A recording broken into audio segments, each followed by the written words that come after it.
instructions of Senate Concurrent Resolution 14, the budget resolution for fiscal 2022. Without objection, the chair is authorized to declare the committee in recess at any time.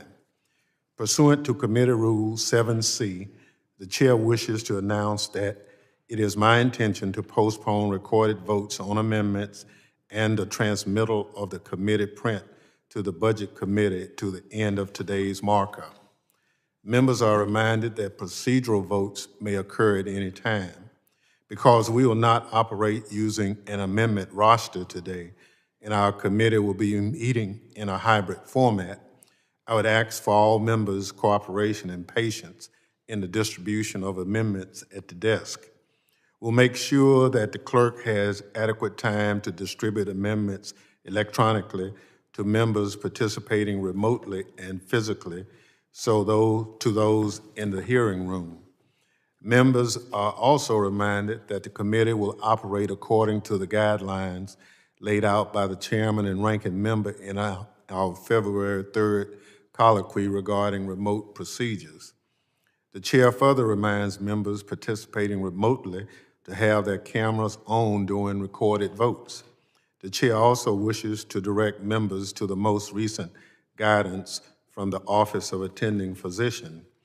It states that masks are required for all members and staff in all hearing rooms unless a member is under recognition. The chair will enforce this guidance. I'll not recognize members in the hearing room who do not wear a mask. In the interest of time, I will forego opening statements and move directly to today's work. All members of the committee are reminded that opening statements may be submitted for the record. Pursuant to the notice, I now call up committee print providing for reconciliation pursuant to Senate Concurrent Resolution 14, the concurrent resolution on the budget for fiscal year 2022. The committee print was circulated in advance and printed copies are available. The clerk shall designate the committee print. Committee print providing for reconciliation pursuant to S-Con Res 14, the concurrent resolution on the budget for fiscal year 2022. Without objection, the first reading is dispensed with and the committee print is considered read and open to amendment at any point.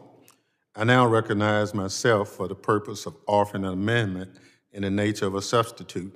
The clerk shall report the amendment. Amendment in the nature of a substitute to the committee print offered by Mr. Thompson.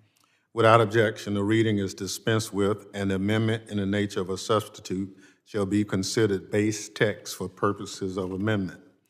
I'll now recognize myself to explain the amendment. This month, the House has been working hard to develop a reconciliation package to allow our nation to build back better. I'm glad that the Budget Committee and congressional leadership recognize the need to strengthen our national security in this package. As we've discussed in multiple hearings throughout this year, there's much work to be done to improve our cyber defenses. The Biden administration has taken important actions, such as issuing historic Executive Order 14028 to help improve our nation's cyber security. But success demands resources and investment. I'm proud that this package that makes critical investment in CISA's cyber security programs. My amendment in the nature of a substitute includes $400 million in resources to implement the President's executive order, $100 million in investment to programs to address the ongoing cybersecurity workforce shortage, $50 million in new funding for the Multi-State Information Sharing and Analysis Center, and additional resources for other key cyber programs at CISA. These programs have long had bipartisan support. Congress has generously funded many security priorities in recent years, but for too long, funding for cybersecurity has not kept pace with the threats. The cost of waiting any longer to invest in cybersecurity is simply too high. Importantly, my amendment gives CISA 10 years to spend these investments, allowing them to properly plan and implement this new funding. We've repeatedly heard from members on both sides of the aisle and from cybersecurity experts that CISA needs additional resources. Now is the time to put our money where our mouth is. I hope my colleagues will join me in supporting my amendment. With that, I yield back. Is there any further discussion on the amendment in the nature of a substitute?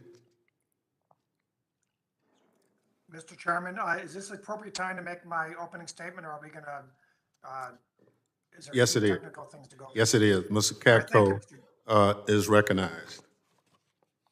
Thank you, Mr. Chairman. I appreciate the accommodation, and I do wish I was with you today down in the hearing room. It's good to see you there, and it's good to see the hearing room being used. Today, the committee is meeting to consider our allotted portion of the much larger budget reconciliation package written by Speaker Pelosi and Senate Majority Leader Schumer. This package, assembled without any input at all from the minority, is really not the right way to go about making effective policy and investment in Homeland Security, especially cybersecurity. And while this committee has forged a strong bipartisan working relationship on cybersecurity and other issues under Chairman Thompson's leadership, I'm disappointed that Democratic leadership's agenda has found its way to our doorstep in a usually very bipartisan Homeland Security Committee. Instead, the Democratic leadership has seen fit to ensure Republicans have no say in informing such consequential legislation. Now, Chairman Thompson is my colleague and my friend, as are many people on the other side of the aisle on this committee. And I know if they had their choice, this be much more of a bipartisan effort. And I hope to get back to that in the near future. But nevertheless, the question before us today is whether our Democratic colleagues will co-sign Speaker Pelosi's unilateral and highly partisan agenda. Cybersecurity is a priority for this committee, that's for sure. But the process that has brought us to this markup today was anything but bipartisan. And I'm pleased that existing Homeland Security appropriations language increases CISA funding and sets the agency on the right track with proper congressional oversight. This markup today, though, is not about limiting funding for CISA. Let me be clear, this is not a cybersecurity bill. This is a Homeland Security provision of a massively broad budget reconciliation bill that focuses only on spending large sums of taxpayer dollars for a disparate array of cyber programs without deliberative consideration of actual need or congressional oversight. What is even more frustrating is not what is in the text, but rather what is left out. Nowhere in the text whatsoever does the term ransomware appear. Nowhere, despite it being one of the preeminent cyber threats of our time and a source of recent high-profile attacks against U.S. critical infrastructure. Additionally, despite a virtually unmitigated security and humanitarian crisis continuing along our southwest border, something within this committee's power to address, there are no provisions or investments in this legislation to secure the border and support our frontline Homeland Security personnel who continue to succumb to the impact of COVID-19 in performing their duties. Mr. Chairman, before I go on, somebody's not muting, and I would ask that they mute before I finish. Further, despite significant evidence that the Biden administration's chaotic withdrawal from Afghanistan has left the homeland at renewed risk from groups like Al-Qaeda and ISIS, I'm deeply concerned that this legislation does nothing to support our counterterrorism capabilities in the face of this increased terrorist threat, which was verified last week in our hearing in New York City. While we're not included in the drafting process for this legislation today, committee Republicans will offer amendments to improve the underlying text and address threats that matter significantly to the American people while providing critical support to the Homeland Security workforce. I believe the amendments my Republican colleagues will offer will secure the southern border, mitigate threats stemming from Al-Qaeda and ISIS, enhance our cybersecurity and transportation security infrastructure, and support the frontline workforce in unprecedented ways. I urge my colleagues and friends on the other side of the aisle, despite the difficult procedural posture we're in, to change the partisan course of this legislation, written by Speaker Pelosi and Leader Schumer, and support the common sense amendments we put forward today. We put forward for consideration today. Thank you, Mr. Chairman, and I yield back. The gentleman yields back. Are there amendments to the amendment in the nature of the substitute?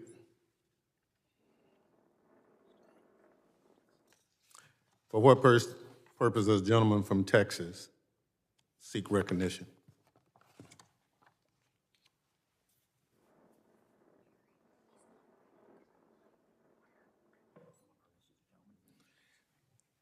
Okay, what purpose does the gentleman from Michigan seek recognition? I have an amendment at the desk, Mr. Chairman. Will the clerk distribute the amendment?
Clerk will report the amendment.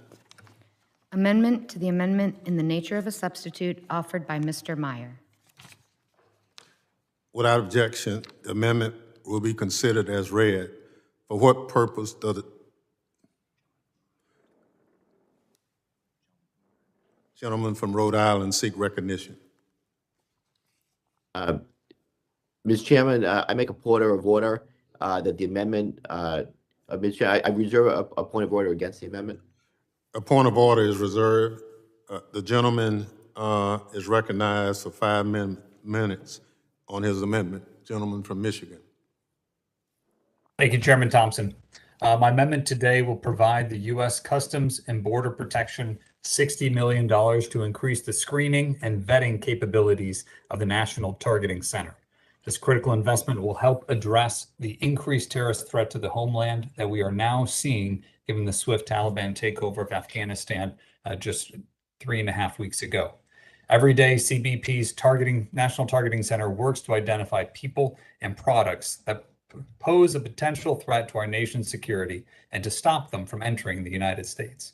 Because of the chaotic withdrawal from Afghanistan, during which time the administration ceded control to the Taliban, we are currently stuck with a nightmare scenario that has allowed Afghanistan to once again become a potential safe haven for terrorists who could launch attacks against the United States.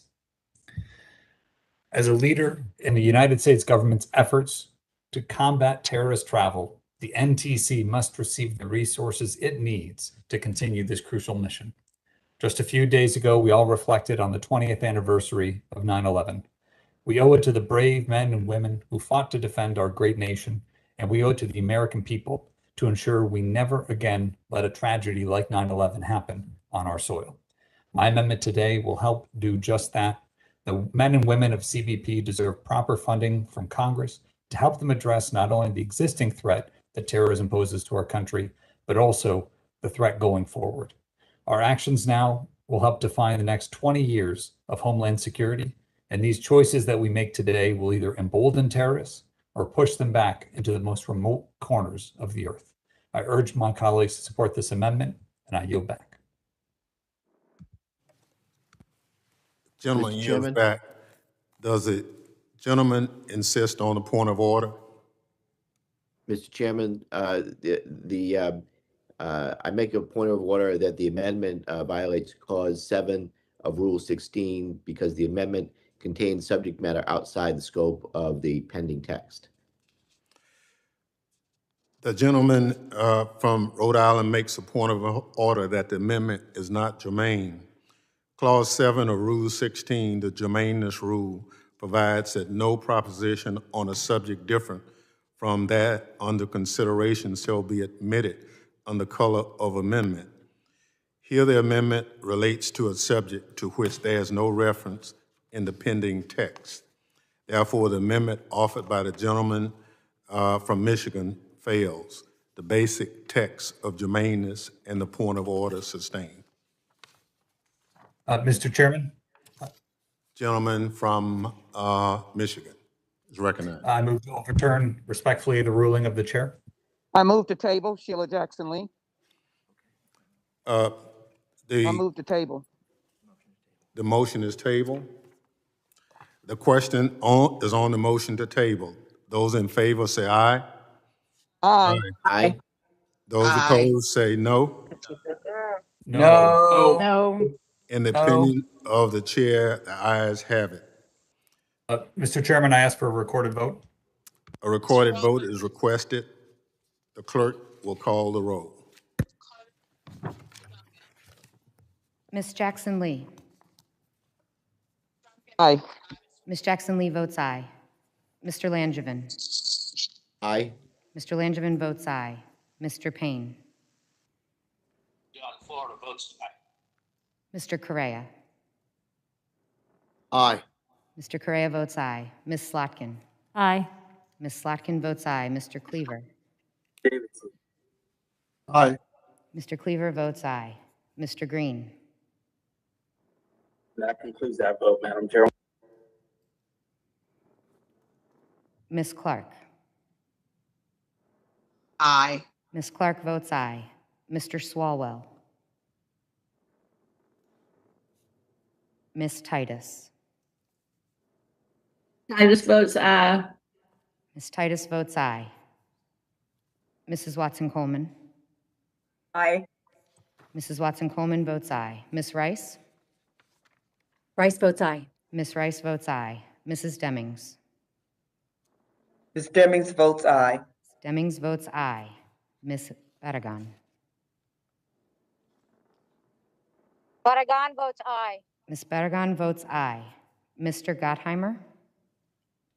Votes aye. Mr. Gottheimer votes aye. Mrs. Luria. Luria votes aye. Mrs. Luria votes aye. Mr. Malinowski. Aye. Mr. Malinowski votes aye. Mr. Torres. Aye.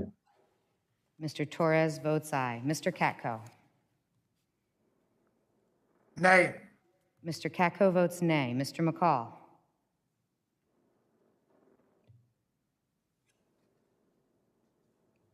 Mr. Higgins.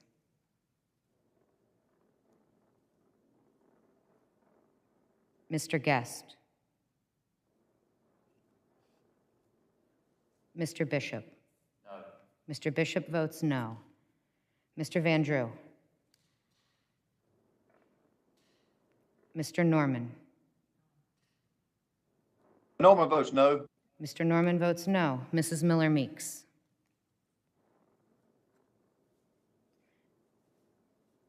Mrs. Harshbarger.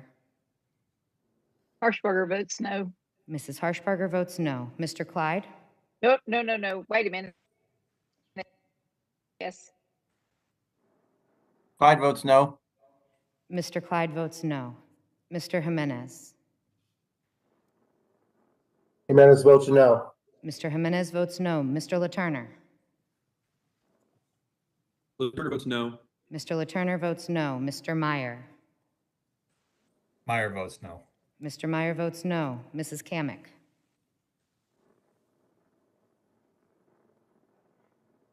Mr. Pfluger? Pfluger's no. Mr. Pfluger votes no. Mr. Garbarino? No. Mr. Garbarino votes no. Can I change my vote, please? This is Representative Harshbarger.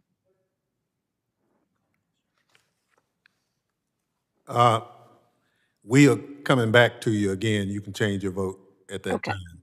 Okay. Mr. Payne? Mr. Chairman, this is Higgins. How am I recorded? We're coming back for the second round of checking on the votes. We'll get to you. You're not recorded, as I Yes, sir. understand. Yes, thank you, Mr. Chairman.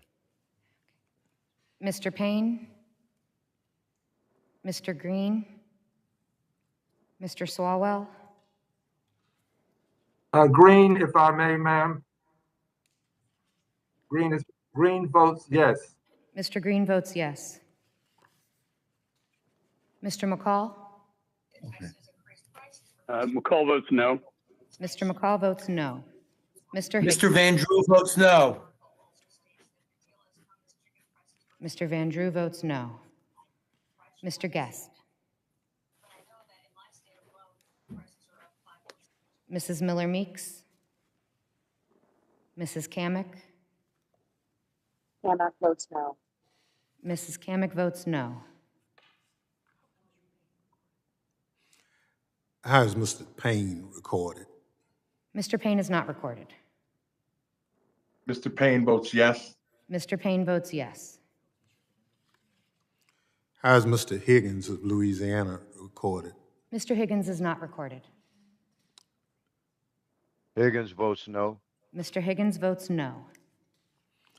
Is there any other member wishing to vote or wishing to change his or her vote? Mr. Chairman, how am I recorded? This is Jimenez. What's my vote? Mr. Jimenez. Mr. Jimenez is recorded as a no.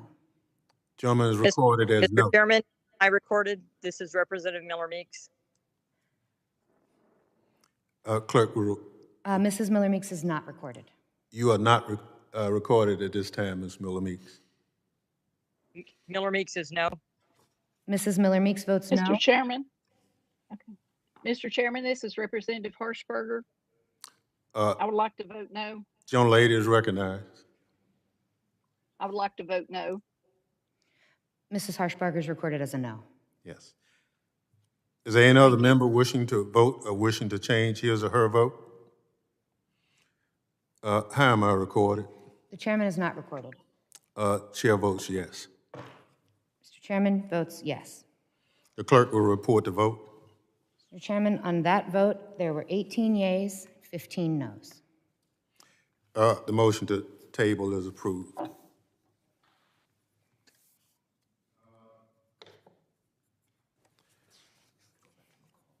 The gentleman from Texas, Mr. McCall, is recognized. Reserve a point of order. Yeah, Point of Mr. Chairman, order. I have an amendment at the desk.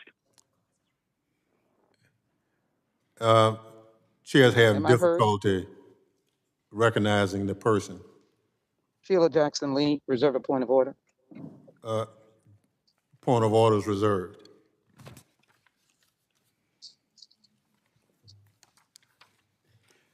Gentleman from Texas, Mr. McCall.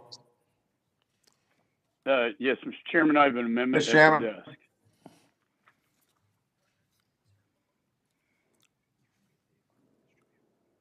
The clerk will distribute the amendment.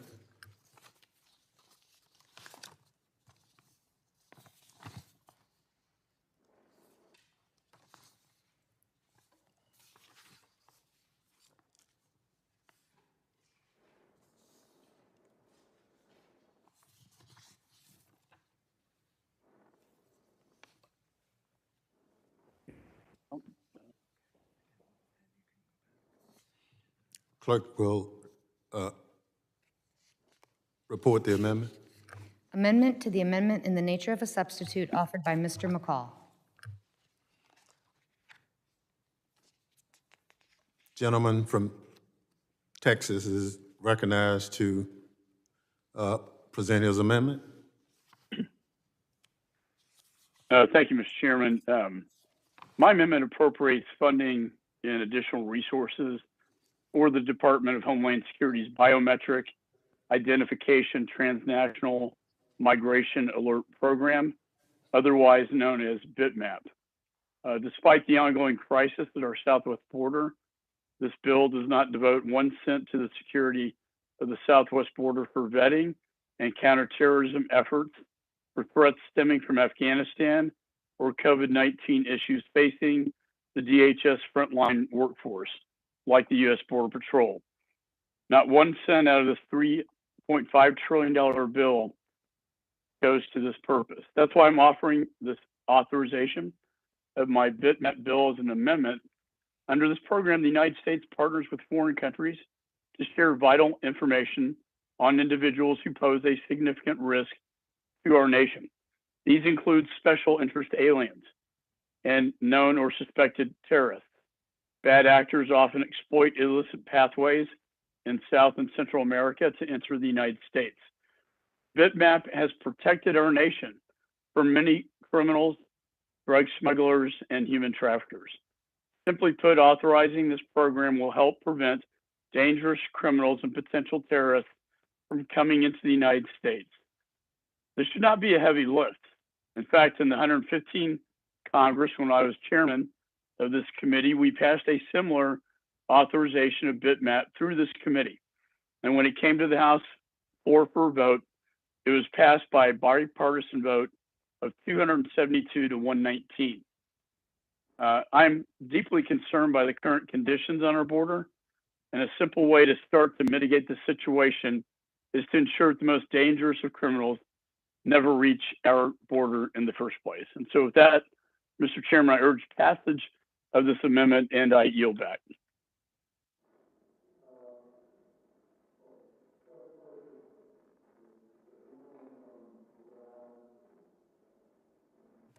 The gentleman from Rhode Island has a point of order.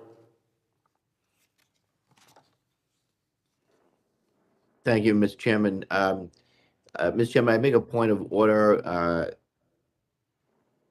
that the amendment violates Clause 7 of Rule 16. The amendment contains subject matter outside the scope of the pending text. The gentleman makes a point of order that the amendment is not germane.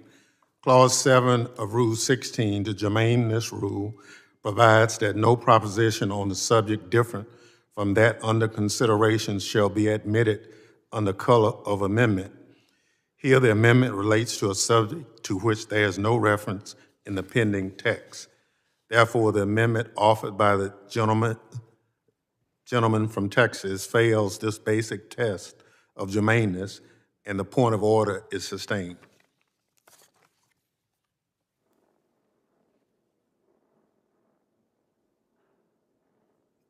Chair calls up the next amendment. The gentleman from Mr. Chairman, I move to overturn the ruling of the chair. I move to table. Sheila Jackson Lee. Gentlelady motions to table. Chair will call the roll. Second.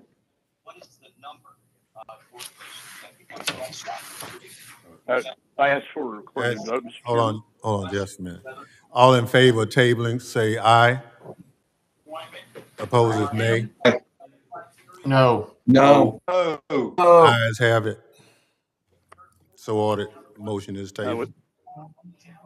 With that, Mr. Chairman, I ask for a recorded vote. Recorded votes ordered. Clerk will call the roll. Ms. Jackson Lee. Aye. Ms. Jackson Lee votes aye. Mr. Langevin. Mr. Langevin votes aye. Mr. Langevin votes aye. Mr. Payne. Mr. Payne votes aye. Mr. Payne votes aye. Mr. Correa. Aye. Mr. Correa votes aye. Ms. Slotkin. Aye. Ms. Slotkin votes aye. Mr. Cleaver.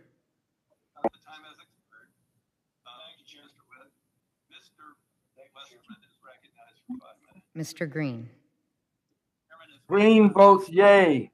Mr. Green votes yay. Ms. Clark. Aye. That was aye. Good. Good votes aye. Mr. Swalwell.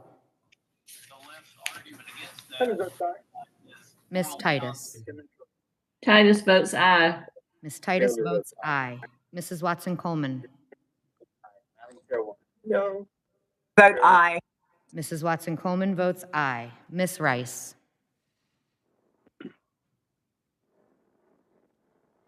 Mrs. Demings. Demings votes aye. Mrs. Demings votes aye. Ms. Barragan.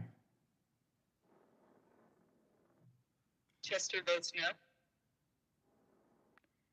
Mr. Gottheimer. Votes aye. Mr. Gottheimer votes aye. Mrs. Luria. Luria votes aye. Mrs. Luria votes aye. Mr. Malinowski. Aye.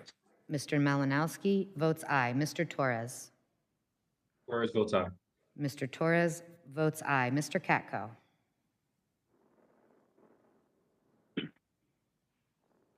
Mr. McCall. McCall votes no. Mr. McCall votes no. Mr. Higgins. Higgins votes no. Mr. Higgins votes no. Mr. Guest. Guest votes no. Mr. Guest votes no. Mr. Bishop. Mr. Bishop votes no. Mr. Van Drew. Mr. Norman. No. Mr. Norman votes no. Mrs. Miller Meeks. Meeks no. Mrs. Miller Meeks. Mr. Van Drew votes no. Mrs. Miller Meeks votes no. Mr. Van Drew votes no. Mrs. Harshbarger. Harshbarger votes no. Mrs. Harshbarger votes no. Mr. Clyde. No. Mr. Clyde votes no. Mr. Jimenez. Jimenez votes no. Mr. Jimenez votes no. Mr. LaTurner. LaTurner votes no. Mr. LaTurner votes no. Mr. Meyer. No. Mr. Meyer votes no. Mrs. Kamick. Kamak votes no. Mrs. Kamick votes no. Mr. Pfluger. Fluger's no. Mr. Pfluger votes no. Mr. Garbarino. No. Mr. Garbarino votes no. Mr. Cleaver. Aye. Votes no. Mr. Torres. Torres votes no. Aye. Mr. Cleaver votes aye. Ms. Clark. Mr. Swalwell. Ms. Rice. Rice votes aye. Ms. Rice votes aye. Ms. Barragan. Barragan votes aye. Ms. Barragan votes aye. Mr. Katko.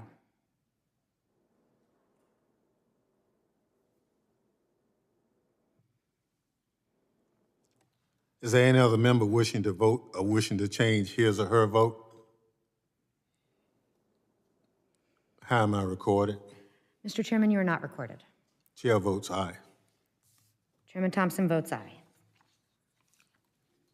The clerk will report the vote. Mr. Chairman, on that vote, there were 17 yeas, 15 noes. The motion to a table is agreed to. Mr. Chairman. Chairman, I have an amendment at the desk.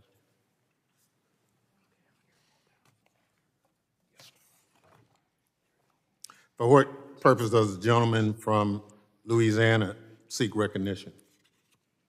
Mr. Chairman, I have an amendment at the desk.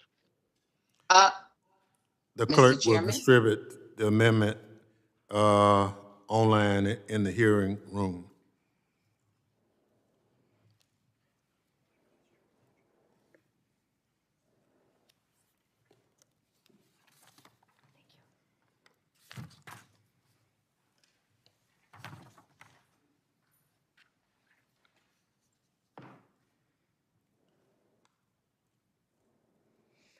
Mr. Chairman, am I recognized? Not yet. We are still distributing the amendment. Yes, sir. Thank you.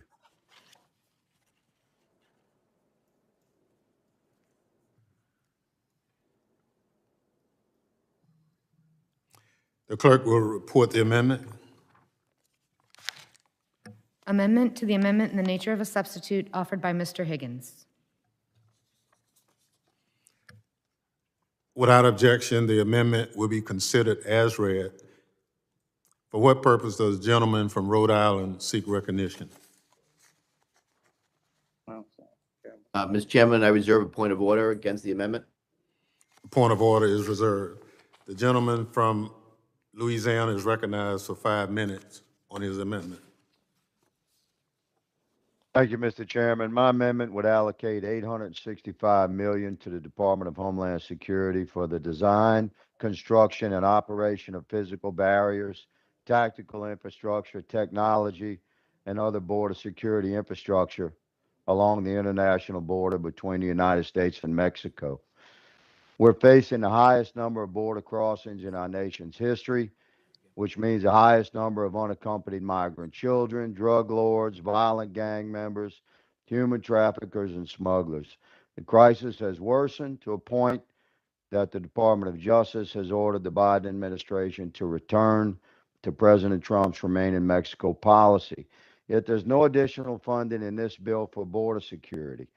Terrorists have taken over Afghanistan. There isn't a single dime for counterterrorism efforts. There's no excuse for us to neglect national security. Now, I recognize that many of my colleagues across the aisle, beautiful Americans, some members of the majority party, feel trapped by their leadership's decisions to hijack congressional committees and force markups to comply with their overall political agenda. But to focus on cyber only and for our national security is not reflective of a reality. That's like upgrading your camera security system at your home, but removing your doors and opening your gates. So I ask my colleagues respectfully to consider this amendment as a significant, important factor that we're responsible to support for our national sovereignty and security. And let me close by saying that Clause 7 of Rule 16 has been cited several times here. Let me suggest that the 1.5 million illegals that have crossed our southern border so far this year likely do not recognize Clause 7 in Rule 16. Mr. Chairman, I urge support of my amendment and I yield. Does the gentleman from Rhode Island insist on a point of order? Mr. Chairman, I make a point of order that the amendment violates Clause 7 of Rule 16 because the amendment contains subject matter outside the scope of the pending text. The gentleman from Rhode Island makes a point of order in that the amendment is not germane. Clause 7 of Rule 16, the germaneness rule, provides that no proposition on the subject different from that under consideration shall be admitted under color of amendment. Here, the amendment relates to a subject to which there is no reference in the pending text. Therefore, the amendment offered by the gentleman from Louisiana fails this basic test of germaneness, and the point of order is sustained. Mr. Chairman, I move to overturn the ruling of the chair respectfully, sir. I move to table. Sheila Jackson Lee. Second. Mr. Chairman, I call for a recorded vote if it's a voice vote. Well, the question is on the motion to table. Those in favor saying aye. Aye. Those opposed say no. No. No. In the opinion of the chair, the ayes have it. Mr. Chairman, I ask for a recorded vote, please. A recorded vote is requested. The clerk will call the roll. Ms. Jackson Lee. Aye. Ms. Jackson Lee votes aye. Mr. Langevin. Mr. Langevin votes aye. Mr. Langevin votes aye. Mr. Payne. Mr. Payne votes aye. Mr. Payne votes aye. Mr. Correa.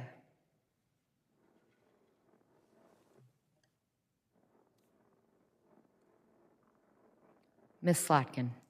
Aye. Ms. Slotkin votes aye. Mr. Cleaver. Oscar Meyer votes aye. Mr. Aye. Sharjinga votes aye. Cleaver votes Four. aye. Mr. Green. Green votes yay. Mr. Green votes yay. Ms. Clark. Clark from New York votes aye. Ms. Clark votes aye. Mr. Swalwell. Ms. Titus. Titus votes aye. Ms. Titus votes aye. Mrs. Watson Coleman. Aye. Mrs. Watson Coleman votes aye. Ms. Rice.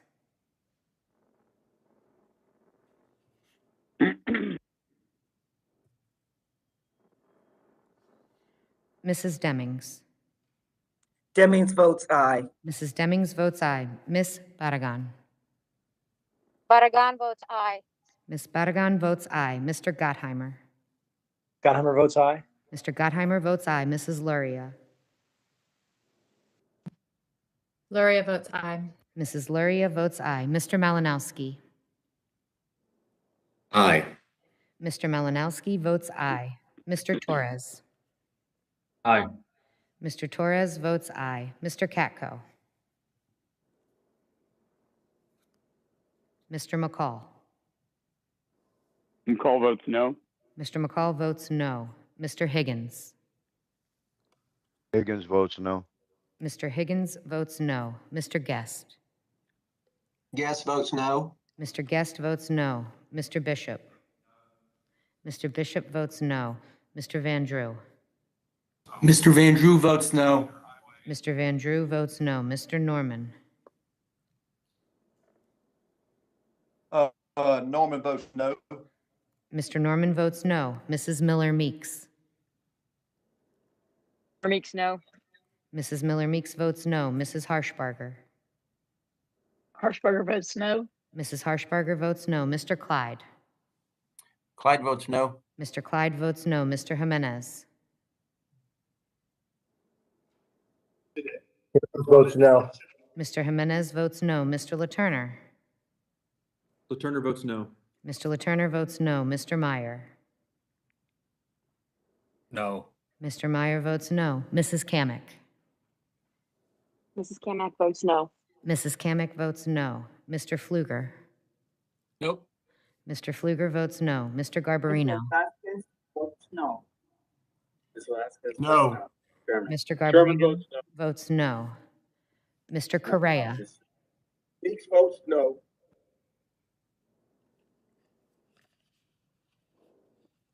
Mr. Swalwell. Miss Rice. Rice votes yes. Miss Rice votes yes. Mr. Katko.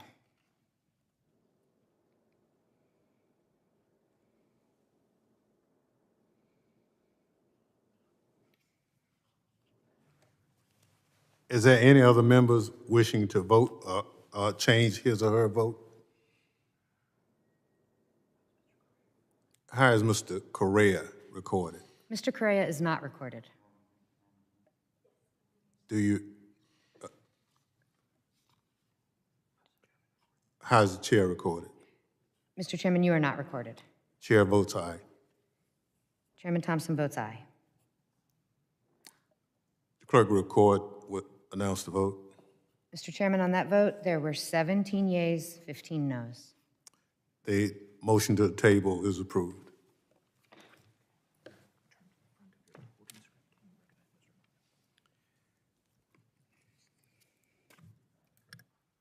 For what purpose does the gentleman from South Carolina seek recognition?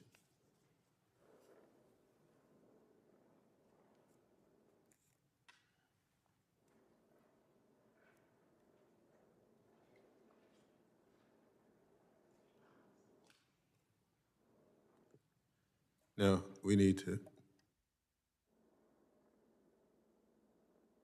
Who seeks recognition?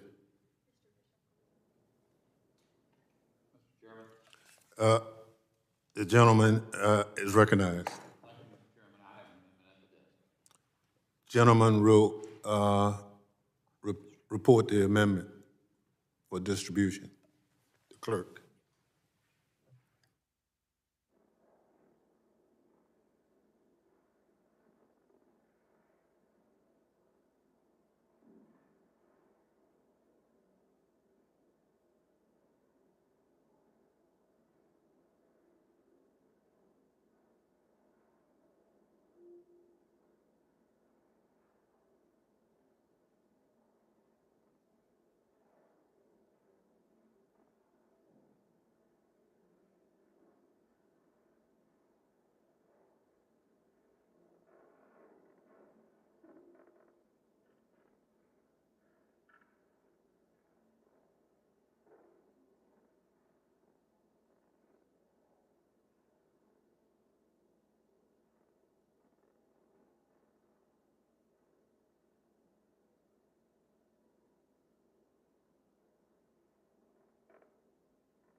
Clerk will report the amendment.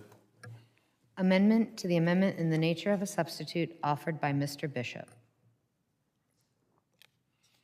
Without objection, the amendment will be considered as read. For what purpose does the gentleman from Rhode Island seek recognition? Mr. Chairman, I reserve point of order against the amendment. A point of order is reserved. The gentleman from North Carolina is recognized. Thank you, Mr. Chairman. It looks like it's pretty clear what the way everything's going to go in terms of all the amendments offered, but my amendment is very simple. It takes from this $210 million fund for general operations for CISA. It moves $25 million to add that money to provide ICE, Immigration and Customs Enforcement, with 10 years of funding for border enforcement and operations, including specifically funding for collaboration among state and local governments, enhancing information sharing with these agencies, and for the hiring of criminal investigators called 1811 series criminal investigators. They are investigators who have authority to carry firearms, conduct search and seizures, and make arrests, and they specifically fall under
Well, we got the right, they got TV interview now.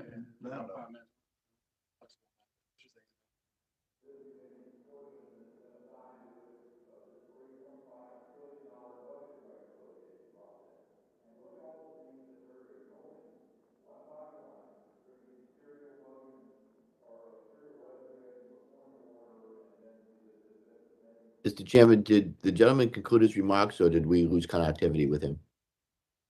I've got about 2 minutes left, if I may proceed, Mr. Chairman. Yeah, well, I think we have some problems from a technical standpoint.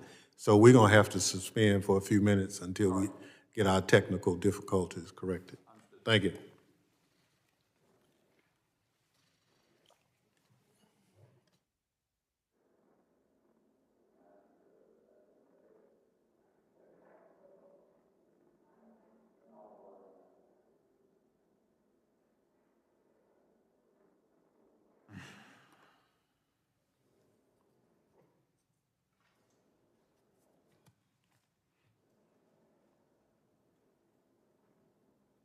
Push start.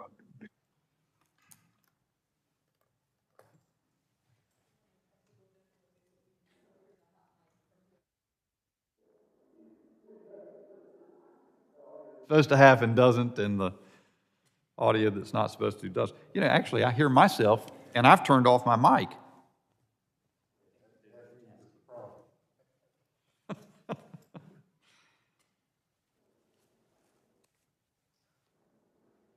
I guess Having trouble hearing, Mr. Chairman.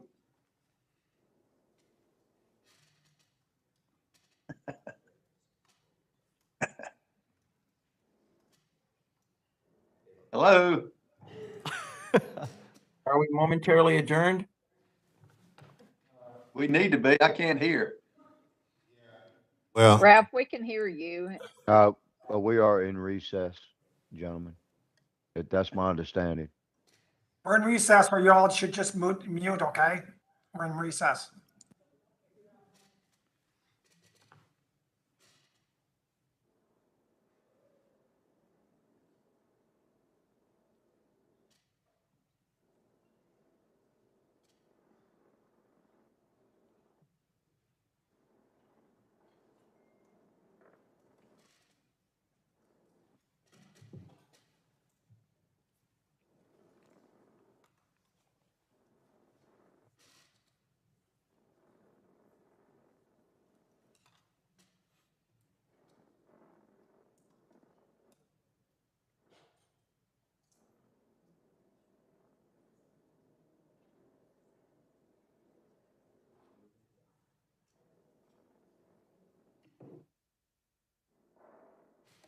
we have just been informed that we now have sound back, so the gentleman from North Carolina may continue.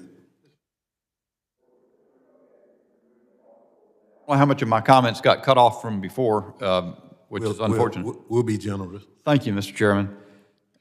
Maybe I'll just recap very quickly. Well, I've explained the amendment. I'll leave that to that. But in terms of Mr. Chairman, I'd ask unanimous consent that the clock be reset and the gentleman be offered to offer his remarks.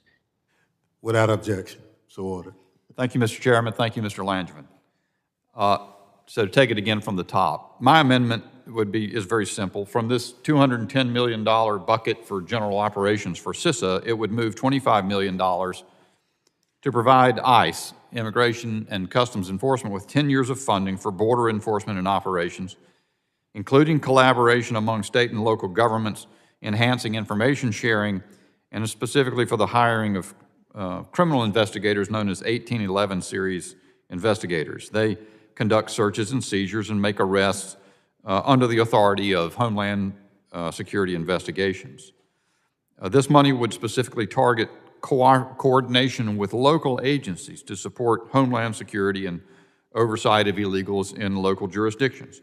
This is a mission that in many respects has been vilified of late, especially with the development and proliferation of sanctuary cities who seek to undermine cooperation with federal immigration enforcement. The significance of the 1811 series investigators specifically is that this would permit enhance the ability of HSI's Border Enforcement Security Task Force, or BEST, to gather officers from more than 100 different law enforcement agencies under one roof to combat emerging and existing transnational criminal organizations. These are just, so this is a sensible amendment, but the point that it makes is that while we dump blobs of money into CISA, as Mr. Katko pointed out earlier, without any particular direction or fashioning of policy here, there's a total disregard of the border in this bill. And in fact, the process we're engaged in right now is, as I said earlier, you could call it a joke, I'd call it a travesty. We're having every amendment that's offered up on serious issues in this $3.5 trillion spending exercise, all of these ideas and things for members to have input on what Homeland Security will do, and they're all being knocked aside on points of order which are sustained by tabling motions to or appeals from the chair's ruling. That's a tragedy. It's very dangerous for where we are. I've recently read the 9/11 Commission report, and it reminded me how it diagnosed how orthodoxy develops in Washington. And once these orthodoxies develop, there's very limited ability to depart from them. The orthodoxies prevent anticipating how risks that confront the homeland might manifest themselves.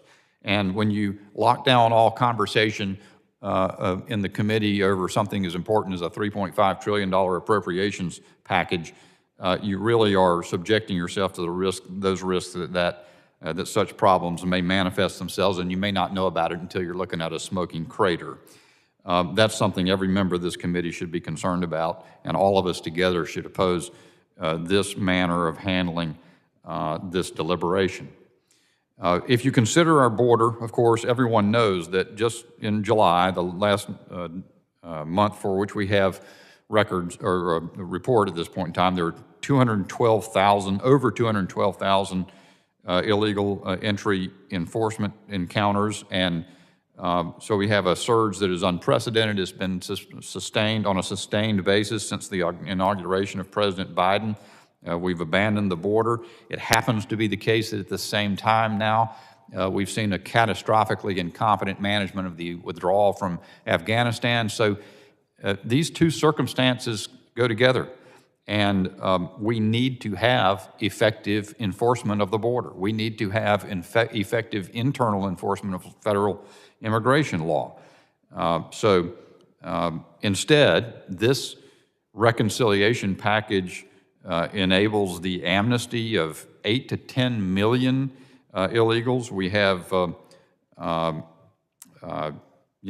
all sorts of other problems that the nation confronts that are not being attended to, even as we go through the kabuki theater of this robotic process of offering amendments, opening up subjects that ought to be debated and considered, and then they are unfortunately all sidelined. So again, my amendment, very simple, would provide for effective cooperation between federal and local and state law enforcement to enforce immigration law under the authority of ICE. And with that, Mr. Chairman, I yield back. Gentleman yields back. Does the gentleman from Rhode Island insist on a point of order? I do, Mr. Chairman. Mr. Chairman, I make the point of order that the amendment violates Clause 7 of Rule 16 because the amendment contains subject matter outside the scope of the pending text. The gentleman from Rhode Island makes a point of order that the amendment is not germane. Clause 7 of Rule 16, the germaneness rule, provides that no proposition on the subject different from the under consideration shall be admitted under color of amendment. Here, the amendment relates to a subject to which there is no reference in the pending text. Therefore, the amendment offered by the gentleman from North Carolina fails the basic test of germaneness, and the point of order is sustained. Gentleman is recognized. I move to table. Sheila Jackson Lee. Chair recognizes gentlelady from Texas. To table. Gentlelady makes a motion to table. All in favor say aye. Aye. Aye. Opposes nay. Nay. Nay. Nay. Oh. Nay. Nay. The ayes have it.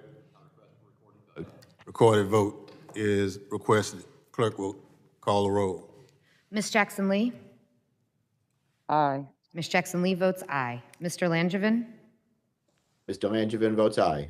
Mr. Langevin votes aye. Mr. Payne? Mr. Payne votes aye.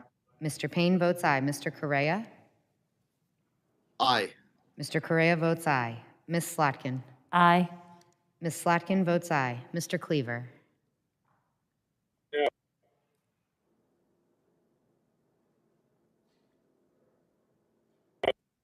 Aye. Mr. Cleaver votes aye. Mr. Green? Green votes yay. Mr. Green votes yay. Ms. Clark?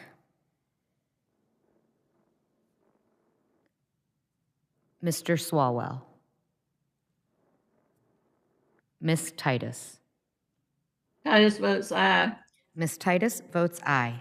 Mrs. Watson-Coleman? Aye. Mrs. Watson-Coleman votes aye. Ms. Rice?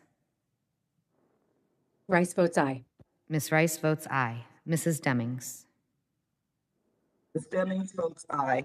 Mrs. Demings votes aye. Ms. Barragan? Barragan votes aye. Ms. Barragan votes aye. Mr. Gottheimer? Votes aye. Mr. Gottheimer votes aye. Mrs. Luria? Luria votes aye. Mrs. Luria votes aye. Mr. Malinowski?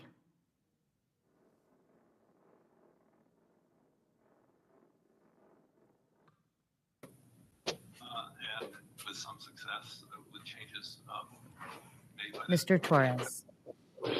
Torres votes aye. Mr. Torres votes aye. Mr. Katko? Mr. Mr. McCall. Katko votes no. Mr. Katko votes no.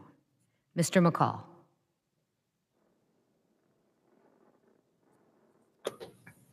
Mr. Higgins. Higgins is a no. Mr. Higgins votes no. Mr. Guest. Yes votes no. Mr. Guest votes no. Mr. Bishop. Mr. Bishop votes no. Mr. Van Drew. Mr. Van Drew votes no. Mr. Van Drew votes no. Mr. Norman.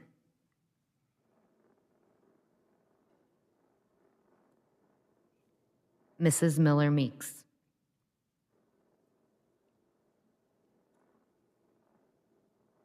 Miller Meeks is a no. Mrs. Miller Meeks votes no.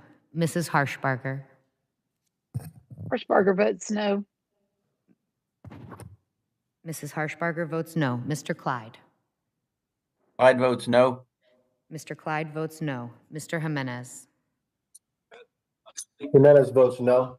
Mr. Jimenez votes no. Mr. LaTurner. LaTurner votes no. Mr. LaTurner votes no. Mr. Meyer. No. Mr. Meyer votes no. Mrs. Kamick. Kamick votes no. Mrs. Kamick votes no. Mr. Pfluger. Pfluger no. Mr. Pfluger votes no. Mr. Garbarino. No. Mr. Garbarino votes no. Ms. Clark.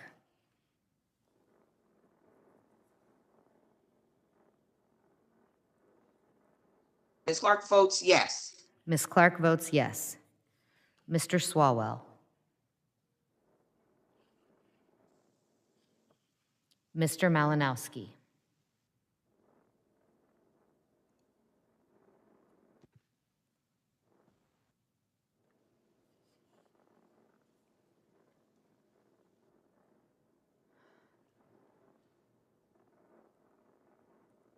If every member had an opportunity to cast their vote, how am I recorded? Mr. Chairman, you are not recorded. Chair votes aye. Chair votes aye.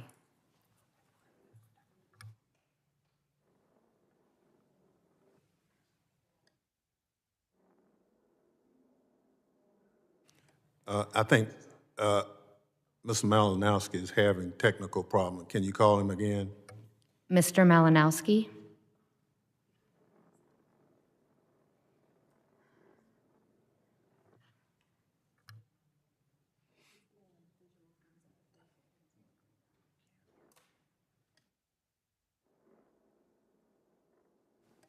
Chair will announce the vote. Mr. Chairman, on that vote, there were 17 yeas, 14 noes. The motion to table is approved. For what purpose does the gentleman from Mississippi seek recognition? Mr. Chairman, I have an amendment at the desk. Will the clerk distribute the amendment?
Clerk will report the amendment. Amendment to the amendment in the nature of a substitute offered by Mr. Guest. Without objection, the amendment will be considered as read. For what purpose does the gentleman from New Jersey seek recognition? Mr. Chairman, I reserve a point of order against the amendment. Gentleman Point of order is reserved. Chair recognizes the gentleman from Mississippi for 5 minutes. Thank you. Thank you, Mr. Chairman.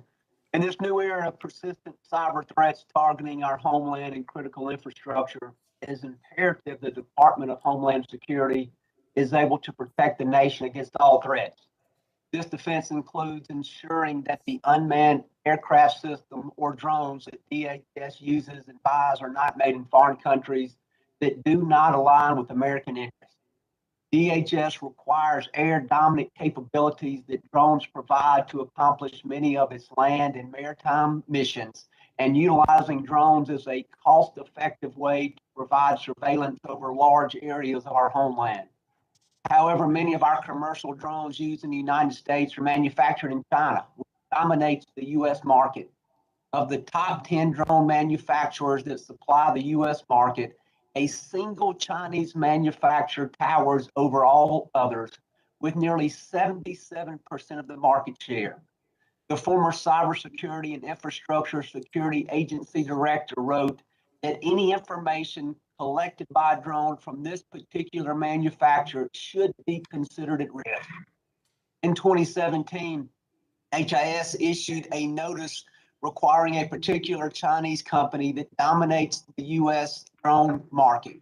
It warned that these drones were providing critical infrastructure and law enforcement data to the Chinese government. Because of this threats and several others, departments such as Commerce and the Interior have taken action to ground their drone fleet until this threat to the U.S. government data can be determined.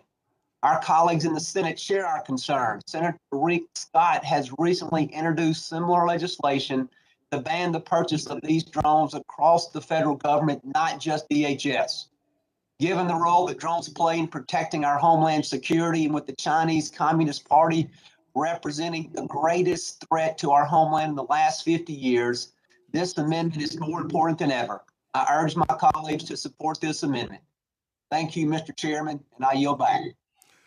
Gentleman yields back. Does the gentleman from New Jersey insist on a point of order?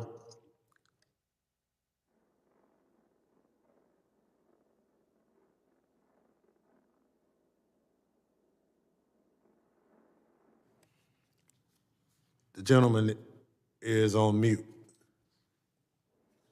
I'm sorry, Mr. Chairman. I do make that point of order that the amendment violates Clause 7 of Rule 16 because the amendment contains subject matter outside the scope of the pending text. The gentleman makes a point of order that the amendment is not germane. Clause 7 of Rule 16, a germaneness rule, provides that no proposition on a subject different from that under consideration shall be admitted under color of amendment. Here, the amendment relates to a subject to which there is no reference in the pending text. Therefore, the amendment offered by the gentleman from Mississippi fails this basic test of germaneness, and a point of order is sustained. Mr. Chairman, I would move to overturn the ruling of the chair. The gentleman has offered a motion to overturn the ruling of the chair. I move to table the motion, please. It's Sheila Jackson Lee. Gentlelady motions to table. The question is on the motion to table. Those in favor say aye. Aye. Aye. In opinion of those against say no. No. No. In opinion of the chairs, the ayes have it. Mr. Chairman, I would ask for a recorded vote, please. A recorded vote is requested. The clerk will call the roll. Ms. Jackson Lee. Aye. Ms. Jackson Lee votes aye. Mr. Langevin. Mr. Langevin votes aye. Mr. Langevin votes aye. Mr. Payne. Mr. Payne votes aye. Mr. Payne votes aye. Mr. Correa. Aye. Mr. Correa votes aye. Ms. Slotkin. Aye. Ms. Slotkin votes aye. Mr. Cleaver. Aye. Mr. Cleaver votes aye. Mr. Green. Green votes yay. Mr. Green votes yay. Ms. Clark. Clark votes yes. Ms. Clark votes yes. Mr. Swalwell. Ms. Titus. Titus votes aye. Ms. Titus votes aye. Mrs. Watson-Coleman. Aye. Mrs. Watson-Coleman votes aye. Ms. Rice. Rice votes aye. Ms. Rice votes aye. Mrs. Demings. Ms. Demings votes aye. Mrs. Demings votes aye. Ms. Barragan. Barragan votes aye. Ms. Barragan votes aye. Mr. Gottheimer. Votes aye. Mr. Gottheimer votes aye. Mrs. Luria. Luria votes aye. Mrs. Luria votes aye. Mr. Malinowski. Aye. Mr. Malinowski votes aye. Mr. Torres. Torres votes aye. Mr. Torres votes aye. Mr. Katko. Mr. Katko votes no. Mr. Katko votes no. Mr. McCall. McCall votes no. Mr. McCall votes no. Mr. Higgins. No. Mr. Higgins votes no. Mr. Guest. Guest votes no. Mr. Guest votes no. Mr. Bishop. Mr. Bishop votes no. Mr. Van Drew. Mr. Van Drew votes no. Mr. Van Drew votes no. Mr. Norman. Mrs. Miller Meeks. Miller Meeks, no. Mrs. Miller Meeks votes no. Mrs. Harshbarger. Harshbarger votes no. Mrs. Harshbarger votes no. Mr. Clyde. Clyde votes no. Mr. Clyde votes no. Mr. Jimenez. Jimenez votes no. Mr. Jimenez votes no. Mr. LaTurner. LaTurner votes no. Mr. LaTurner votes no. Mr. Meyer. No. Mr. Meyer votes no. Mrs. Kamick. Kamick votes no. Mrs. Kamick votes no. Mr. Pfluger. Nope. Mr. Pfluger votes no. Mr. Garbarino. No. Mr. Garbarino votes no. Mr. Swalwell. Mr. Norman.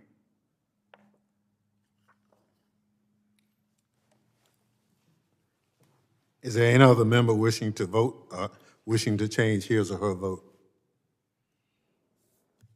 How am I recorded?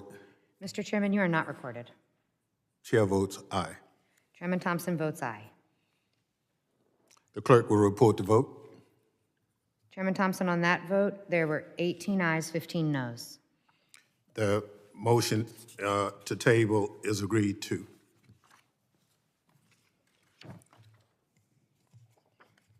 For what purpose does the gentleman from Florida, Mr. Jimenez, seek recognition? Thank you, Mr. Chairman. I have an amendment at the desk. Will the clerk distribute the amendment?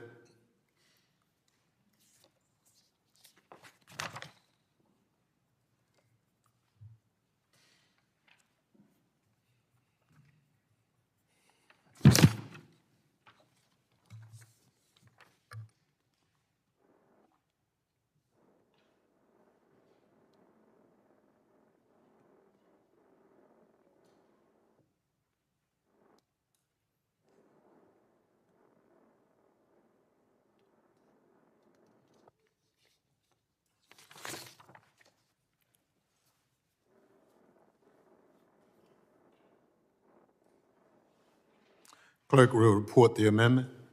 Amendment to the amendment in the nature of a substitute offered by Mr. Jimenez. Without objection, the amendment will be considered as read.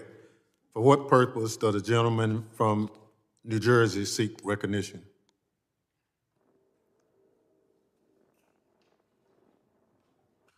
Mr. Chairman, I reserve a point of order against the amendment. A point of order is reserved. The gentleman from Florida, Mr. Jimenez, is recognized for 5 minutes. Thank you, Mr. Chairman. This amendment would provide needed pay increases to the TSA frontline workforce. As we all know, transportation security officers are some of our lowest paid federal employees. I cannot understand why employees who are so vital to our nation's securities are paid so poorly. TSOs have a difficult job in an extremely chaotic environment.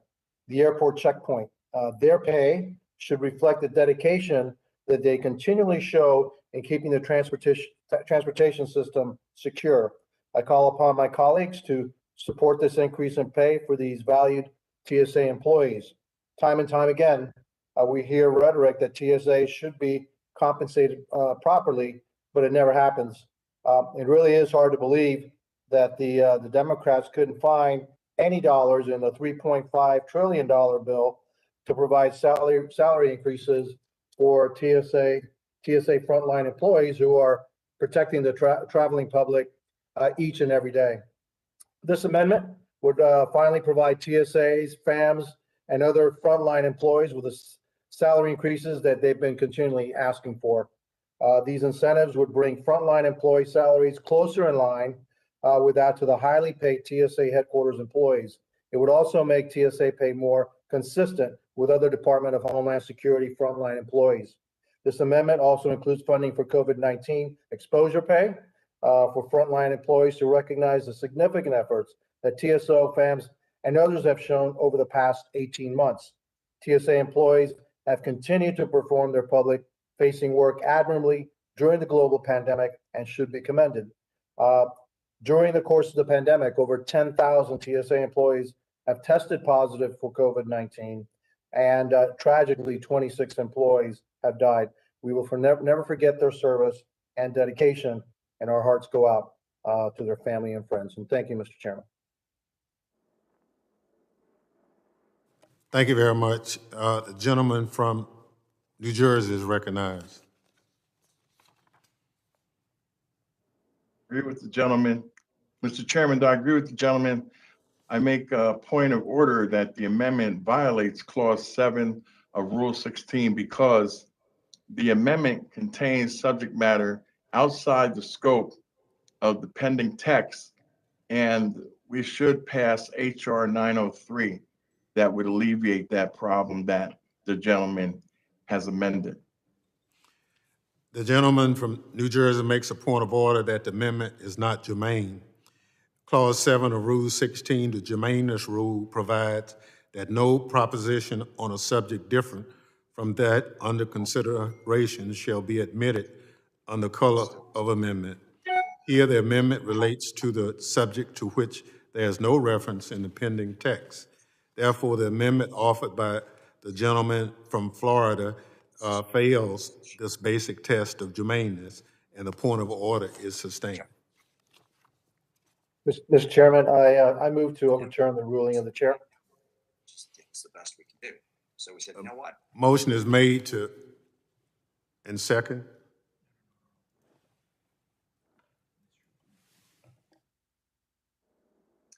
Sheila Jackson Lee moves to table. Second. Down by 50%. So petition. The motion to table. The question is called. Those in favor say aye. Aye. Those opposed, no. Aye. No. In the opinion of the chairs, the ayes have it.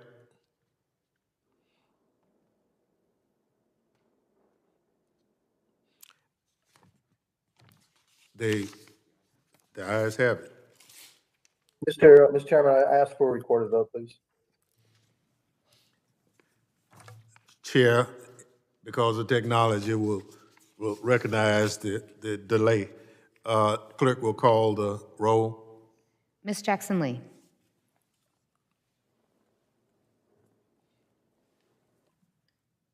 Aye. Ms. Jackson Lee votes aye. Mr. Langevin. Mr. Langevin votes aye. Mr. Langevin votes aye. Mr. Payne. Mr. Payne votes aye. Mr. Payne votes aye. Mr. Correa. Aye. Mr. Correa votes aye. Ms. Slotkin.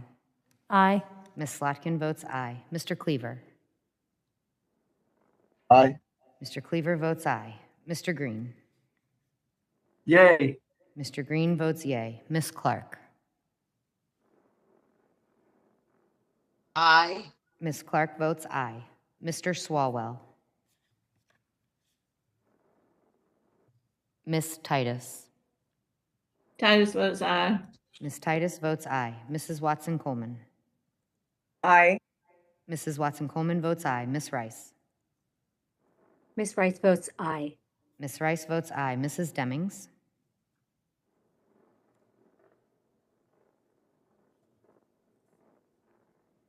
Ms. Barragan?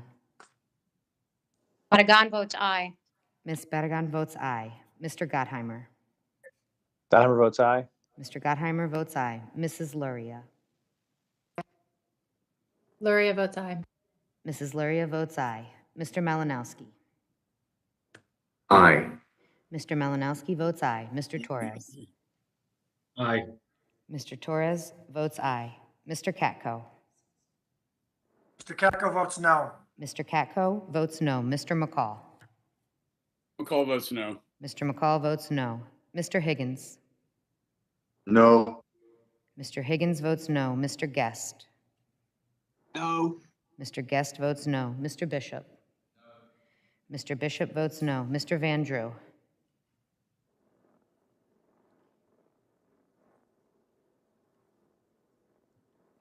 Mr. Norman? No. Mr. Norman votes no. Mrs. Miller Meeks? No. Mrs. Miller Meeks votes no. Mrs. Harshbarger? Harshbarger votes no. Mrs. Harshbarger votes no. Mr. Clyde? Clyde votes no. Mr. Clyde votes no. Mr. Jimenez? Jimenez votes no. Mr. Jimenez votes no. Mr. LaTurner? LaTurner votes no. Mr. LaTurner votes no. Mr. Meyer? No. Mr. Meyer votes no. Mrs. Kamick? Kamak votes no. Mrs. Kamick votes no. Mr. Pfluger? Pfluger no. Mr. Pfluger votes no. Mr. Garbarino? No. Mr. Garbarino votes no. Mr. Swalwell? Mrs. Demings?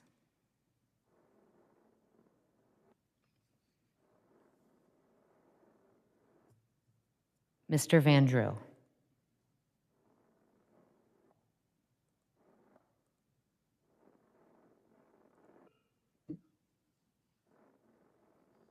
Mr. Van Drew votes no. Mr. Van Drew votes no. There we go. I'm going to bring back the panelists that who are able to stay with us. I have a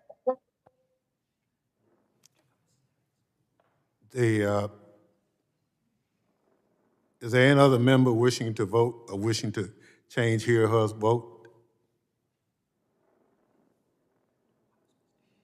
How's Ms. Demings recorded? This is Ms. Demings. How am I recorded? Mrs. Demings is not recorded. The chair votes aye. I mean, Ms. Demings votes aye. Ms. Demings votes aye. How am I recorded? You are not recorded, sir. Chair votes aye. Chairman Thompson votes aye. The clerk will report the vote. Mr. Chairman, on that vote, there were 18 yeas, 16 noes. The motion to table is approved. For what purpose does the Mr. gentleman Chairman. from Mr. New Chairman. York seek recognition? Mr. Chairman, I have an amendment at the desk. Chair will circulate the amendment.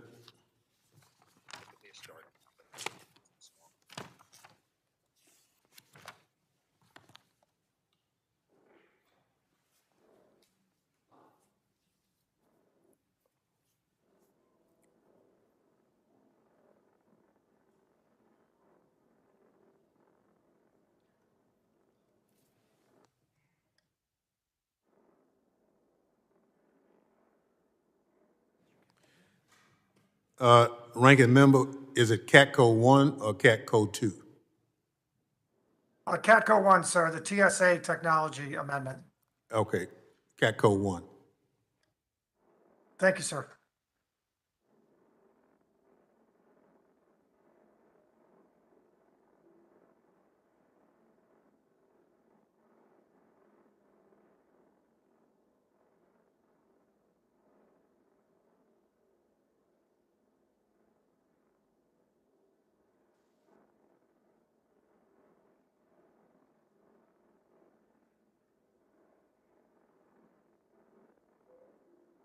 Clerk will report the amendment.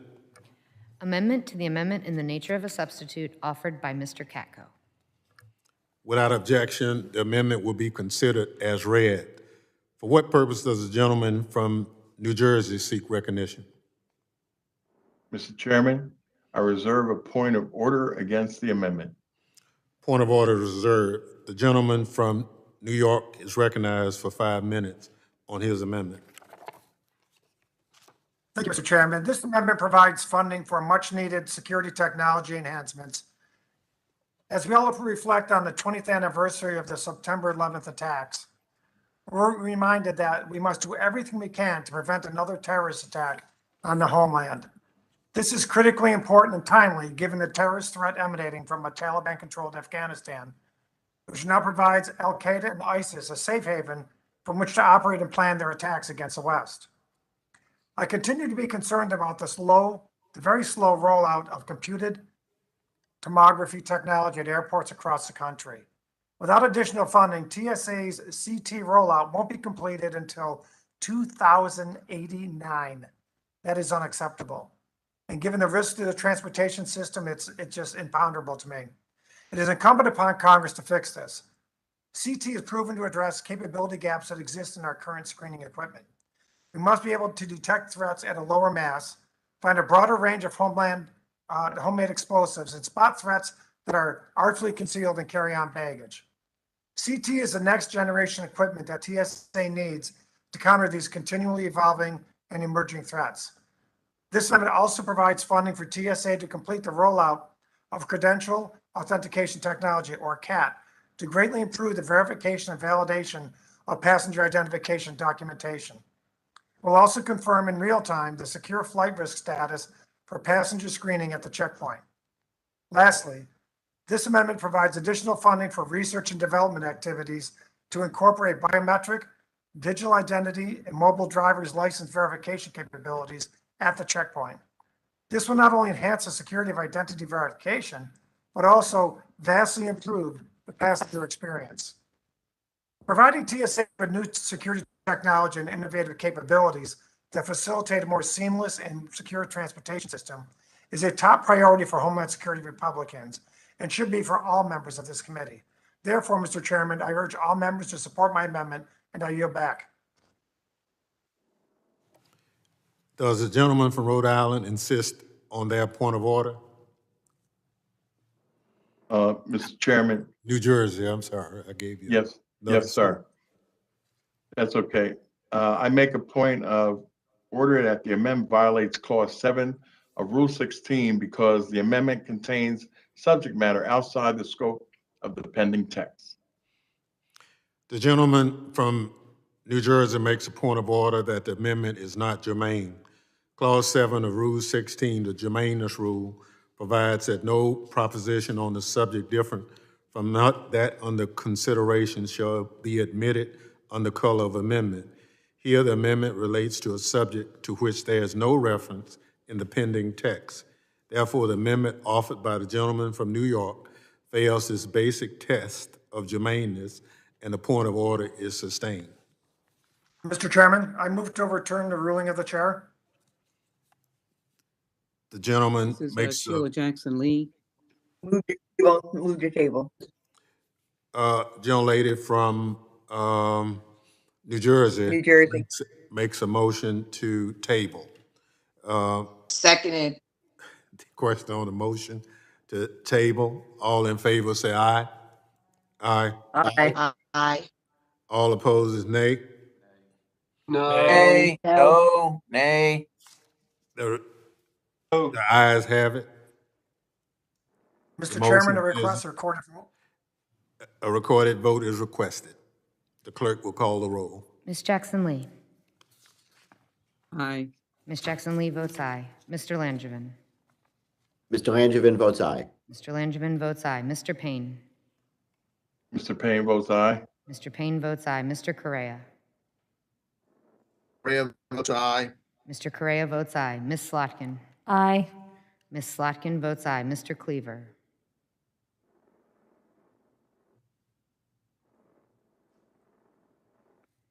Mr. Green. Green votes yay. Mr. Green votes yea. Ms. Clark.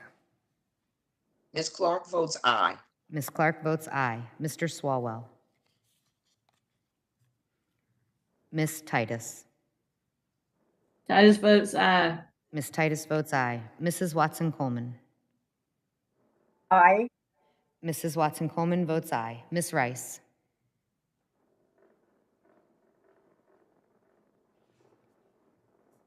Mrs. Demings. Demings votes aye. Mrs. Demings votes aye. Ms. Barragan. Barragan votes aye. Ms. Barragan votes aye. Mr. Gottheimer. Votes aye. Mr. Gottheimer. Aye. Mr. Gottheimer votes aye. Mrs. Luria. Luria votes aye. Mrs. Luria votes aye. Mr. Malinowski. Aye. Mr. Malinowski votes aye. Mr. Torres. Torres votes aye. Mr. Torres votes aye. Mr. Katko.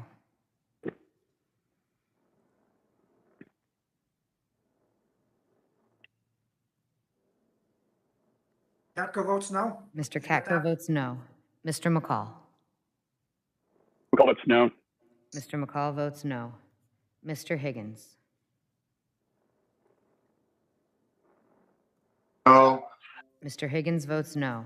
Mr. Guest. Yes votes no. Mr. Guest votes no. Mr. Bishop. Mr. Bishop votes no. Mr. Van Drew.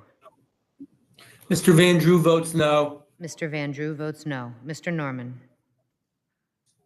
No. Mr. Norman votes no. Mrs. Miller Meeks. Meeks, no. Mrs. Miller Meeks votes no. Mrs. Harshbarger. Harshbarger votes no. Mrs. Harshbarger votes no. Mr. Clyde. Clyde votes no. Mr. Clyde votes no. Mr. Jimenez. Jimenez votes no. Mr. Jimenez votes no. Mr. LaTurner. LaTurner votes no. Mr. LaTurner votes no. Mr. Meyer. No. Mr. Meyer votes no. Mrs. Kamick. Mrs. Kamick votes no. Mrs. Kamick votes no. Mr. Pfluger. Pfluger no. Mr. Pfluger votes no. Mr. Garbarino. No. Mr. Garbarino votes no. Mr. Cleaver.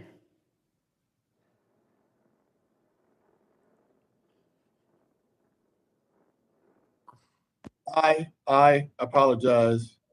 Aye. Mr. Cleaver votes aye. Mr. Swalwell. Ms. Rice. Ms. Rice votes yes. Ms. Rice votes yes.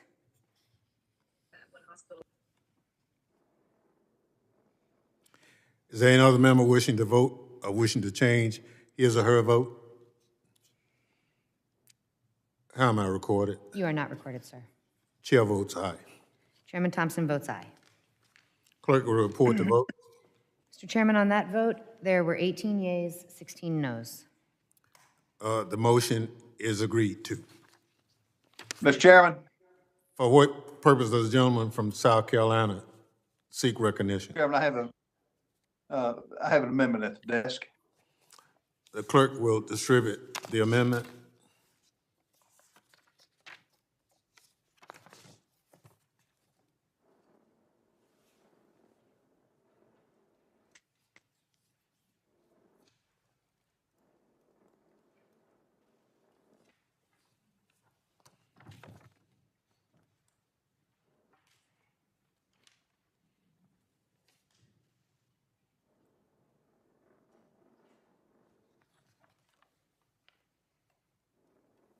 The clerk will report the amendment.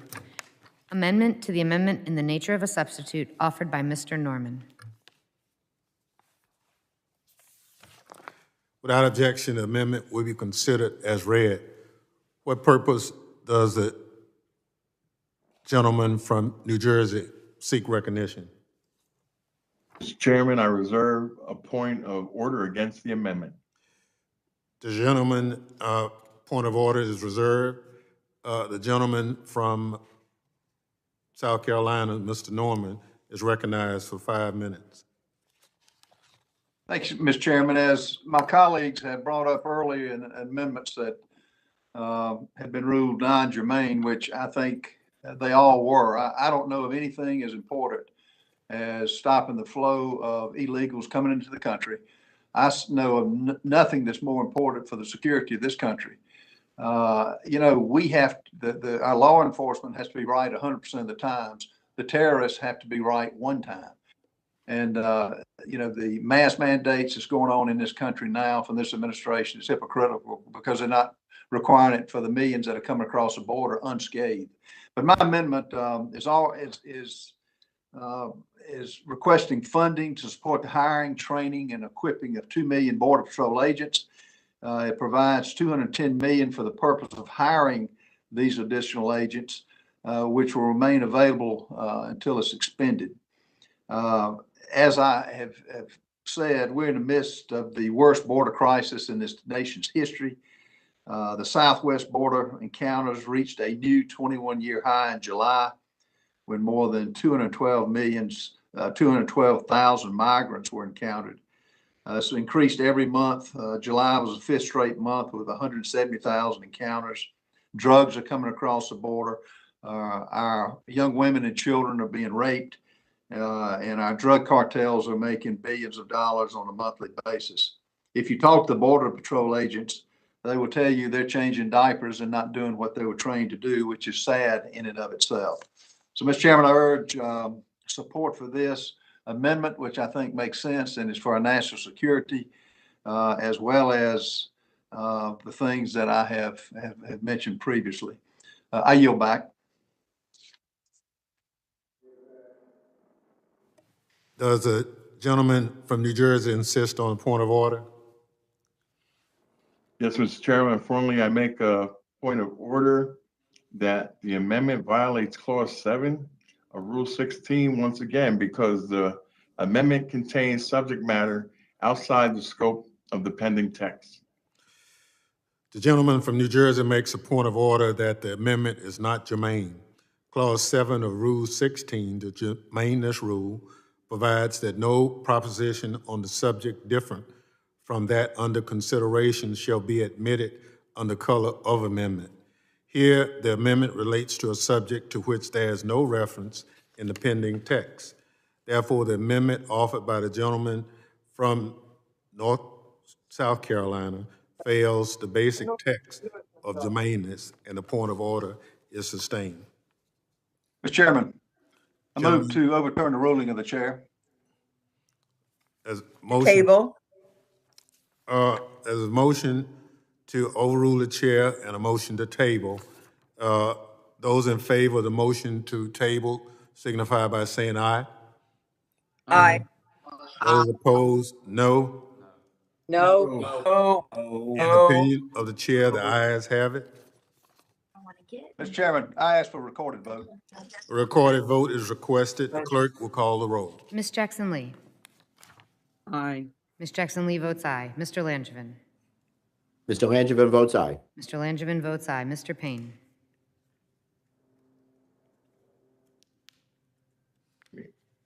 Aye. Mr. Payne votes aye. Mr. Correa.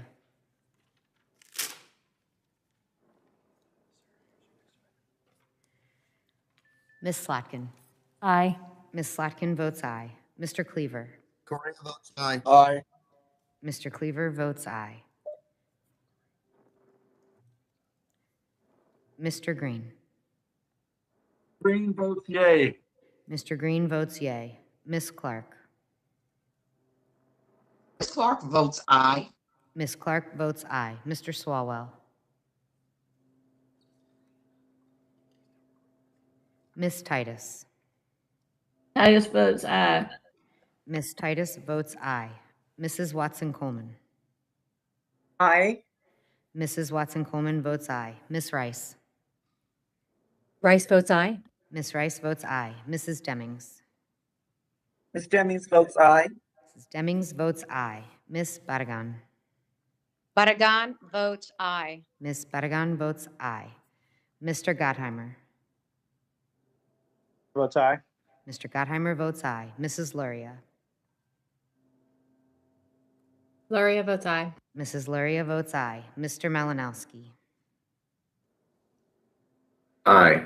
Mr. Malinowski votes aye. Mr. Torres. Vote aye. Mr. Torres votes aye. Mr. Katko. Katko votes no. Mr. Katko votes no. Mr. McCall. McCall votes no. Mr. McCall votes no. Mr. Higgins. No. Mr. Higgins votes no. Mr. Guest. Guest votes no. Mr. Guest votes no. Mr. Bishop. Mr. Bishop votes no. Mr. Van Drew. Mr. Van Drew votes no. Mr. Van Drew votes no. Mr. Norman. Norman votes no. Mr. Norman votes no. Mrs. Miller Meeks. Miller Meeks, no. Mrs. Miller Meeks votes no. Mrs. Harshbarger. Harshbarger votes no. Mrs. Harshbarger votes no. Mr. Clyde. Clyde votes no. Mr. Clyde votes no. Mr. Jimenez. Jimenez votes no. Mr. Jimenez votes no. Mr. LaTurner. LaTurner votes no. Mr. LaTurner votes no. Mr. Meyer. No. Mr. Meyer votes no. Mrs. Kamick. Kamick votes no. Mrs. Kamick votes no. Mr. Pfluger. Mr. Pfluger, no. Mr. Pfluger votes no. Mr. Garbarino. No. Mr. Garbarino votes no. Mr. Correa. Correa votes aye. Mr. Correa votes aye. Mr. Swalwell.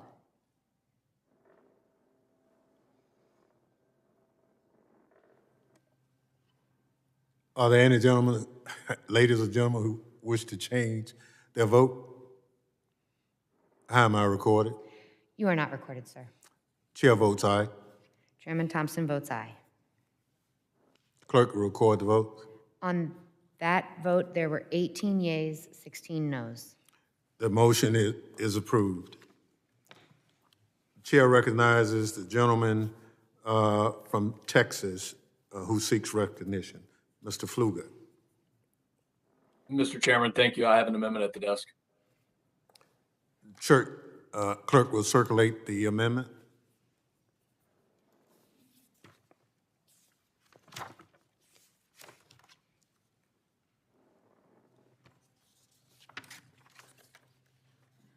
Thank you.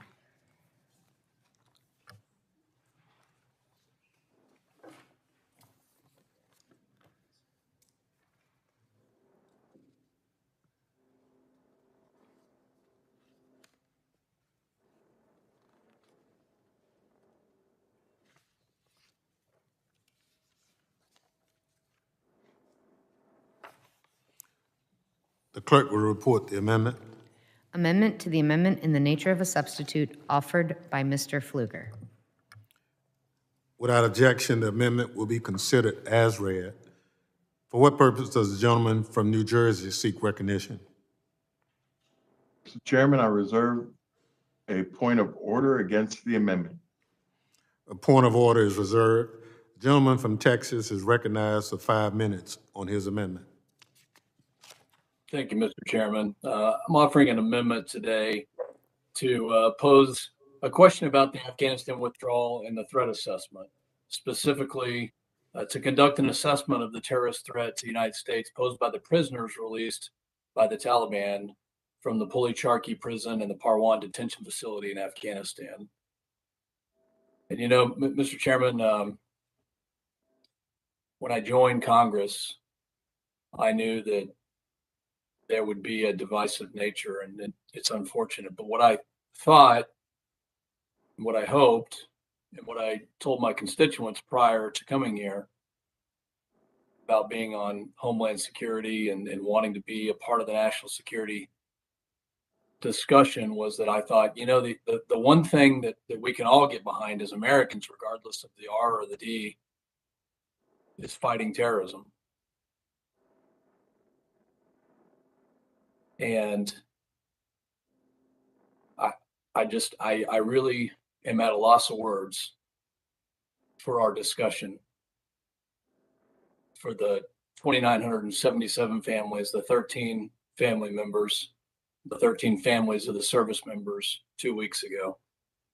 of what to tell them. You know, I've got this amendment here, and it's pretty simple.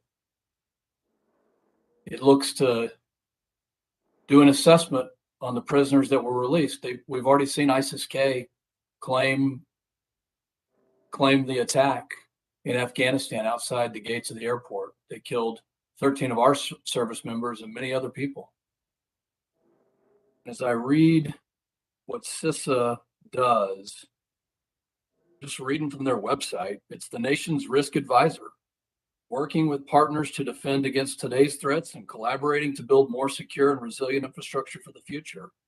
The threats we face, digital, physical, man-made, technological, and natural, are more complex, and the threat actors more diverse than at any point in our history. That's reading from their website. They say that CISA is at the heart of mobilizing collective defense as we lead the nation's efforts to understand and manage risk to our critical infrastructure. If we continue on like we have been in this markup, I don't know what I'm going to tell the families of those 13 service members who were killed by terrorists, or the families of those that we honored in New York City this past week. And I appreciate your leadership bringing us there. Because terrorists don't care about the domain. They're going to use any domain. They're going to use the air domain, the land domain, the cyber domain, any domain. And I hope that we can arm CISA with the assessment of what these 4,000 to 5,000, 6,000, whatever it is, people are doing, where they're from, what their affiliations, their terrorist affiliations are, and what their intentions are. I don't know what to tell the people in my district tonight at a town hall. I'm really not sure what to tell them about this. I thought that every American was going to be anti-terrorism, and I hope that we can come together. I hope that the committee will pass this assessment. It's critical that we know what these people are doing and how they're going to attack our country and what their intentions are. We've received classified briefings, and I think that this committee would do well to sit together again in a full committee hearing to understand that and to ask DHS to lead that effort. I yield back. Gentleman yields back. Does the gentleman from New Jersey insist on the point of order? Absolutely, Mr. Chairman. I make a point of order that the amendment violates Clause 7 of Rule 16 because the amendment contains subject matter outside the scope of the pending text. Once again. The gentleman from New Jersey makes a point of order that the amendment is not germane. Clause 7 of Rule 16, the germaneness rule, provides that no proposition on the subject different from that under consideration shall be admitted under color of amendment. Here, the amendment relates to the subject to which there is no reference in the pending text. Therefore, the amendment offered by the gentleman from Texas fails the basic test of germaneness, and a point of order is sustained. Mr. Chairman, I move to overturn the ruling of the chair. Motion is made to overturn the ruling to of the table. chair. Move to table. Motion is made by the gentlelady from New Jersey to table. All in favor, say aye. Aye. Opposes, nay. Aye. Nay. Nay. The ayes have it. The motion Mr. is Chair, I ask for a recorded vote.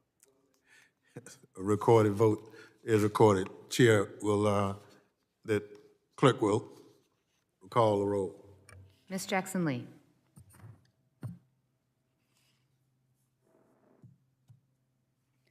Mr. Langevin.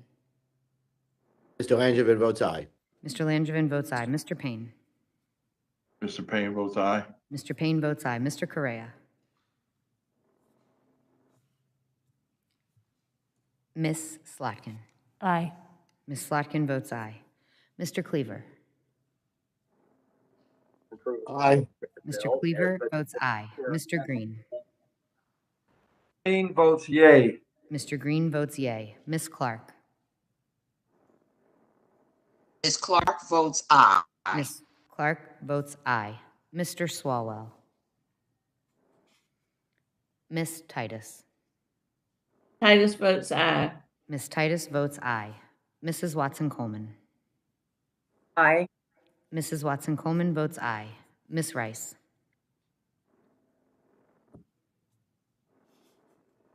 Mrs. Demings. Aye. Mrs. Demings votes aye. Ms. Barragan.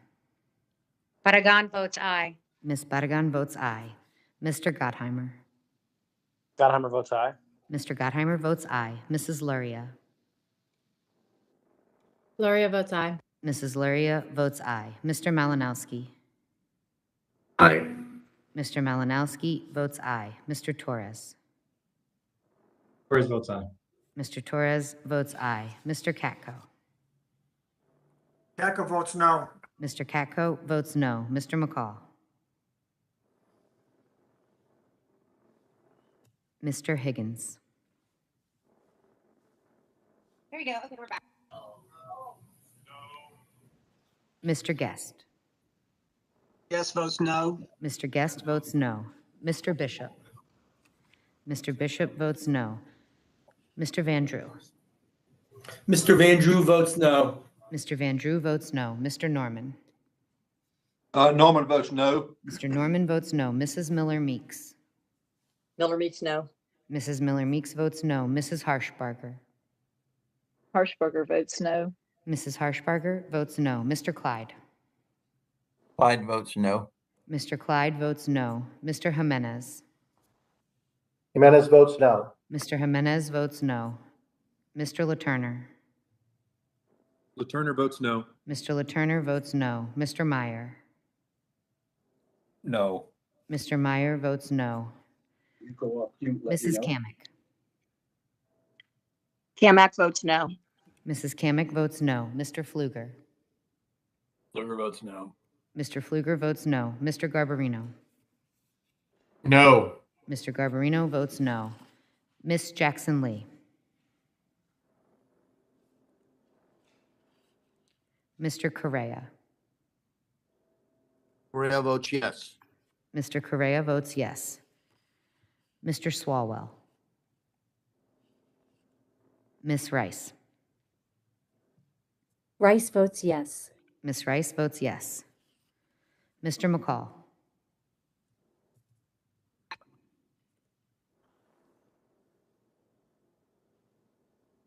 Where are we? Mr. Chair, am I recorded? Someone from Texas is not recorded. McCall votes no. Mr. McCall votes no. Mr. Higgins. Am I recorded? Continue, Clerk Will. Mr. Higgins. Mr. Higgins. Is there any other member wishing to vote or wishing to change his or her vote? Sheila Jackson Lee, am I recorded? Miss Jackson Lee is not recorded. This is a motion to table. Yes. I vote aye. Miss Jackson Lee votes aye.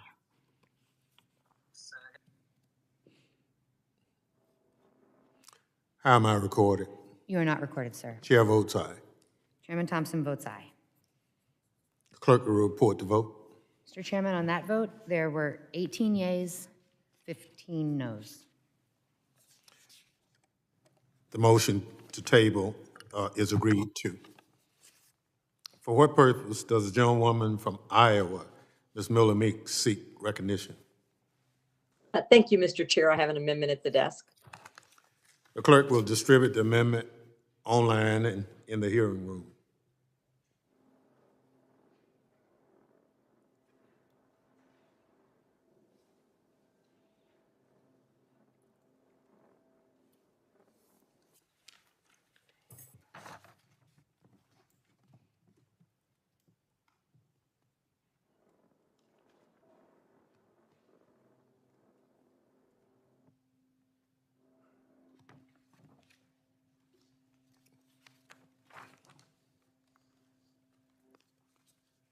The clerk will report the amendment.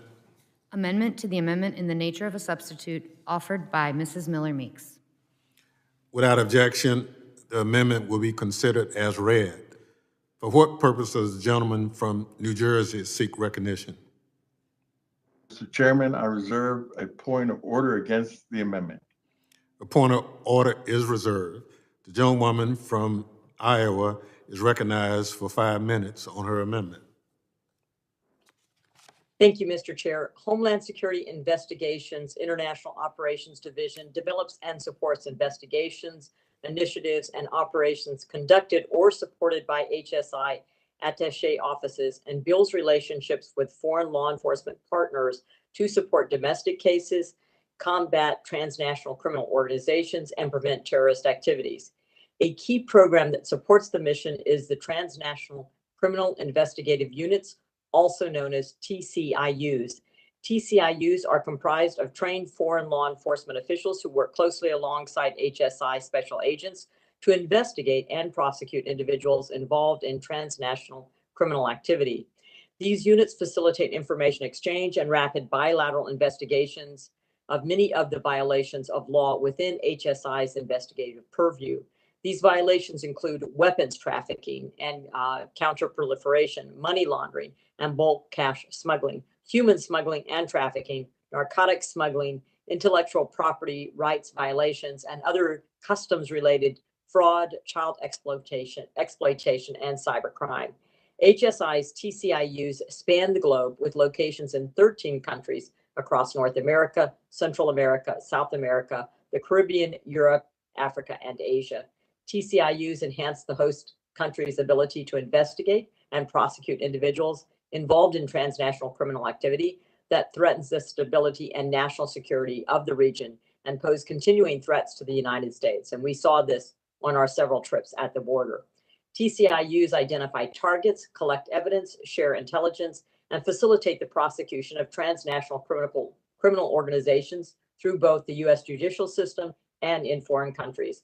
My amendment provides additional resources to this vital program and gives HSI the ability to pay stipends to the foreign law enforcement officers assigned to TCIUs. Many of these officers work tirelessly day and night, often under perilous and dangerous environments, in support of TCIU's missions. The effectiveness of HSI overseas stems from the relationship the United States has with our foreign law enforcement counterparts. These foreign officers are an integral part of attacking TCOs at its core, and they deserve to be compensated for jobs well done. I urge my colleagues to vote in favor of my amendment.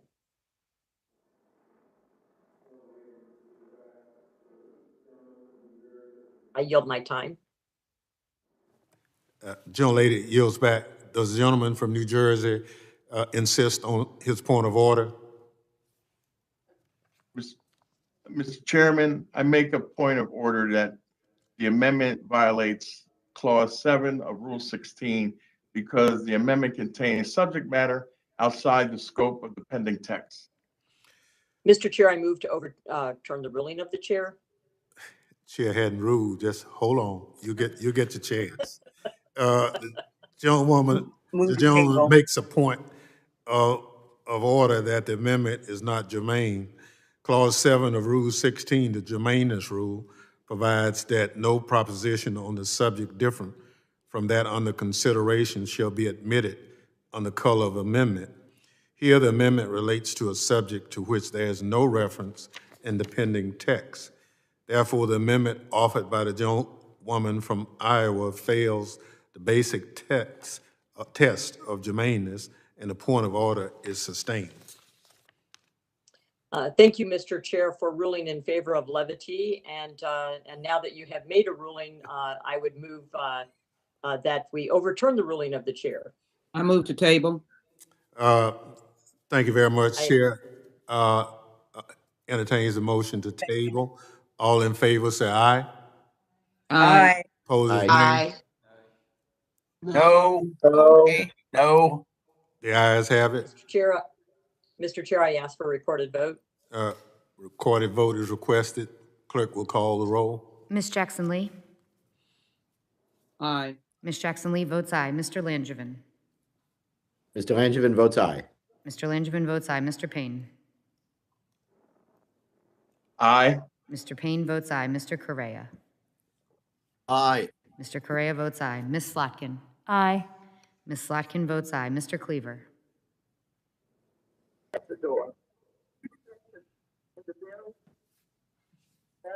Aye. Mr. Cleaver votes aye. Mr. Green. Green votes yay. Mr. Green votes yay.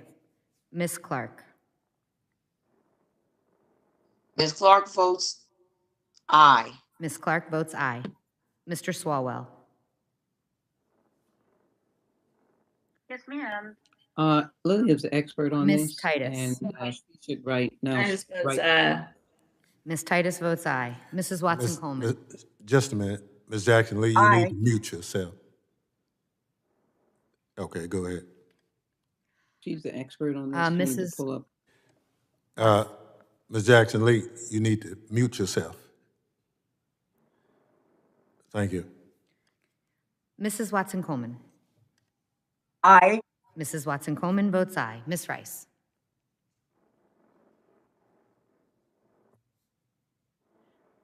Mrs. Demings.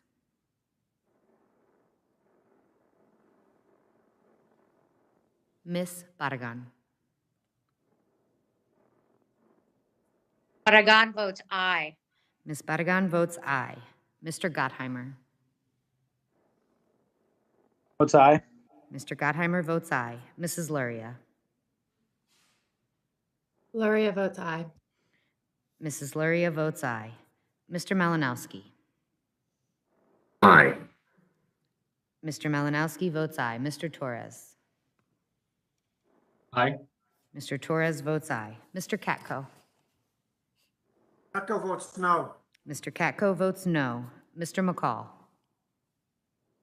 McCall votes no. Mr. McCall votes no. Mr. Higgins. No. Mr. Higgins votes no. Mr. Guest. No. Mr. Guest votes no. Mr. Bishop. Mr. Bishop votes no. Mr. Van Drew. Who votes no? Mr. Van Drew votes no. Mr. Norman. Norman votes no. Mr. Norman votes no. Mrs. Miller Meeks. Miller Meeks is a no. Mrs. Miller Meeks votes no. Mrs. Harshbarger. Harshbarger votes no. Mrs. Harshbarger votes no. Mr. Clyde. Mr. Clyde votes no. Mr. Clyde votes no. Mr. Jimenez. Jimenez votes no. Mr. Jimenez votes no. Mr. LaTurner. Turner, no. Mr. LaTurner votes no. Mr. Meyer. No. Mr. Meyer votes no. Mrs. Kamick. Kamick votes no. Mrs. Kamick votes no. Mr. Fluger.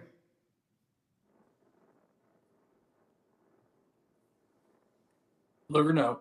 Mr. Fluger votes no. Mr. Garbarino. No. Mr. Garbarino votes no. Mr. Swalwell. No. Mr. Swalwell No. votes no. But are you sending it to the 814 Rice. number? Rice votes yes. Ms. Rice votes yes. Mrs. Demings. Ms. Demings votes aye. Mrs. Demings votes aye.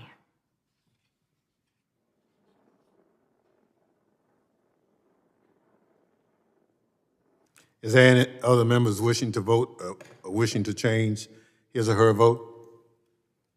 How does the chair record? Chairman, how am I recorded? Ms. Jackson Lee wants to know how Jackson. she's recorded. Ms. Jackson Lee is recorded as a yay. Thank you. Lady is recorded yay. Make sure you mute yourself after you talk. We're hearing your conversation. Mr. Chairman, how is Swalwell recorded? Swalwell's voted, cast aye. Yes, I'm an aye. Thank you. Mr. Swalwell is an aye. Yes. How am I recorded? You are not recorded. Chair votes aye. Chairman Thompson votes aye. The clerk will report the vote. Mr. Chairman, on that vote, there were 19 yeas, 16 noes. The motion to table is approved.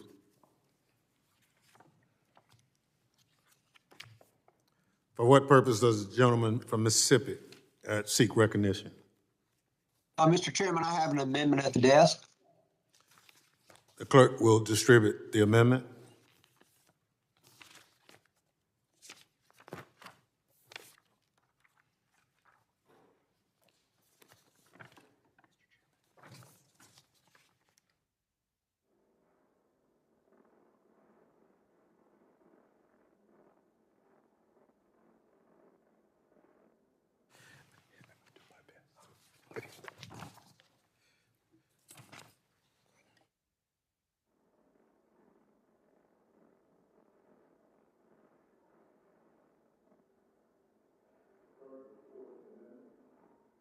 Amendment to the amendment in the nature of a substitute offered by Mr. Guest.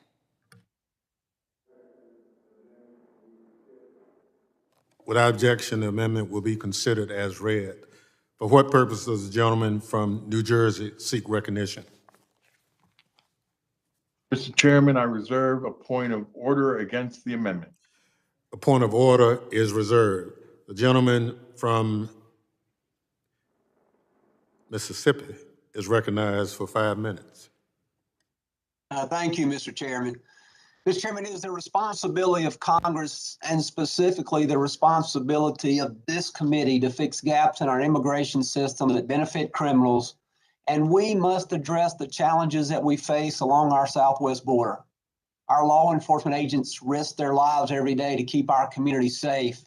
And it is imperative that we provide the men and women of law enforcement with the proper equipment to perform their duties and do so safely.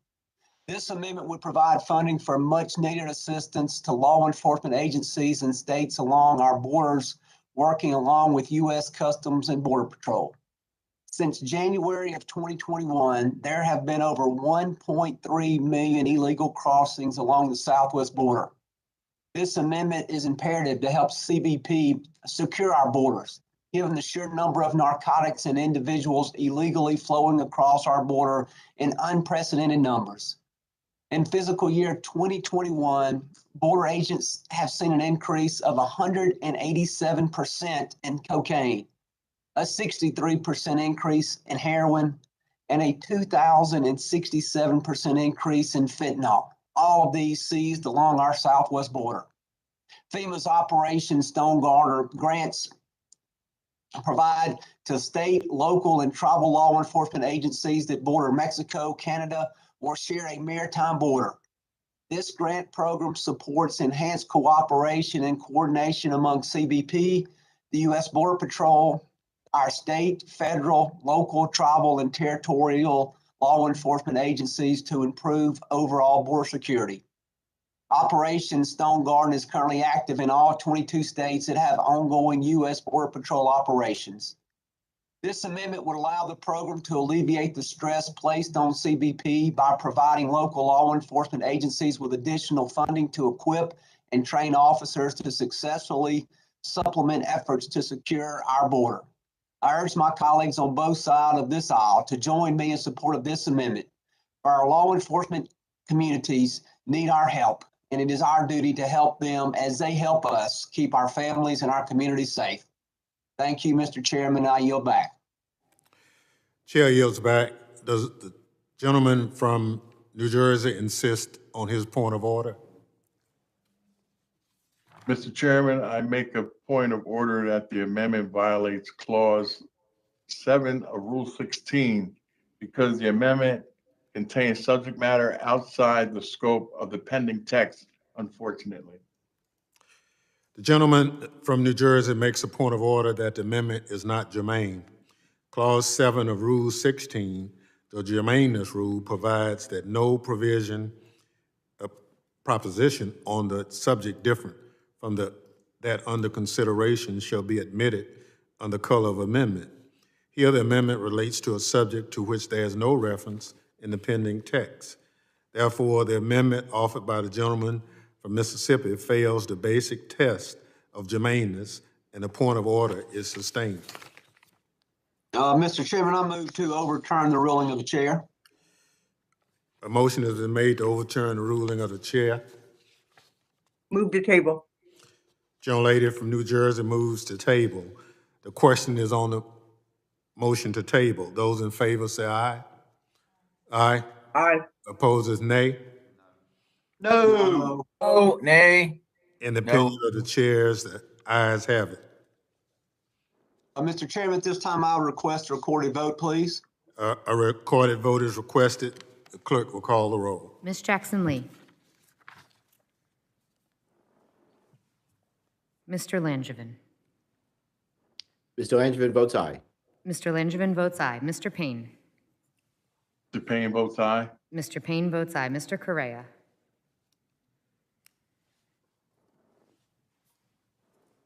Ms. Slotkin. Aye. Ms. Slotkin votes aye. Mr. Cleaver. Aye. Mr. Cleaver votes aye. Mr. Green. Green votes yay. Mr. Green votes yay. Ms. Clark. Ms. Clark votes aye. Ms. Clark votes aye. Mr. Swalwell.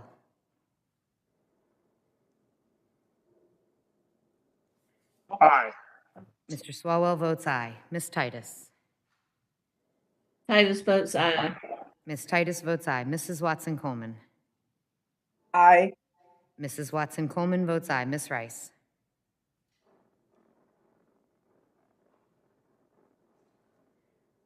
Mrs. Demings. Ms. Demings votes aye. Demings votes aye. Ms. Barragan. Barragan votes aye. Ms. Barragan votes aye. Mr. Gottheimer. Votes aye. Mr. Gottheimer votes aye. Mrs. Luria. Luria votes aye. Mrs. Luria votes aye. Mr. Malinowski.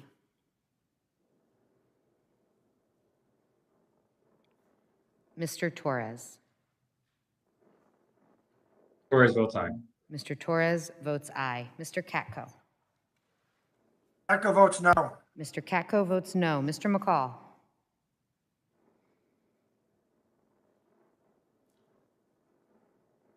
Mr. Higgins. No. Mr. Higgins votes no. Mr. Guest. Guest votes no. Mr. Guest votes no. Mr. Bishop. Mr. Bishop votes no. Mr. Vandrew. Mr. Vandrew votes no. Mr. Vandrew votes no. Mr. Norman. No. Mr. Norman votes no. Mrs. Miller Meeks. No. Mrs. Miller Meeks votes no. Mrs. Harshbarger. Harshbarger votes no. Mrs. Harshbarger votes no. Mr. Clyde.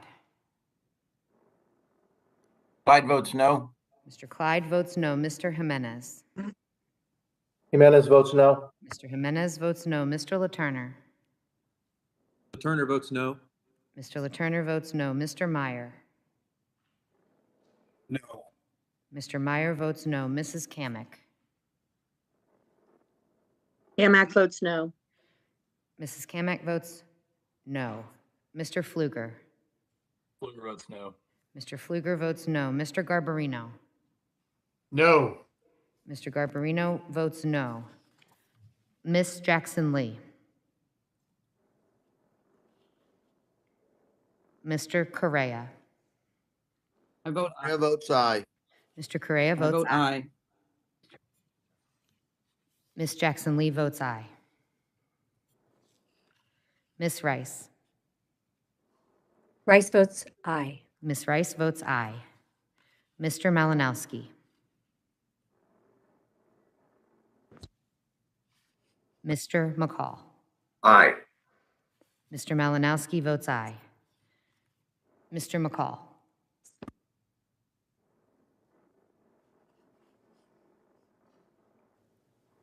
Are there any members who wishes to change their vote? How am I recorded? Chairman Thompson, you are not recorded. Chair votes aye. Chairman Thompson votes aye. Clerk will record the vote. Chairman Thompson, on that vote, there were 19 yeas, 15 noes. The motion is agreed to. For what purpose does the gentlewoman from Michigan, Ms. Slotkin, seek recognition? Pardon. Mr. Chairman, I have an amendment at the desk and wish to have it considered at this time. Clerk will distribute the amendment online and in the hearing room.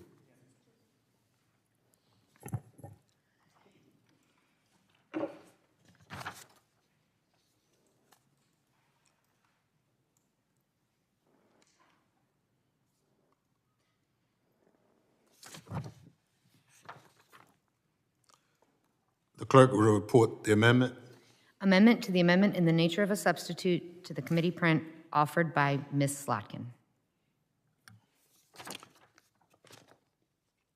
Without objection, the amendment will be considered as read. The chair recognizes the gentlewoman from Michigan for 5 minutes. Thank you, Mr. Chairman, and thank you to my colleagues for participating today. I just want to say before I get to my amendment here related to CISA that to my colleagues across the aisle, there are a number of provisions that were suggested today on Afghanistan, on terrorism, on border issues, on making sure drones are made in America if they're going to be policing our borders, that I would be more than happy to work with the other side of the aisle on through normal order. But at this time, Mr. Chairman, I'm pleased to offer this amendment, which makes a critical $60 million investment in the Cybersecurity and Infrastructure Security Agency, CISA. My amendment would dramatically expand CISA's ability to hunt down cyber attackers.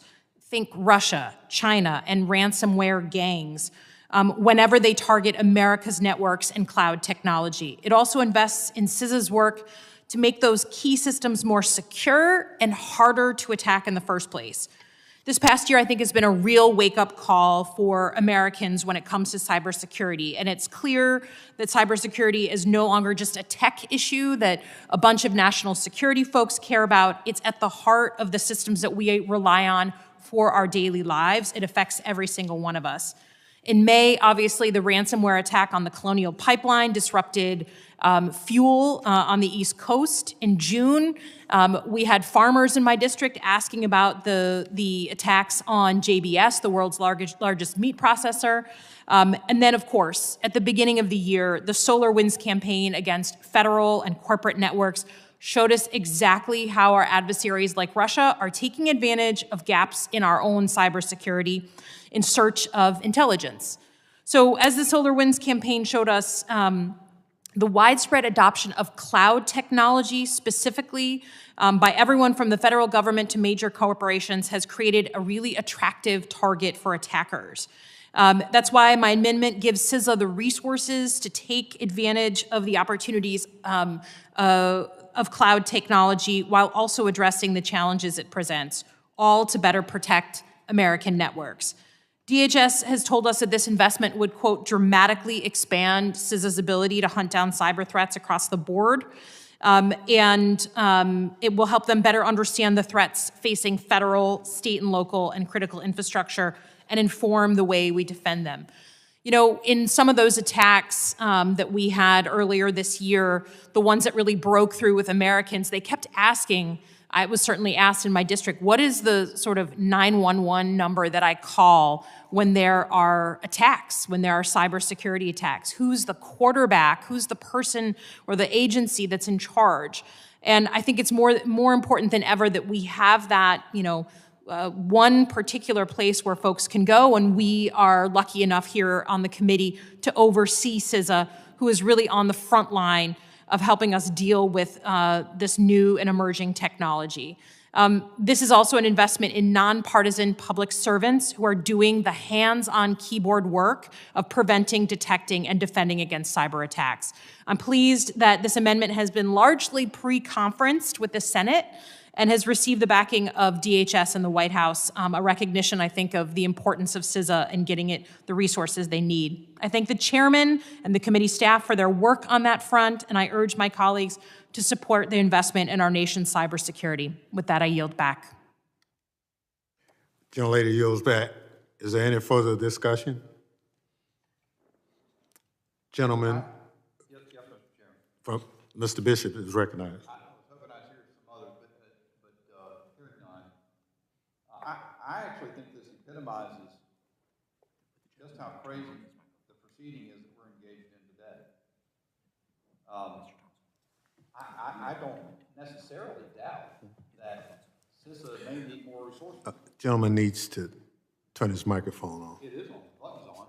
Maybe I'm on the wrong side. There's my problem. Okay, I'm sorry. Yeah, you're on the wrong Thank side. you. I appreciate it.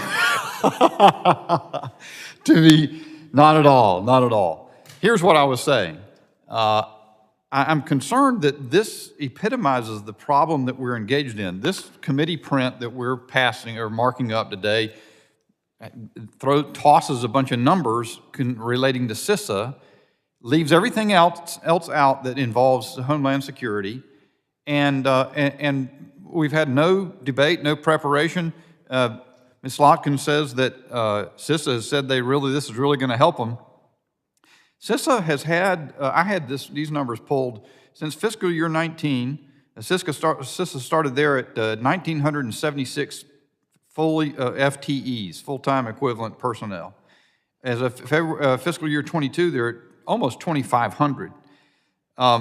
In the course of that same period of time, their budget's gone from $1.7 billion to $2.1 billion. In the course of, notwithstanding those increases, we've seen the solar wind thing develop, all these other problems and failures. And so all this does is say, throw another 60 million at them for something that we've seen these devastating problems in. That's not policy. That's not managing the federal government. And this is not at all to just jump in a 17-day period here where Democrats have decided to ram through this $3.5 trillion. This is totally meaningless to throw a $60 million amount out for, I'm not even sure if members would even know what they're referring to when they say cloud architecture, migration advisory services, and cloud threat hunting capabilities of the agency. This is no way to run a railroad. And the harm to befall us as a result of just tossing numbers around with no analysis, no deliberation, no collaboration may be very severe. So I'll oppose the amendment, but I certainly hope someone else can bring some more light rather than just heat. Gentleman yields back. Gentleman yields back. Is there any further discussion? There being no further debate, the question is on the amendment offered by the gentlewoman from Michigan, Ms. Slotkin. Those in favor say aye. Aye. Those opposed, no. No. In the opinion of the chairs, the ayes have it.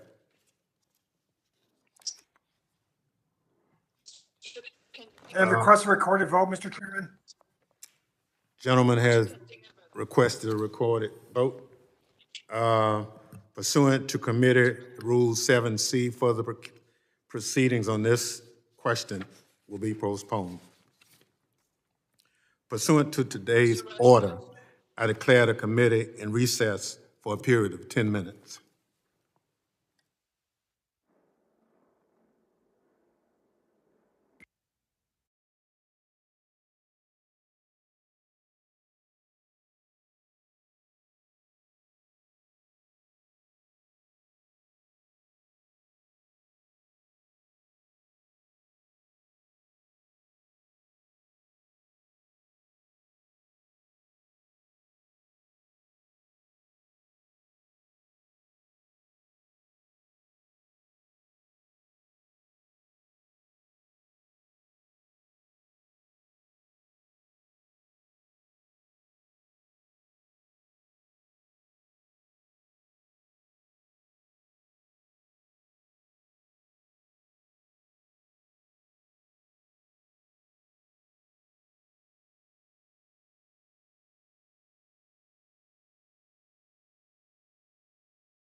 I need to borrow your mic.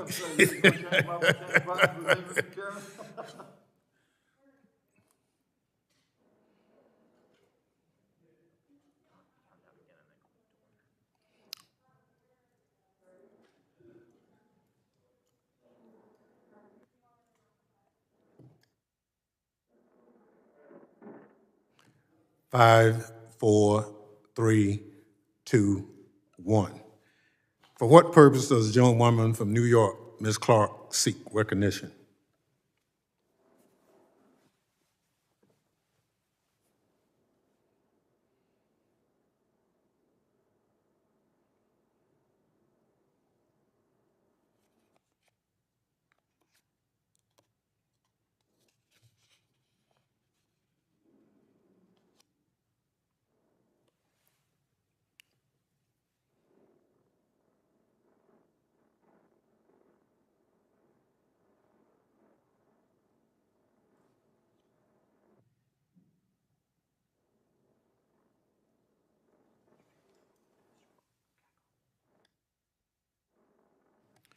Is the gentleman from New York, Mr. Katko, ready?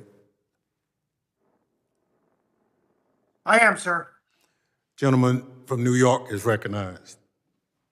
Well, thank you, Mr. Chairman. I appreciate the break and I appreciate getting back to this. If Before you I could- begin, I just want to note. Will the gentleman for the yield just a record- minute? Make sure we get the amendment distributed. Oh, I'm sorry. I apologize. Being overeager, sir. Oh, yeah.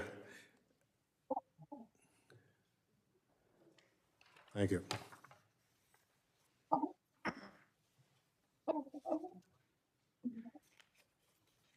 Mr. Chairman. Mr. Chairman, I'm not sure who is. it's Bonnie Watson, Columbus, Jersey. Do I need to reserve a point of order against the amendment? We're not at that point right now, Ms. Watson. Go. Oh, cool. I just ran into the room here. Yeah. Clerk will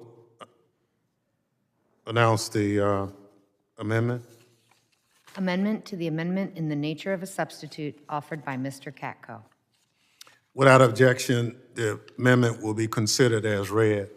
The chair recognizes the gentleman from New York for 5 minutes. Thank you, Mr. Chairman. And before I get to the substance of the bill, I want to note for the record what Ms. Slotkin referred to. She mentioned that she was inclined to want to work with us in regular order on many of these issues that we raised here. And I don't think she has to wait for regular order because there's going to be no regular order on these funding issues. So I invite her and all my colleagues on that side of the fence, that are my friends and colleagues, to vote for these things because this is the one only time they're going to be able to do that this year. Mr. Chairman, my amendment provides $210 million for CISA to address cybersecurity threats, including ransomware, by enhancing the capacity of regional cybersecurity advisors to provide education, support, and protection to state, local, tribal, and territorial governments. Specifically, it will enable CISA to advise and support FEMA's cyber preparedness grants, which include the Urban Areas Security Initiative, or UASI, and the State Homeland Security Grant Program, or SHSP. It is imperative that FEMA leverages CISA's cybersecurity expertise when managing these grants, which prioritize cybersecurity. UASI and SHSP grant programs are at the forefront of SLTT Homeland Security, and it is imperative that our partners who are facing the brunt of the ransomware scourge have access to the best guidance possible. This funding mirrors what was set aside for the same purpose in the Appropriations Committee approved Homeland Security fiscal year 2022 spending bill. CISA regional cybersecurity advisors are the first point of contact for many of our constituents who are trying to prevent being hit with a ransomware attack. CISA offers several free services to state and local governments and the private sector to prevent and mitigate cyber threats.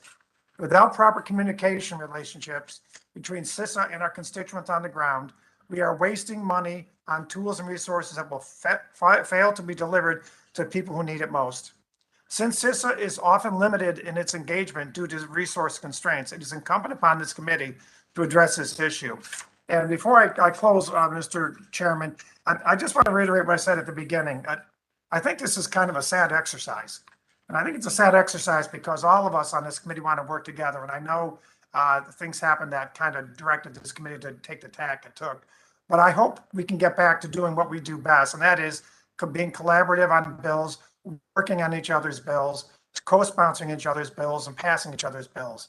That's what the heart and soul of this committee is about, and that's what protecting the homeland's about. So thank you, Mr. Chairman, for the time, and I yield back. Thank you very much. The gentlelady from New Jersey had sought recognition with a point of order. I do want to, does she withdraw her reservation? Thank you, Mr. Chairman. I withdraw my reservation. Thank you very much. The reservation is withdrawn. I do have some claiming time in opposition to it. And let me say, for Mr. Katko's purpose, in terms of sponsoring bipartisan legislation, I think he'll recognize that I probably have done it more than maybe one or two other members. And I understand that purpose, and I'll continue to do that. But in terms of where we are, it's so narrow in terms of our ability as a committee to come within the reconciliation numbers. They are what they are. But I look forward to working with you on that. And Mr. Chairman, if I just may briefly respond, if I may. Listen, that's why I bear no ill will towards you or anyone on the committee. I know you're kind of boxed in on this, and I respect that. And I just look forward to getting back to where we once were. That's all. yeah, you know, there's no question about what you're proposing, and I think we can work through it. But clearly, in terms of where we are today, it's just going to absolutely be impossible. And I just want to let you know that we'll have to get a lot of what we do scored by CBO. We didn't get it scored, so we don't really know where it falls within our budget number. But I will work with you on it. And if you agree to withdraw it, you and I have had a good relationship. I look forward to trying to make something out of this because it's the right thing to do. It's just that where we are now, we're just boxed in. Well, I thank you for the argument, Mr. Chairman, but I would respectfully request a recorded vote. Thank you. Gentlemen, gentleman is asking for a recorded vote. All in favor, say aye. All opposed is nay. Yay. No. No. The amendment fails. For Mr. Chairman, can I have a recorded vote, please? yeah. Move the table. Gentleman has, pursuant to our rules, a recorded vote is requested. Pursuant to committee rules 7C, further proceedings on this question is postponed.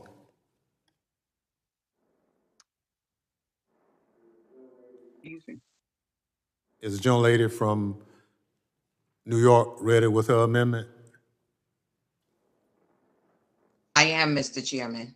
The gentlelady from New York is recognized. After we... Yes, Mr. Chairman, I have an amendment at the desk and wish to have it considered at this time. Thank you very much. The clerk will distribute the amendment.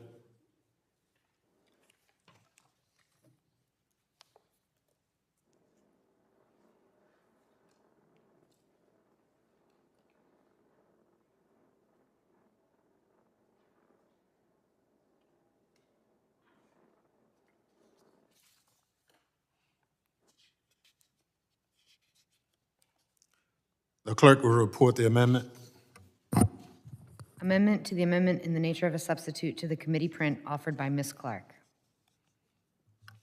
The young lady from New York is recognized for 5 minutes for her amendment. Thank you, Mr. Chairman.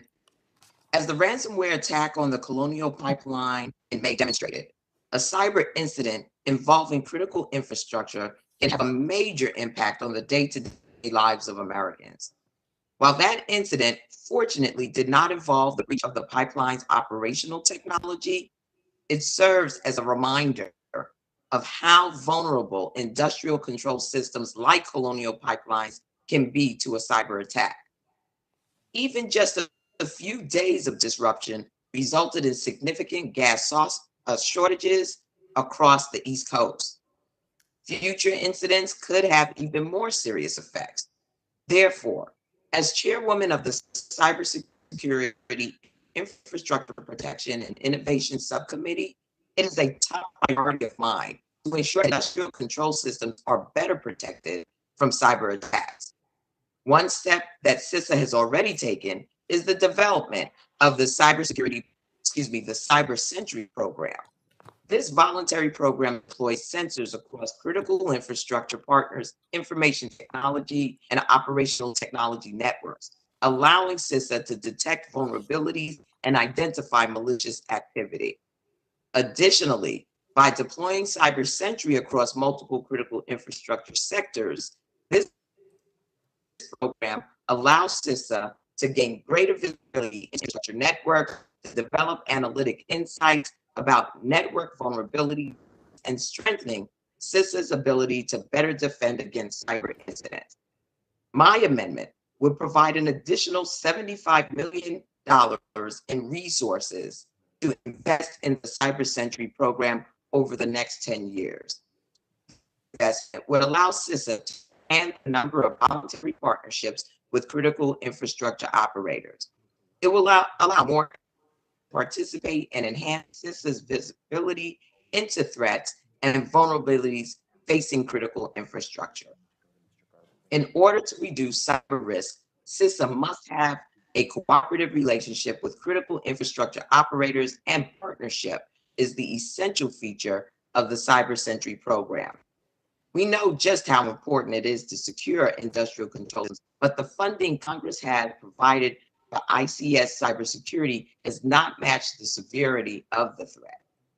This reconciliation package gives the committee the unique opportunity to rectify that shortage by investing in important ICS programs like Cyber Sentry. I urge my colleagues to adopt this amendment. And with that, Mr. Chairman, I yield back the balance of my time. Thank you, young lady. Yields back. Is there any further discussion?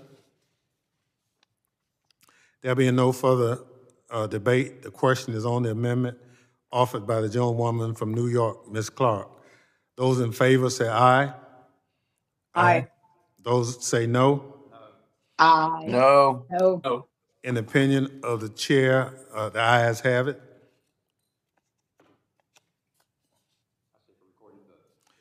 Gentlemen, pursuant to Committee Rules 7C, further proceeding on this question will be postponed. The gentlelady from New York will is called up for her second amendment. Yes, Mr. Chairman, I have an amendment at the desk and wish to have it considered at this time. The clerk will distribute the amendment online and in the hearing room.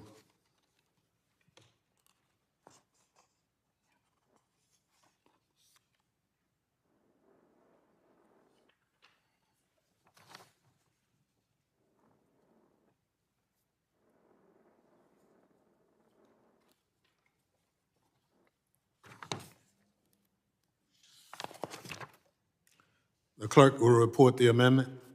Amendment to the amendment in the nature of a substitute to the committee print offered by Ms. Clark. Without objection, the amendment will be considered as read. The chair recognizes the gentlewoman from New York for 5 minutes. I thank you, Mr. Chairman. In July, my subcommittee held a hearing on strengthening the cyber talent pipeline, where we heard from experts on how to better educate our workforce to meet today's cyber threats. It was apparent at the hearing that there are many programs in the federal government and across the country working to develop the next generation of cyber experts, but we are still far behind where we need to be. Therefore, I am pleased that we are taking action today to add resource to CISA's cyber education and training programs going forward. By making a $100 million investment over the next 10 years, CISA's cybersecurity workforce development and education efforts, we are taking an step in investing in the future of our cybersecurity workforce.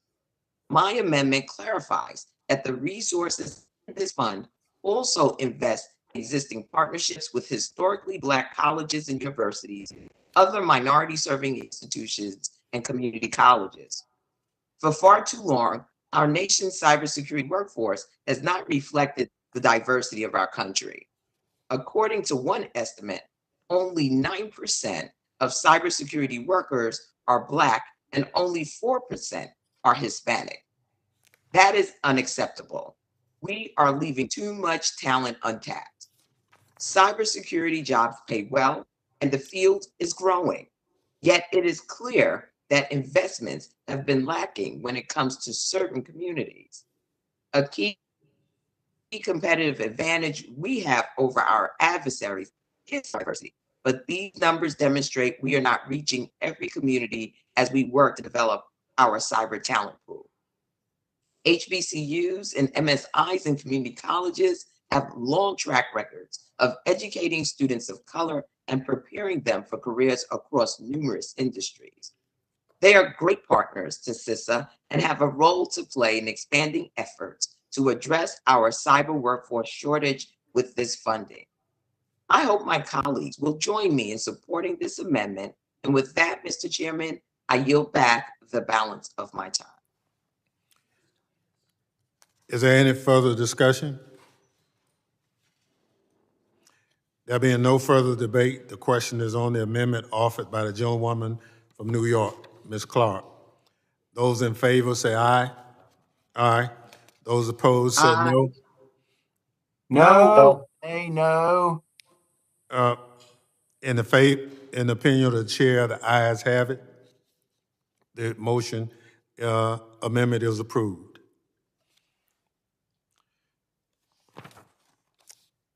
For what purpose does the gentleman from New York, Mr. Galvarino, seek recognition? Mr. Chairman, I have an amendment at the desk. The clerk will distribute the amendment online and to the members present.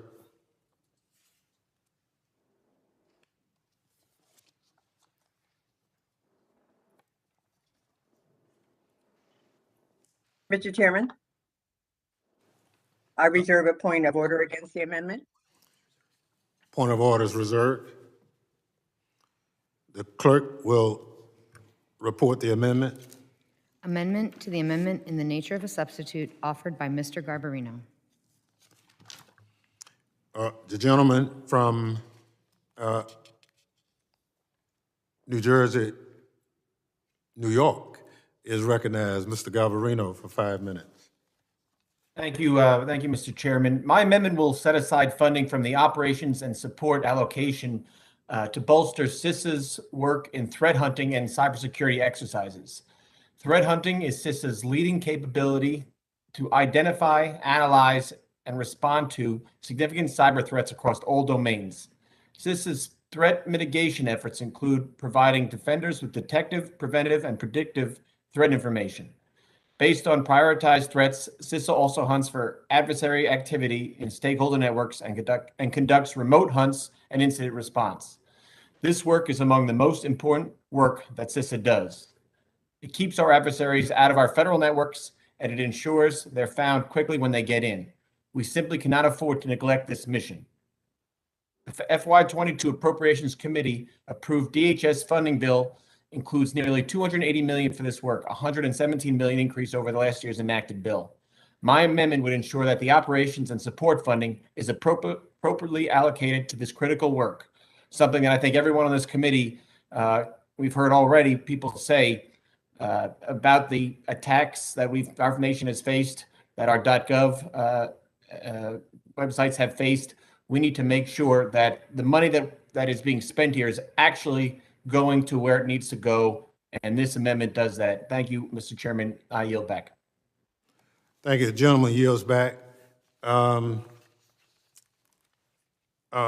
the gentleman be willing to withdraw his amendment and work with me to make sure that Legislative Budget Office and state and local cyber officials have an opportunity to respond?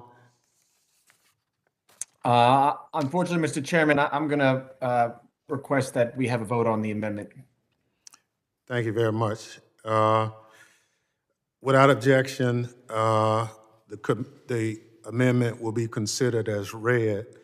The gentlelady from New Jersey, Ms. Watson Coleman, on her point of order. Will you withdraw it? Withdraw my point of order. Thank you. Gentlelady withdraws her point of order. All those in favor of the amendment as presented signify by saying aye. Aye. Aye. Opposes no. No. The noes have it. The amendment is not agreed to. Mr. Chairman, I recall, I request the yeas and nays. Gentleman requests a recorded vote pursuant to Section 7C. That amendment will be postponed until, the vote will be postponed until later this evening. Thank you, Mr. Chairman. For what gentlelady from Texas seeks recognition, Ms. Jackson Lee. Mr. Chairman, I have an amendment at the desk and wish to have it considered at this time. Clerk will distribute online the amendment and for the members who are present.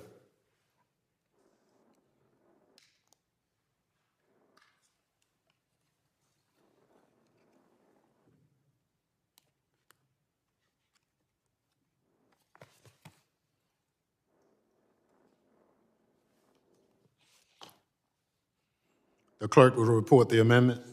Amendment to the amendment in the nature of a substitute to the committee print offered by Ms. Jackson Lee. Without objection, the amendment will be considered as read. Chair recognizes the gentlewoman from Texas for 5 minutes. Thank you, Mr. Chairman.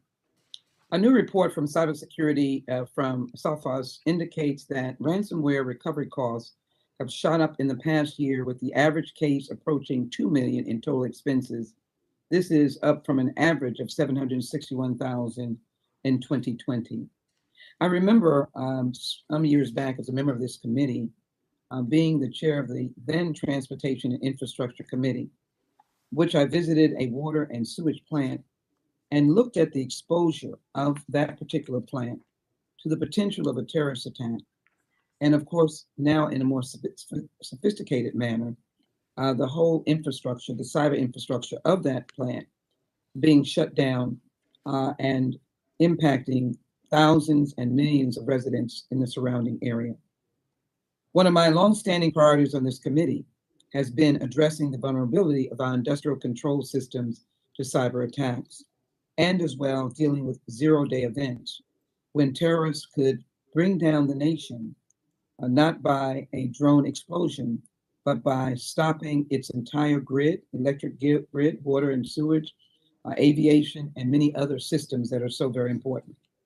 Recent incidents as the hack of the Oldsmar water treatment facility in Florida and the Colonial Pipeline ransomware attack further highlights the need to prioritize industrial control system cybersecurity. Industrial control systems are generally more specialized to their industries and can be challenging to patch and update because of their direct effect on physical operations. This is a budget reconciliation bill, not a policy bill. That's why it's so very important that my amendment be accepted, because it deals with the funding under my amendment that will provide CISA with the resources to accelerate its efforts to address cybersecurity challenges associated with industrial control systems. Specifically, my amendment would provide $50 million in resources over 10 years to CISA for researching and developing means to secure operational technology against cybersecurity vulnerabilities. I took note of one of my colleagues mentioning the amount of money that CISA may seem to have. This is a country of over 300 million. CISA has a responsibility of coordinating with our local and state governments and be astute on the emerging technology in many of the different states and local jurisdictions that are utilized for those very important cyber infrastructure. We know personally in Texas, where over 100 people died when we had to freeze in the early 2021, and so many people were susceptible to the complete collapse of the state government in being able to respond to that freeze and to those cyber systems, if you will, or that infrastructure. This additional funding will support CISA's investment in research to better detect threats and vulnerabilities to operational technology and prevent incidences and respond when incidents do occur. We know our adversaries are interested in developing the ability to target critical infrastructure. As the FBI and CISA disclosed this summer, a decade ago, Chinese state-sponsored actors reached the networks of natural gas pipeline companies with the goal of developing cyber attack capabilities that could damage or disrupt pipeline operations. The threat is not new, and our adversaries are only further honing in on their cyber capabilities. We have to be able to recognize that cyber is a new frontier of attack. It is a new frontier for terrorists.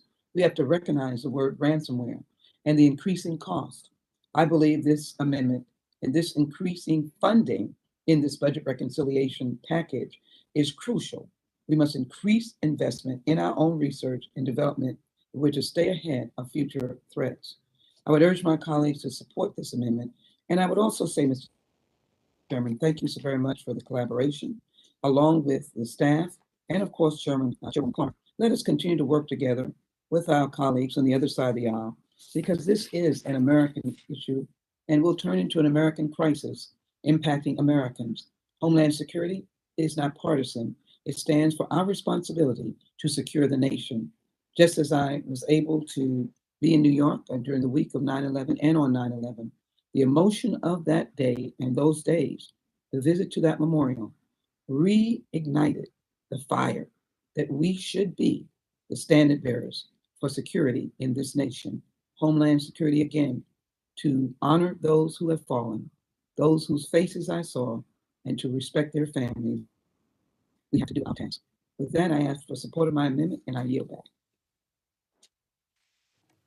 Thank you very much. Chair recognizes the young lady from Nevada, Ms. Titus. I'm sorry, Mr. Chairman, I wasn't requesting time. I did that earlier. Okay, we just had a delayed reaction. Is there any further discussion? There's no further debate. The question is on the amendment offered by the gentlewoman from Texas, Ms. Jackson Lee. Those in favor say aye. Aye. Those opposed said no. In opinion of the chairs, the ayes have it. The chair recognizes the gentleman asks for a recorded vote pursuant to Committee Rule 7C. Further proceedings on this question are postponed. Chair recognizes the gentleman from New Jersey, Mr. Van Drew, for recognition. Mr. Chairman, I have an amendment at the desk. The clerk will distribute online as well as in person the amendment.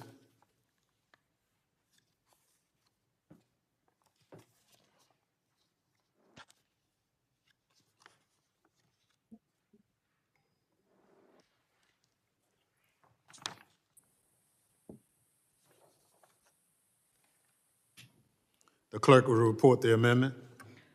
Amendment to the amendment in the nature of a substitute offered by Mr. Van Drew. Mr. Chairman, I reserve a point of order against the amendment. A point of order is reserved. The gentleman from New Jersey is recognized for 5 minutes. Thank you, Mr. Chairman. My amendment sets aside $8 million from the operations and support allocation to strengthen CISA to ensure risk mitigation of threats posed to soft targets, such as schools and other crowded type places. Unfortunately, terrorists and extremists are evolving in their mission to harm America and Americans. Crowded spaces, large gatherings, which include places of worship, schools, movie theaters, businesses, are often the targets of deadly attacks by terrorists for the sole purpose of causing great harm to good, innocent Americans. One of the key divisions that benefit from the funding is the Federal Clearinghouse on School Safety. The Federal Clearinghouse on School Safety is overseen by CISA's School Safety Task Force and is responsible with ensuring the Department of Homeland Security school safety standards are properly implemented. Important stuff. This funding would strengthen those efforts as well as allowing for increased interagency coordination with DHS. There are vulnerable places in our communities. We all know that. And this allocation of $8 million will provide CISA with robust funding to further protect our nation and to protect our great values. We must remain one step ahead of these bad actors to ensure that our country and our way of life, the American way of life, is protected. CISA needs and deserves the resources to allow them to have the most up-to-date practices and training to mitigate these deadly threats. I urge my colleagues on the committee in a bipartisan way to support this very important amendment. I yield back. Does the gentlewoman insist on a point of order?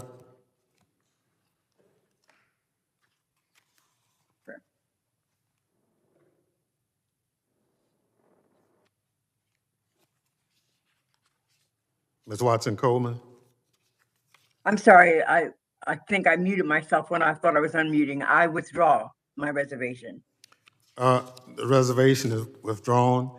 Let me indicate my opposition to the gentleman from New Jersey's amendment. I will be amenable to working with him to perfect it so that we can get it approved all the way up the line. But at this point, I am not in a position to support it.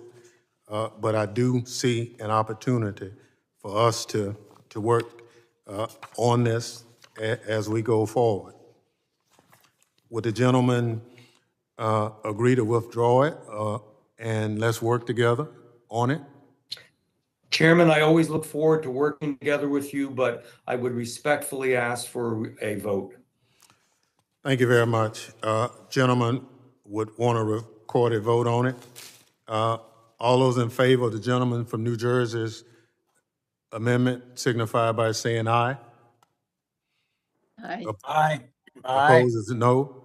No? No. No. The noes have it. The gentleman's I did, Madison. I don't.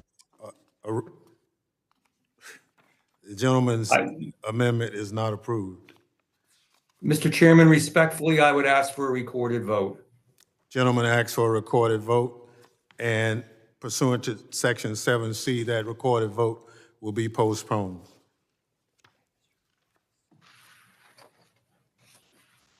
Thank you, Chairman.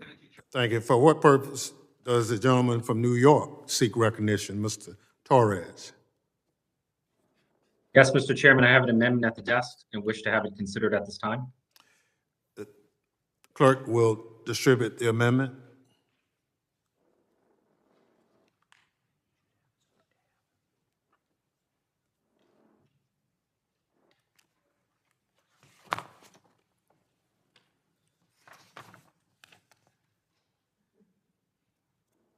Clerk will report the amendment. Amendment to the amendment in the nature of a substitute to the committee print offered by Mr. Torres. Without objection, the amendment will be considered as read. The chair recognizes the gentleman from New York for 5 minutes. Thank you, Mr. Chairman. Cyber threats are always evolving. In order to address them, our cybersecurity workforce must have the cutting-edge skills necessary to respond. CISA currently operates the Federal Virtual Training Environment, a cyber range that provides virtual environments that simulate real-world scenarios in order for cyber professionals to gain hands-on skills. At CISA's training environment, free online cybersecurity is provided to federal, state, local, tribal, and territorial government employees, federal contractors, U.S. military veterans, and for select forces, the public. This programming helps train those responsible for defending our critical infrastructure or those looking to join the cybersecurity workforce by providing important classes that strengthen their technical skill set. To enhance CISA's ability to continue to provide training to interested participants, my amendment would allocate an additional $25 million in resources to CISA to operate its cyber range. The value of a cyber range is that it allows participants to take skills they've learned in the classroom and put them to practice in a safe, controlled environment. Additionally, organizations can use cyber ranges to test new procedures and assess their team's response to a simulated incident, providing important insights on how to better prepare going forward. By providing $25 million to CISA over the next 10 years for the operation of a cyber range, we will ensure there is sufficient funding to expand cyber range course offerings and maximize participation. A better trained cyber workforce with practical hands-on experience will pay dividends over time. I urge my colleagues to join me in supporting this critical investment, and I yield back. Gentleman yields back. Is there any further discussion? There being no further debate, the question is on the amendment offered by the gentleman from New York, Mr. Torres. Those in favor say aye. Aye. Those opposed say no. No, nay. In the opinion of the chairs, the ayes have it. But the amendment is approved.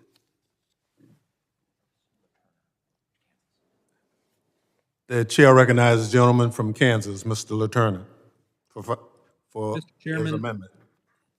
Mr. Chairman, I have an amendment at the desk. Clerk will distribute the amendment.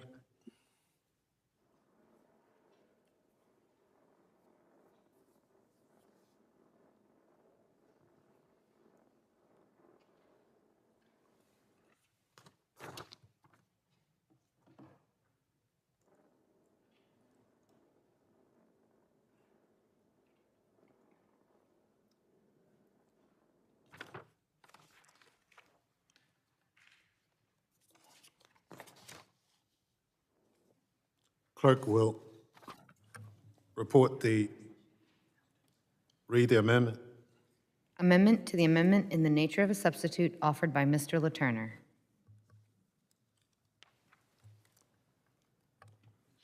The gentleman from Kansas is recognized. Thank you, Mr. Chairman. Over the past several years, cyber attacks have steadily grown as a concern in my district and across our nation. In Kansas alone, healthcare facilities, water treatment plants, local governments, and small businesses have all been targeted in recent cyber attacks. And I continually hear from constituents who feel ill-equipped to deal with this growing threat. This amendment would set aside $20 million from the operations and support allocation in the underlying bill to bolster CISA's work on vulnerability management. Funded at roughly $145 million in fiscal year 2021, this account is, quote, CISA's leading capability to identify, analyze, and address significant cybersecurity vulnerabilities across all domains, end quote. In FY22, CISA is planning to increase support for federal and SLTT-related network vulnerability management activities, providing on-site assessments, cyber hygiene, and phishing assessments. This work is critical to identifying and preventing cyber risks to our nation's critical infrastructure and federal networks.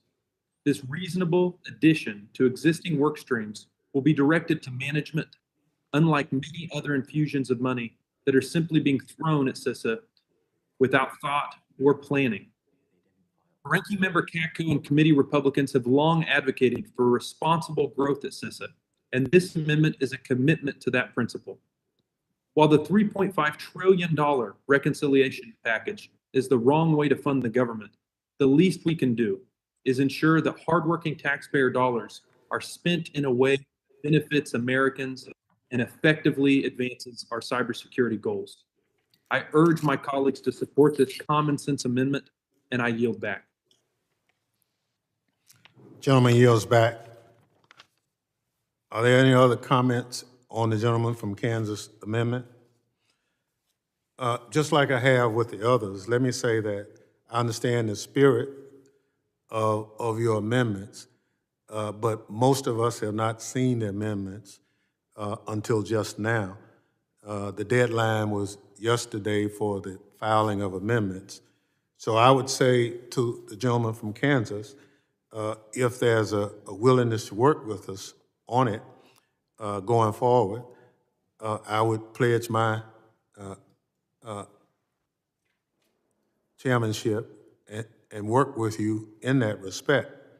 But the gentleman would have to withdraw his amendment in order for that to occur.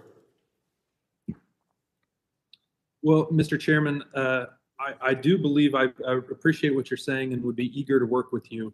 I do feel like it's a straightforward, simple amendment putting $20 million into the vulnerability management. I would like a recorded vote on that today, and would still be eager to work with you on this project in the future because I know that you share the principle that this is something that's very important to get right. Any other discussion on the amendment? All those in favor say aye. Aye. Aye. Aye. Opposes nay. Nay. No. Nay, no. The amendment is not approved. Mr. Chairman, I request the yeas and nays. Gentleman from Kansas requests the yeas and nays pursuant to Committee Rule 7C. Further proceedings on this question will be postponed.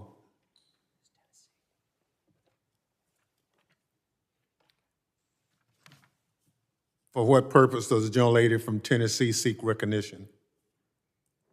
Mr. Chairman, I have an amendment at the desk. Will the clerk circulate the Harshbarger amendment?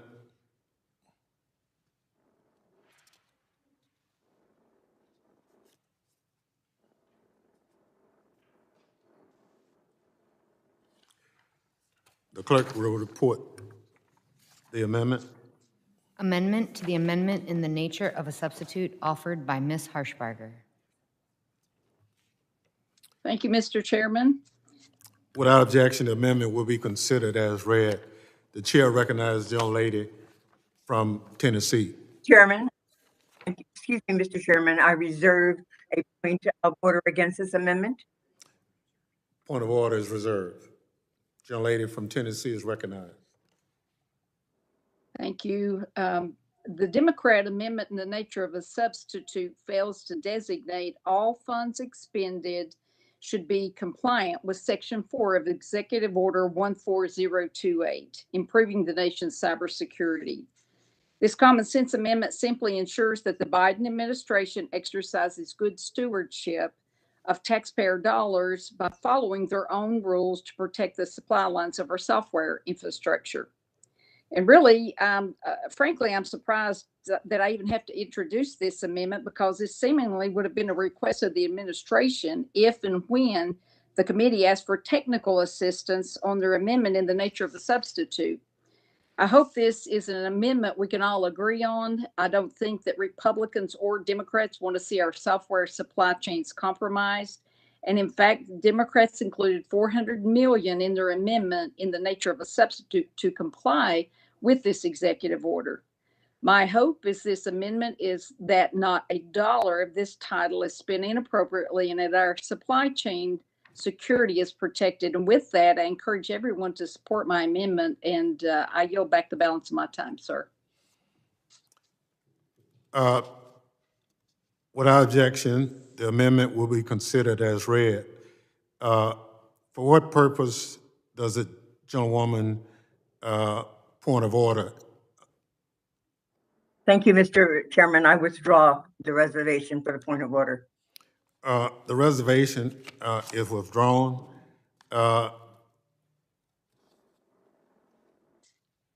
There being no further debate on the question on the amendment offered by the gentlewoman from Tennessee. Those in favor say aye. Aye. Those Aye. opposed, Yes. nay. Nay. Nay. The nays have it. The amendment is not approved. Mr. Chairman, I ask for a recorded vote, please, sir. Recorded vote is offered pursuant to Section 7C. The recorded vote is postponed. Chair recognizes the gentleman from Georgia, Mr. Clyde. Thank you, Mr. Chairman. I have an amendment at the desk. Clerk will circulate the amendment.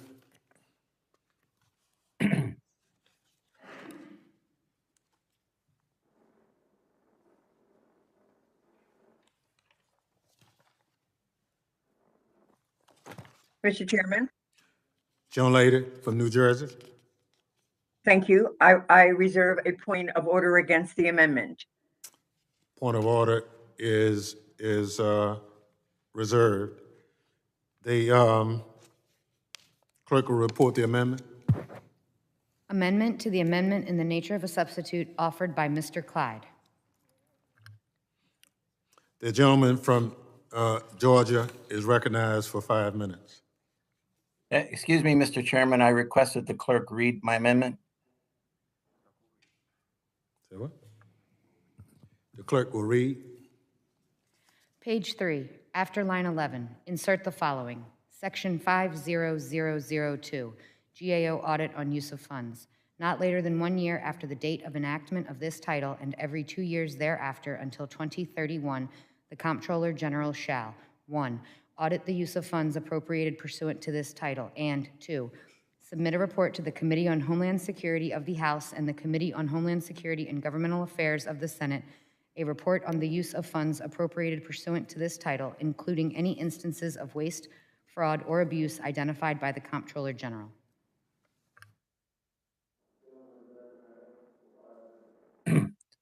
Thank you for recognizing me, Mr. Chairman.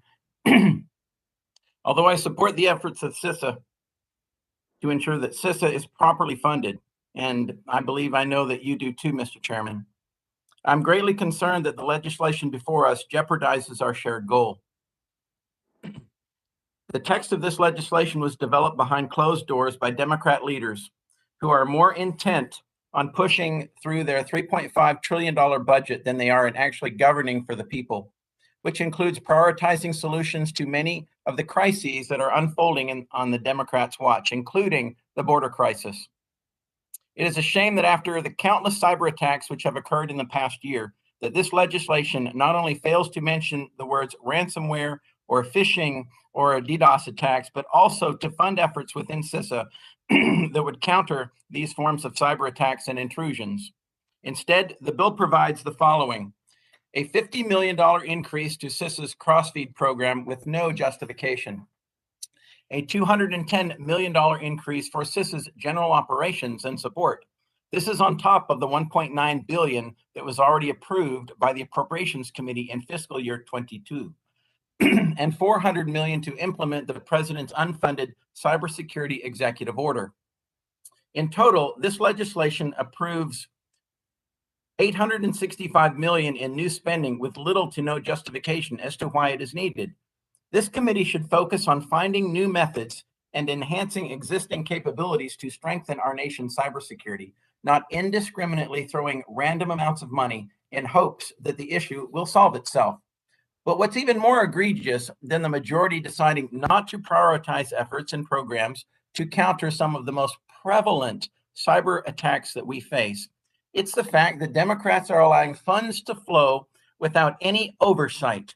That's right. Once the reconciliation spigot is turned on, no one is required to account for CISA's expenditures or lack thereof. I say lack thereof because as a rather nascent agency, I'm skeptical as to how CISA will diligently and efficiently spend the amount of money this bill throws at it. If anything, this boondoggle of a bill better sets CISA up to fail than it does to succeed. For example, if we look at the very first initiative funded today, the Multi-State Information Sharing and Analysis Center, members of this committee would be wise to note that the administration requested only $27 million for the center in the upcoming fiscal year in its most recent budget justification, a funding level that is consistent with FY21 enacted levels. The majority in its FY22 DHS appropriations bill decided that $27 million wasn't enough, so they tossed the center an additional $10 million for a total of $37 million. And now Democrats, through this bill, have somehow decided that $37 million no longer suffices and that the center actually needs an additional $50 million for a total of $87 million in FY22. $87 million. That's $60 million more than what CISA requested. If CISA couldn't justify a dollar over $27 million, how can it justify a need for $87 million, much less have a plan to spend that much money? I would like to know what my Democrat colleagues know that justifies them pulling $865 million out of a hat and tossing it to CISA without oversight. We should be accounting for every single dollar provided in this act, which is why I've offered this amendment that would require GAO to conduct robust oversight of the funding allocated in this bill. The vast sums proposed in this bill are ripe for fraud, waste, and abuse without proper oversight. And it is the duty of each member on this committee to provide that oversight. So I urge my colleagues on this committee to support this common sense good government amendment that looks to protect taxpayer dollars. I think we owe this to every taxpayer, regardless of political affiliation. And I would hope that everyone on this committee would concur and vote for this amendment. And I yield back. Gentleman yields back. Does the gentlewoman insist on her point of order? I do. I wish to withdraw the reserve on the point of order, Mr. Chairman. Thank you. Thank you, gentlelady. Withdraws the point of order. Gentleman from Rhode Island seeks recognition.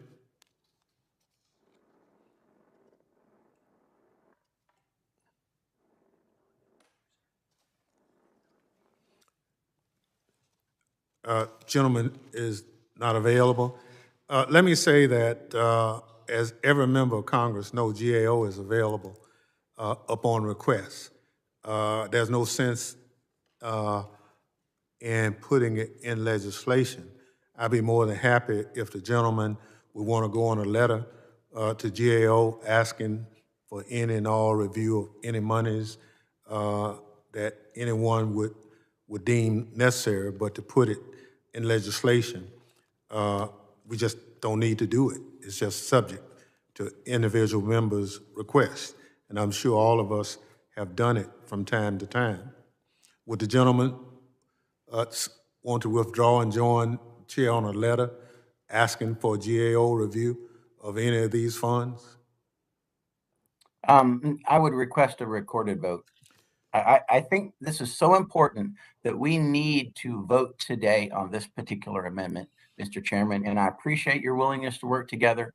But I think the amount of money that we're dealing with here is so large. I mean, just that one example I gave, we were tripling the budget of that particular entity. So I think it's very important that we have a vote on that today and that GAO be directed to be involved here. Thank you, Mr. Chair. Thank you very much. A recorded vote is requested. All those in favor say aye. Aye. All those opposed? Aye. Nay? Nay? No. The nays have it. The amendment is not agreed to. Mr. Chair, I request the yeas and nays. Pursuant to committee rule 7C, further proceedings on this question are postponed. Thank you.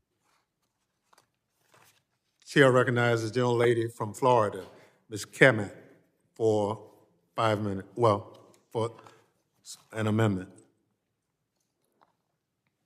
Thank you, Mr. Chairman. Can you hear me? Yes, I can. Thank you, sir. I have an amendment at the desk. The clerk will distribute the amendment.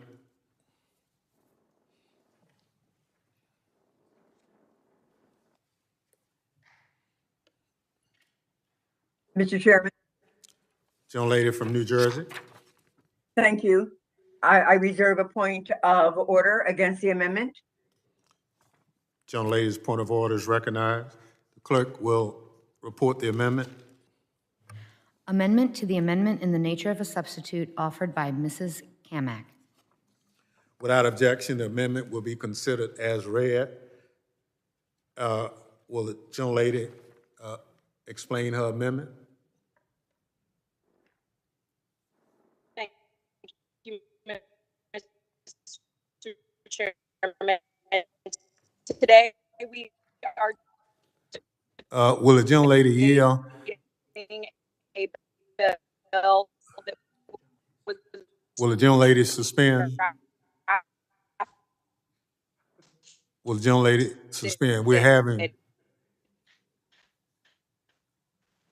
Without any Republican Will the gentlelady suspend? input. That is just small. Kemet, yes. Will the gentlelady suspend? We're having some technical difficulties.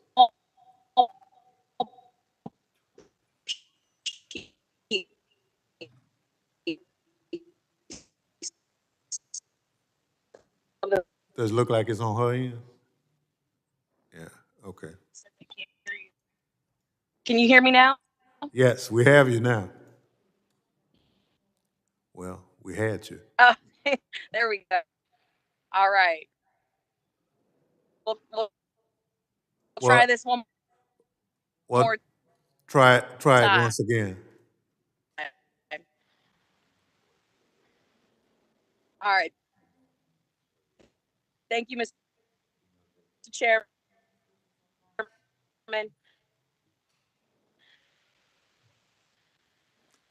Gentlelady suspend. We're still not able to. We're not able to hear you.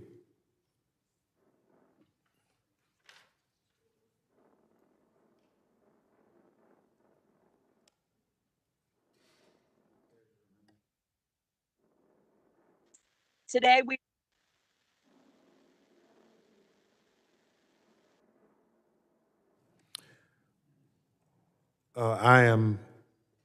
We just cannot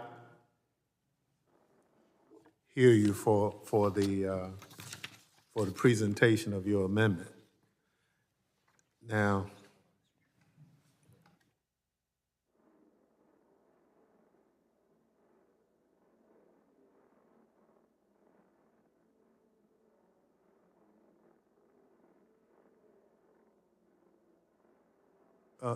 Mr. Bishop, since Ms. Kamak is having technical difficulties, would you like to submit her amendment?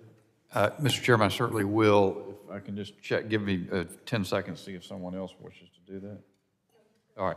Mr. Chairman, thank you for the opportunity. And sorry, Ms. Kamak cannot be heard with the technical problems. I appreciate your letting me advance her amendment. The amendment provides that no funds appropriated by this title will be used to condition the services of CISA. It helps us, and they need commercial business. Mr. Norman, you need to mute. Condition the services of CISA on compliance with federal regulations or orders relating to COVID-19 vaccines. As the committee is aware, last Thursday, President Biden announced a nationwide decree well beyond his authority to impose vaccine mandates on the country through notably a number of ways, but particularly upon the employers of every business or notably upon every business that employs 100 or more employees across the country, to force them to, through an OSHA standard that's supposed to be forthcoming, to compel employees to submit to a vaccine they object to. What Ms. Kamick's amendment does in anticipation of that flowing and perhaps other things is that the services that are provided by CISA to private industry will not be conditioned or impaired based on this idea of imposing mandates for COVID vaccines across the country. That would be, given that other authorities have been misused to that objective or have been threatened to be misused to that objective, it would be inappropriate for these funds approved in this legislation to be used for that reason. And although that was not exactly elegant, and I could not have done justice to what Ms. Kamick would have had to say, that is the substance of her amendment, and I ask the committee to approve it. Thank you very much for being an ample substitute for Ms. Kamick. The gentlelady from New Jersey's point of order. Thank you, Mr. Chairman. I do make a point of order that the amendment violates Clause 7 of Rule 16 because the amendment contains subject matter outside the scope of the pending text and conditions set forth. The gentlewoman's from New Jersey's makes a point of order that the amendment is not germane. Clause 7 of Rule 16, the germaneness rule, provides that no proposition on the subject different from the under consideration shall be admitted under color of amendment. Here the amendment relates to a subject to which there is no reference in the impending text. Mr. Chairman, request to be heard on the germaneness issue. Well, gentleman's recognized. Thank you, Mr. Chairman. This amendment places a specific limit on the use of funds appropriated under this title.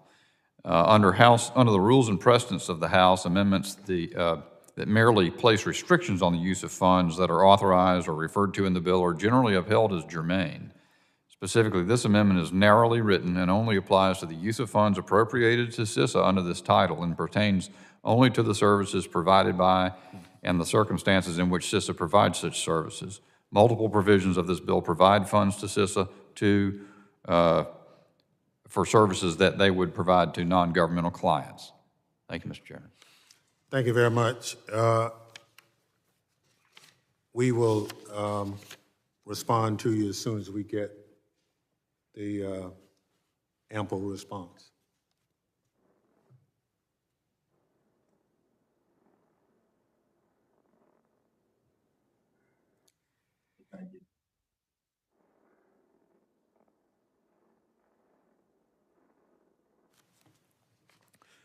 Thank you very much. Does the gentlewoman from New Jersey withdraw her point of order? No, sir. I believe that the amendment makes the effectiveness of the pending legislation contingent upon unrelated event or determination.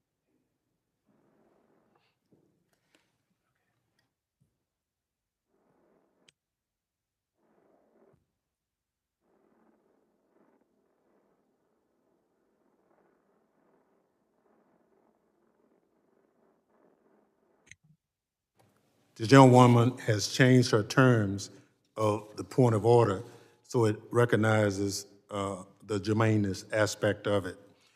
Here the amendment makes the effectiveness of the pending legislation contingent on an unrelated event on determination. Therefore, the amendment offered by the gentlewoman from New Jersey, gentlewoman from Florida, fails the basic test of germaneness and the point of order is sustained. Mr. Chairman, I appeal the ruling of the chair. Move to table. Motion to table. The clerk will call the roll. Ms. Jackson-Lee. Aye. Ms. Jackson-Lee votes aye. Mr. Langevin. Mr. Langevin votes aye. Mr. Langevin votes aye. Mr. Payne. Mr. Correa. Ms. Slotkin. Aye. Ms. Slotkin votes aye. Mr. Cleaver. Aye. Mr. Cleaver votes aye. Mr. Green. Green votes yay. Mr. Green votes yea. votes aye. Ms. Clark.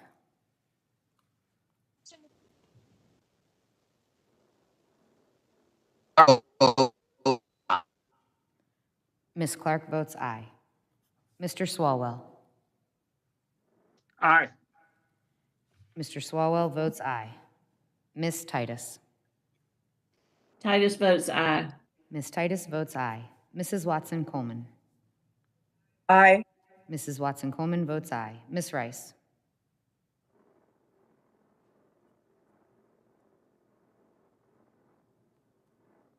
Mrs. Demings. Ms. Demings votes aye. Demings votes aye. Ms. Barragan.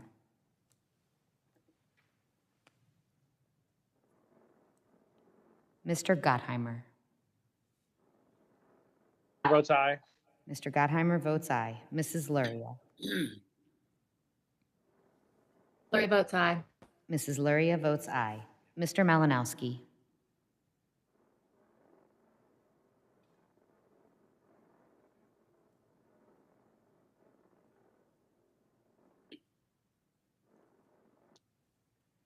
Mr. Torres.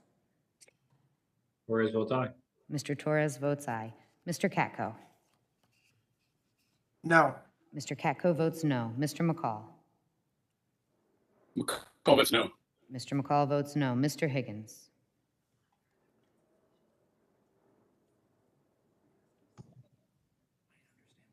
Mr. Guest.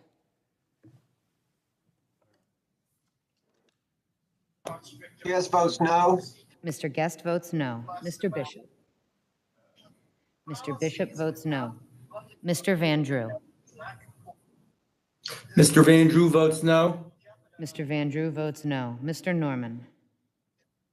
Norman votes no. Mr. Norman votes no. Mrs. Miller Meeks. Miller Meeks, no. Mrs. Miller Meeks votes no. Mrs. Harshbarger. Harshbarger votes no. Mrs. Harshbarger votes no. Mr. Clyde. Mr. Clyde votes no. Mr. Clyde votes no. Mr. Jimenez. Jimenez votes no. Mr. Jimenez votes no. Mr. LaTurner. Mr. LaTurner votes no. Mr. Meyer. No. Mr. Meyer votes no. Mrs. Kamak. Kamak votes no.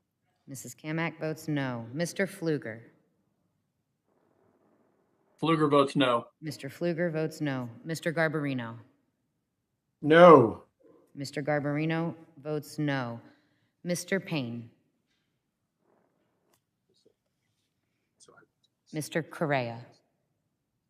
Correa votes aye. Mr. Correa votes aye. Ms. Rice. Rice votes aye. Ms. Rice votes aye. Ms. Barragan. Barragan votes aye. Ms. Barragan votes aye. Mr. Malinowski. Aye. Mr. Malinowski votes aye. Mr. Higgins.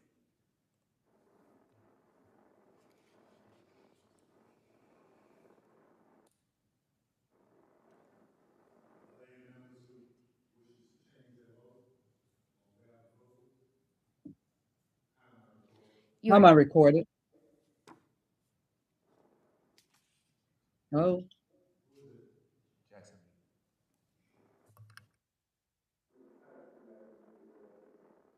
Ms. Jackson Lee is recorded as a yay.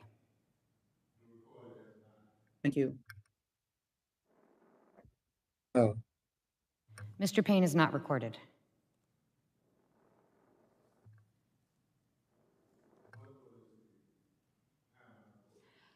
You are not recorded. Chairman Thompson votes aye. Mr. Chairman, how am I recorded? Emmanuel Cleaver.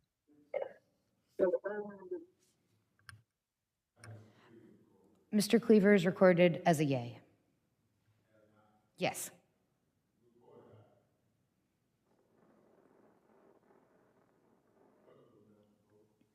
Mr. Chairman, on that vote, there were 18 ayes, 15 noes.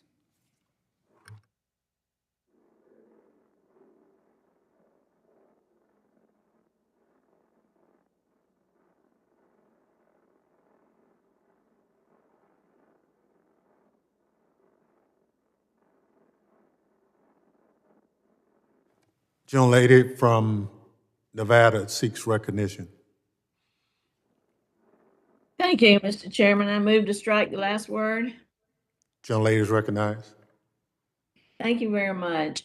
I just wanted to kind of sum up some of the things I've been hearing today in support of this bill, and I am very supportive of it, and I thank the chairman for his leadership in putting this in the reconciliation. As this committee knows, CISA has become an increasingly important component of DHS. And with the legislation before us today, we have a real opportunity to make critical, significant investments that will enable CISA to expand its important work securing our nation. This is the next battlefield, and we need to be prepared for it. In particular, I want to highlight the $100 million investment in cybersecurity workforce development and training. This additional funding reflects the committee's longstanding commitment to addressing our cybersecurity workforce shortage, and we have heard that brought up in a number of hearings over the past several years. CISA currently supports several programs that are dedicated to developing the next generation of cybersecurity workers, and they are worth noting because I think they're working and they're very creative. Cybersecurity Education and Training Assistance Program that supports K through 12 cyber education. And we constantly hear that you need to start early, grammar school, middle school, to get people interested in these fields, not wait till they graduate from high school.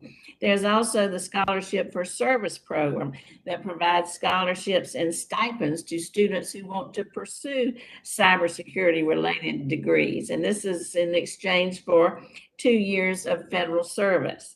There's the National Initiative for Cybersecurity Careers and Studies website that can provide the public with information on training and education possibilities and let people know what's necessary to go into this field and how they can pursue it. The additional funding that's in the bill before us today will allow CISA to make a sustained commitment to workforce development and allow this workforce to grow and to diversify. Importantly, the legislation specifically ensures that additional funding will support programs for the training and upskilling of our veterans. It will expand access to cybersecurity apprenticeships, and it will prioritize that K through 12 education in underserved communities where we don't typically have a large number of people in the workforce in cybersecurity. This provision reflects an understanding of this committee that we're going to address our longstanding cybersecurity workforce shortage, and we're looking for innovative ways to expand that access, especially to those populations that are underrepresented in this field. And for that reason, I'd like to also shout out the gentlelady from New York's amendment that calls for working with our minority serving institutions and historical Black colleges for outreach to bring some of those people into the field. And that will help not only with the expansion of the talent pool, but make it more diverse as well. So I think we'll make meaningful progress with this investment. And I really thank the chairman for his work on moving this forward. And I yield back. Young lady yields back. Pursuant to today's order, I declare the committee in recess until 4 p.m. when we shall resume postponed questions and begin voting.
5, 4, 3, 2, 1.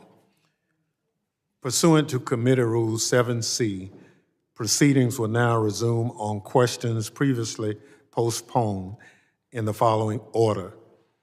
Amendment offered by Ms. Slotkin, amendment offered by Mr. Katko, amendment offered by Ms. Clark, amendment offered by Mr. Gabarino, amendment offered by Ms. Jackson Lee, amendment offered by Mr. Van Drew, amendment offered by Mr. Laturner, amendment offered by Ms. Harbinger, amendment offered by Mr. Clyde. The unfinished business is the demand for a recorded vote on the amendment offered by the gentlewoman from Michigan, Ms. Slotkin, on which the yeas prevail by voice vote. The clerk will designate the amendment. Amendment to the amendment in the nature of a substitute offered by Ms. Slotkin.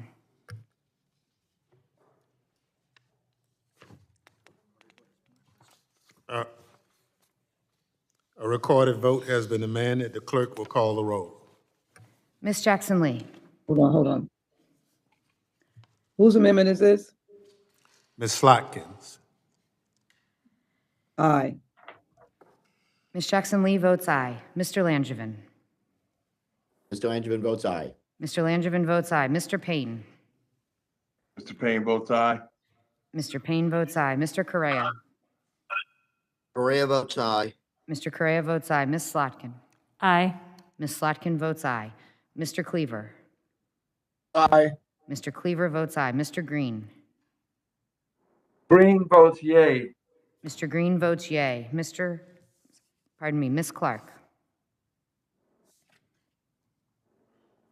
Ms. Clark of New York votes aye. Ms. Clark votes aye. Mr. Swalwell. Aye. Mr. Swalwell votes aye. Ms. Titus. Titus votes aye. Ms. Titus votes aye. Mrs. Watson-Coleman. Aye. Mrs. Watson-Coleman votes aye. Ms. Rice. Mrs. Demings. Aye. Mrs. Demings votes aye. Ms. Barragan. Mr. Gottheimer. Gottheimer votes aye. Mr. Gottheimer votes aye. Mrs. Luria. Luria votes aye. Mrs. Luria votes aye. Mr. Malinowski. Aye. Mr. Malinowski votes aye. Mr. Torres. Vote aye. Mr. Torres votes aye. Mr. Katko. Mr. Katko votes no. Mr. Katko votes no. Mr. McCall. McCall votes no. Mr. McCall votes no. Mr. Higgins. Mr. Guest. Guest votes no. Mr. Guest votes no. Mr. Bishop. Mr. Bishop votes no. Mr. Van Drew. Mr. Van Drew votes no. Mr. Van Drew votes no. Mr. Norman. No one votes no. Mr. Norman votes no. Mrs. Miller Meeks.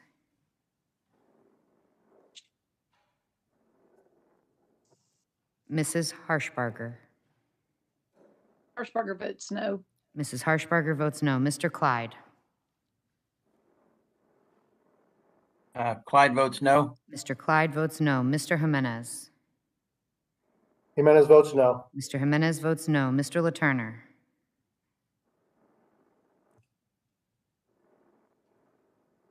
Mr. Meyer. Meyer votes no. Mr. Meyer votes no. Mrs. Kamak. Kamak votes no. Mrs. Kamak votes no. Mr. Pfluger. Fluger votes no. Mr. Pfluger votes no. Mr. Garbarino. No. Mr. Garbarino votes no. Ms. Rice. Rice votes yes. Ms. Rice votes yes. Ms. Barragan.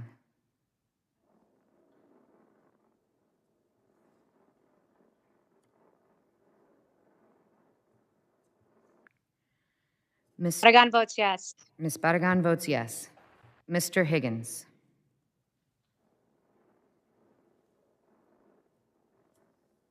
Mrs. Miller Meeks.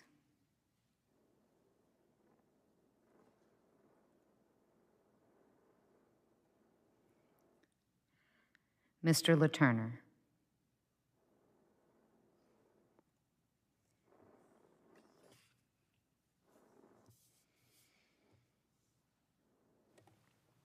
Are there any members who wishes to change their vote? How am I recorded? You are not recorded. Chair votes aye. Chairman Thompson votes aye. Clerk will announce the vote. Mr. Chairman, on that vote, there were 19 ayes, 13 noes. The amendment, the Slotkin amendment, is approved.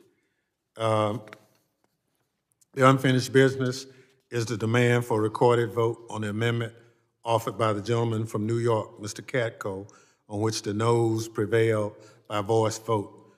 The clerk will redesignate the amendment. Amendment to the amendment in the nature of a substitute offered by Mr. Katko. A recorded vote has been demanded. The clerk will call the roll. Ms. Jackson Lee. No. Ms. Jackson Lee votes no. Mr. Langevin. Mr. Langevin votes no. Mr. Langevin votes no. Mr. Payne. Mr. Payne votes no. Mr. Payne votes no. Mr. Correa. Correa votes no. Mr. Correa votes no. Ms. Slotkin. No. Ms. Slotkin votes no. Mr. Cleaver. No. Mr. Cleaver votes no. Mr. Green. Green votes nay. Mr. Green votes nay. Ms. Clark.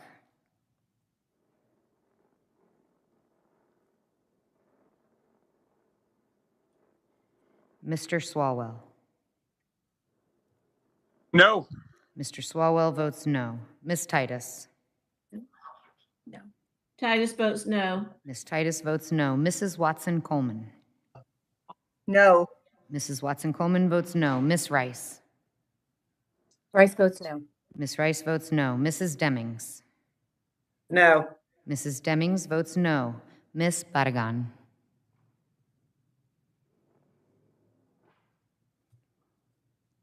Mr. Gottheimer. No. Mr. Gottheimer votes no. Mrs. Luria. Luria votes no. Mrs. Luria votes no. Mr. Malinowski. No. Mr. Malinowski votes no. Mr. Torres. No. Mr. Torres votes no. Mr. Katko. Yes. Mr. Katko votes yes. Mr. McCall. McCall votes no. Yes. Yes, I'm sorry. Mr. Yes. McCall votes yes. Mr. Higgins.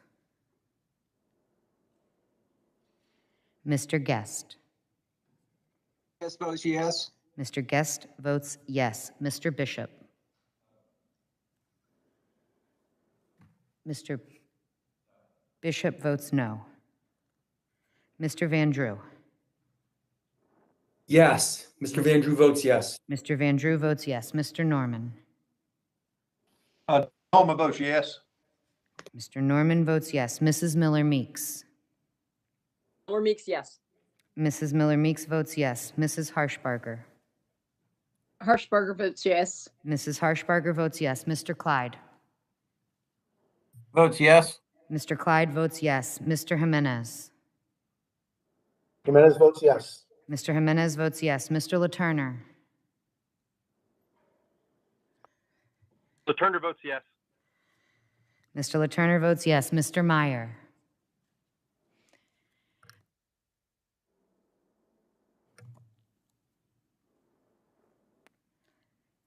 Mrs. Kamak. Kamak votes yes. Mrs. Kamak votes yes. Mr. Pfluger. Pfluger votes yes. Mr. Pfluger votes yes. Mr. Garbarino. Yes. Mr. Garbarino votes yes. Ms. Clark. Ms. Barragan. Barragan votes no. Ms. Barragan votes no. Mr. Higgins. Mr. Meyer.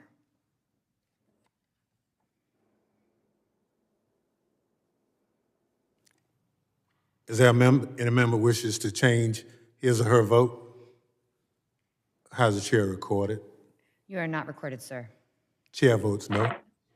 Chairman Thompson votes no. Mr. Chairman, I'd wish Oh, to it's- change my vote to a yay.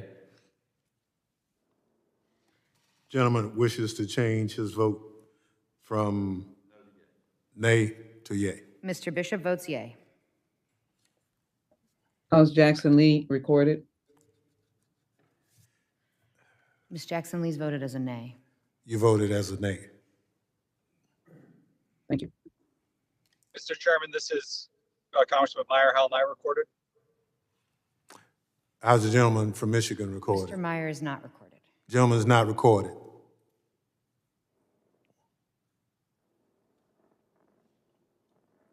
Gentleman from Michigan is not recorded.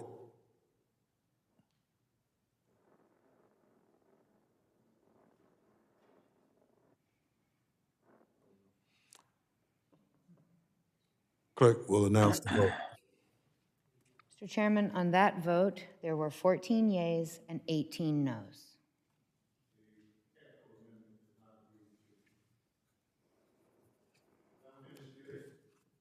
Unfinished business is the demand for a recorded vote on the First Amendment offered by the gentlewoman from New York, Ms. Clark, on which the ayes prevail by voice vote. The clerk will redesignate the amendment. Amendment to the amendment in the nature of a substitute offered by Ms. Clark. A recorded vote has been demanded. The clerk will call the roll. Ms. Jackson Lee. Aye. Ms. Jackson Lee votes aye. Mr. Langevin. Mr. Langevin votes aye. Mr. Langevin votes aye. Mr. Payne.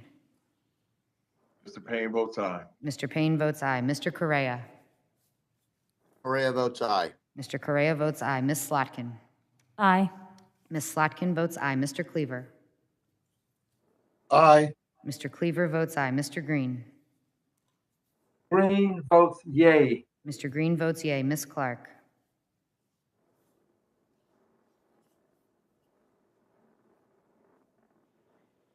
Mr. Swalwell. Aye. Mr. Swalwell votes aye. Ms. Titus. Titus votes aye. Ms. Titus votes aye. Mrs. Watson Coleman. Aye. Mrs. Watson Coleman votes aye. Ms. Rice. Rice votes aye. Ms. Rice votes aye. Mrs. Demings. Aye. Mrs. Demings votes aye. Ms. Barragan. Barragan votes aye. Ms. Barragan votes aye. Mr. Gottheimer. Votes aye. Mr. Gottheimer votes aye. Mrs. Luria. Luria votes aye. Mrs. Luria votes aye. Mr. Malinowski.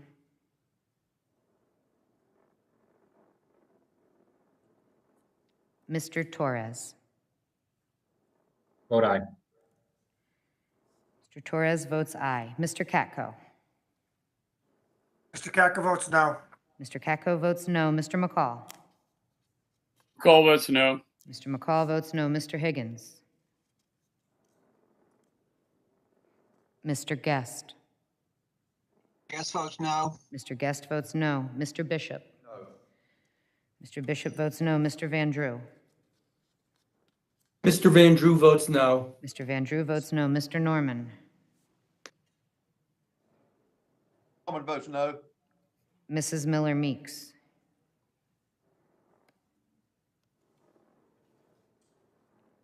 Mrs. Harshbarger. Harshbarger votes no. Mrs. Harshbarger votes no. Mr. Clyde. Mr. Clyde votes no. Mr. Clyde votes no. Mr. Jimenez. Jimenez votes no. Mr. Jimenez votes no. Mr. LaTurner. LaTurner votes no. Mr. LaTurner votes no. Mr. Meyer. Meyer votes no. Mr. Meyer votes no. Mrs. Kamak. Kamak votes no. Mrs. Kamak votes no. Mr. Pfluger. Pfluger no. Mr. Pfluger votes no. Mr. Garbarino. No. Mr. Garbarino votes no. Ms. Clark. This is Representative Miller Meeks. How did I vote? How did Ms. Miller Meeks vote? Mrs. Miller Meeks is not recorded. You're not recorded. I vote no. Mrs. Miller Meeks votes no. Mr. Malinowski.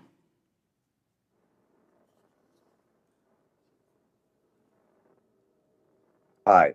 Mr. Malinowski votes aye. Mr. Higgins.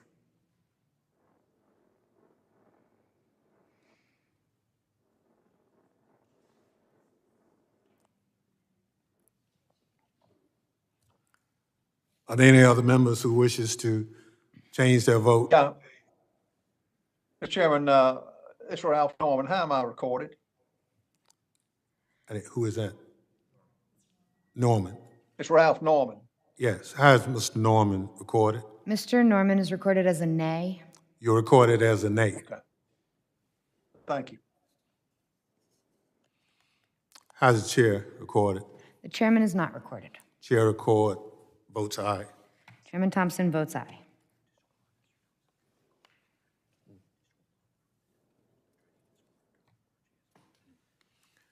Ms. Clark has indicated she's having some trouble trying to sign on.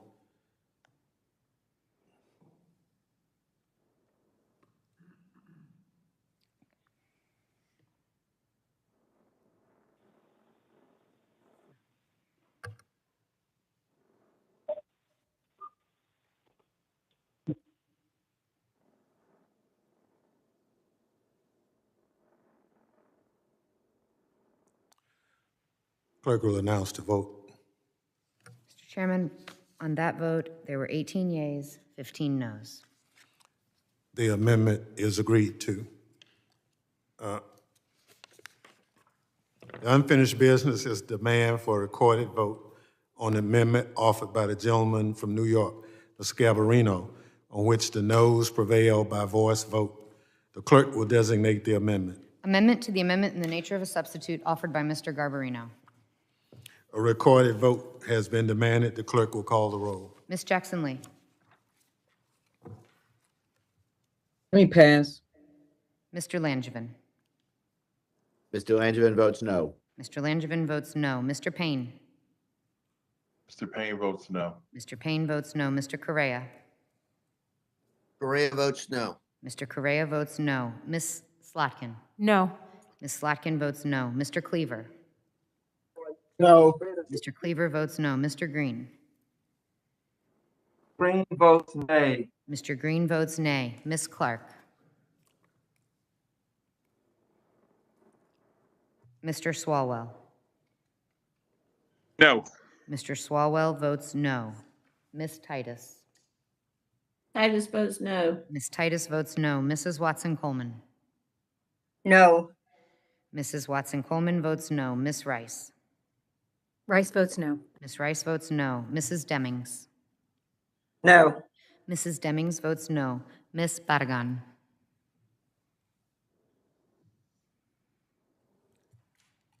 Mr. Gottheimer. No. Mr. Gottheimer votes no. Mrs. Luria.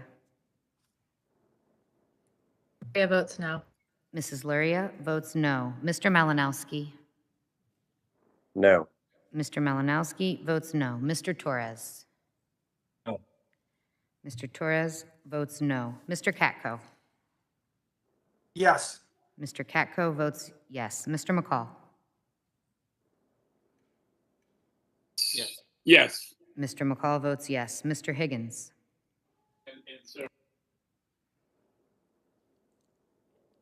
Mr. Guest.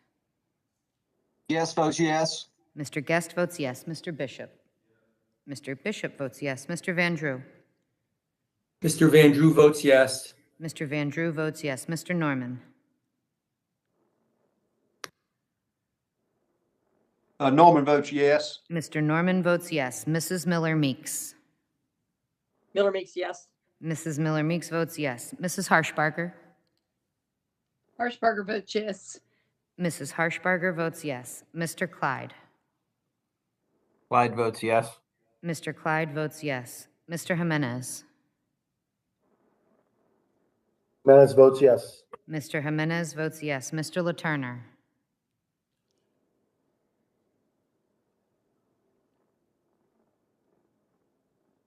Mr. Meyer.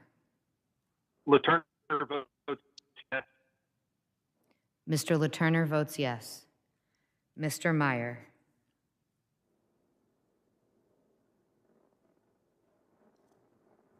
Mrs. Kamak. Kamak votes yes. Mrs. Kamak votes yes. Mr. Pfluger. Aye. Mr. Pfluger votes aye. Mr. Garbarino. I vote yes on this wonderful amendment. Mr. Garbarino votes yes. Ms. Clark.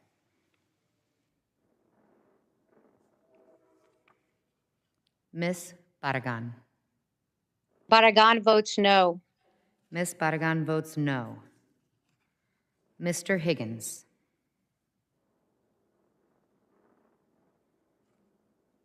Mr. Meyer.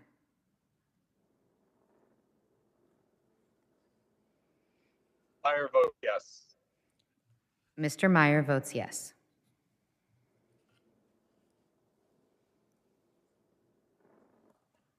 How am I recorded? Ms. Jackson Lee, Ms. Jackson Lee is not recorded. you're not recorded. No. Ms. Jackson Lee votes no. How am I recorded? You are not recorded, sir. Chair votes no. Chairman Thompson votes no. Clerk will report the vote. Chairman Thompson, on that vote, there were 15 ayes, 18 noes. The amendment is not agreed to. The unfinished business is the demand for a recorded vote on the amendment offered by the gentlewoman from Texas, Ms. Jackson Lee, on which the ayes prevail by voice vote. The clerk will designate the amendment. Amendment to the amendment in the nature of a substitute offered by Ms. Jackson Lee. A recorded vote has been demanded. The clerk will call the roll. Ms. Jackson Lee. Aye. Ms. Jackson Lee votes aye. Mr. Langevin. Mr. Langevin votes aye. Mr. Langevin votes aye. Mr. Payne. I'm sorry, Mr. Payne votes aye. Mr. Payne votes aye. Mr. Correa.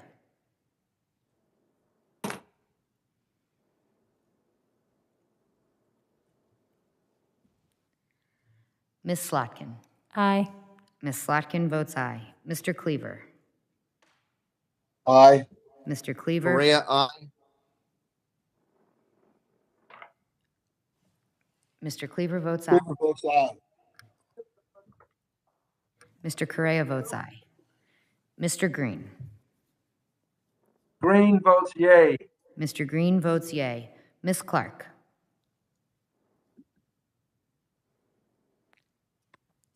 Mr. Swalwell.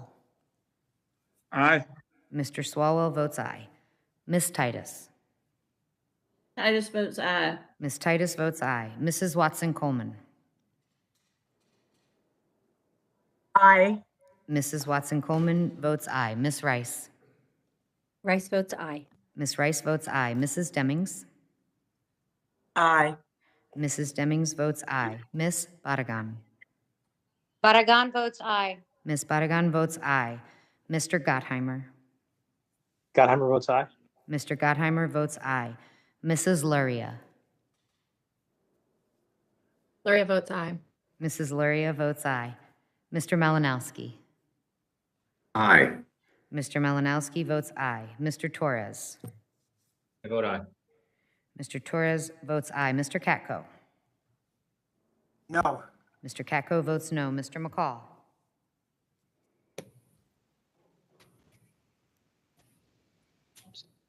Mr. Higgins. McCall votes no. Mr. McCall votes no. Mr. Higgins. Mr. Guest. Yes votes no. Mr. Guest votes no. Mr. Bishop. Mr. Bishop votes no. Mr. Van Drew. Mr. Van Drew votes no. Mr. Van Drew votes no. Mr. Norman. No. Mr. Norman votes no. Mrs. Miller Meeks. Miller Meeks no. Mrs. Miller Meeks votes no. Mrs. Harshbarger. Harshbarger votes no. Mrs. Harshbarger votes no. Mr. Clyde. Clyde votes no. Mr. Clyde votes no. Mr. Jimenez.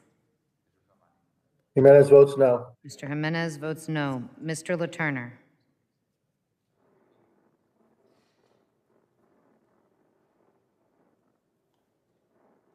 Mr. Meyer. Meyer votes no. Mr. Meyer votes no. Mrs. Kamiak. Mrs. Kamiak votes no. Mrs. Kamiak votes no. Mr. Fluger. No. Mr. Fluger votes no. Mr. Garbarino. No. Mr. Garbarino votes no. Miss Clark. Mr. Higgins. Mr. LaTurner. That any member wishes to change his or her vote? How am I recorded? You are not recorded, sir.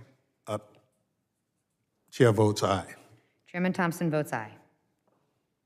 Mr. Chairman, this is Jake LaTurner. How am I recorded? How is the gentleman recorded? Mr. LaTurner is not recorded. You're not recorded. LaTurner votes no. Mr. LaTurner votes no. Clerk will report the vote. Chairman Thompson, on that vote, there were 18 yeas, 15 noes. The amendment is adopted. The unfinished business is the demand for a recorded vote on the amendment offered by the gentleman from New Jersey, Mr. Van Drew, on which the noes prevail by voice vote. The clerk will designate the amendment. Amendment to the amendment in the nature of a substitute offered by Mr. Van Drew. A recorded vote has been demanded. The clerk will call the roll. Ms. Jackson Lee. No. Ms. Jackson Lee votes no. Mr. Langevin. Mr. Langevin is no. Mr. Langevin votes no. Mr. Payne. No. Mr. Payne votes no. Mr. Correa.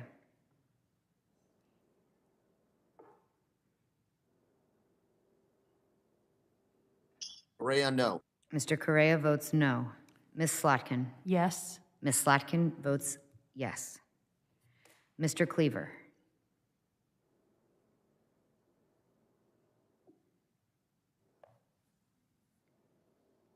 Mr. Green. Green votes yay. Mr. Green votes yay. Ms. Clark.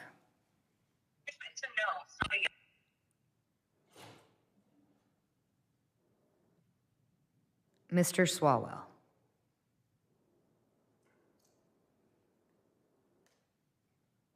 Ms. Titus.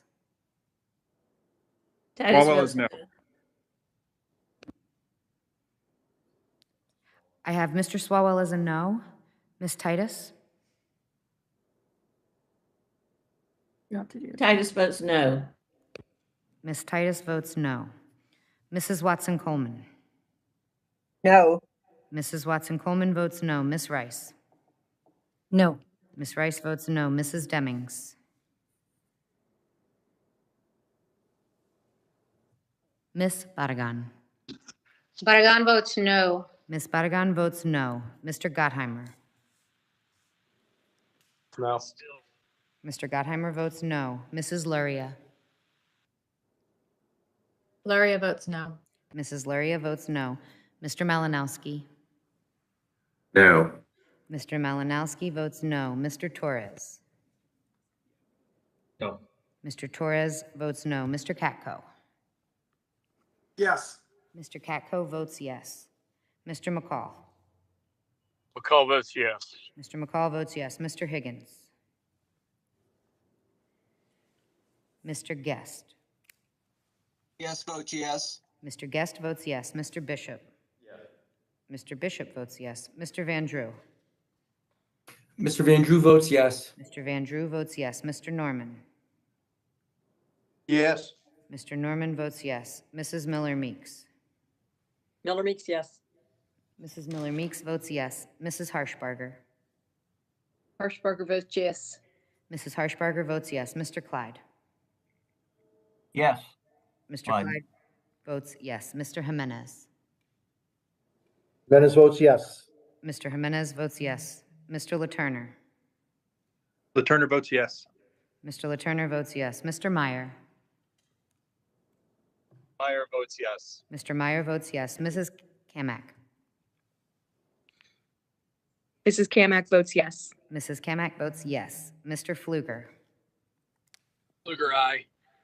Mr. Fluger votes aye. Mr. Garbarino. Yes. Mr. Garbarino votes yes. Mr. Cleaver. No. Mr. Cleaver votes no. Ms. Clark. Mrs. Demings. Ms. Demings votes no. Mrs. Demings votes no. Mr. Higgins.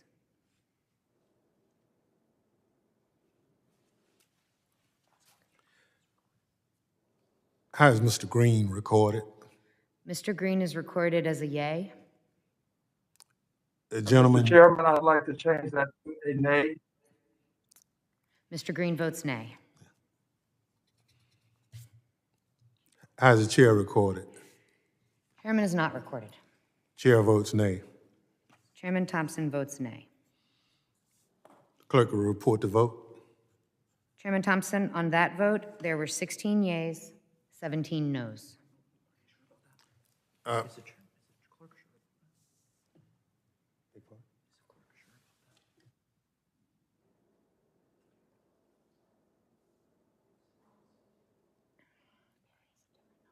to make sure we get the numbers right.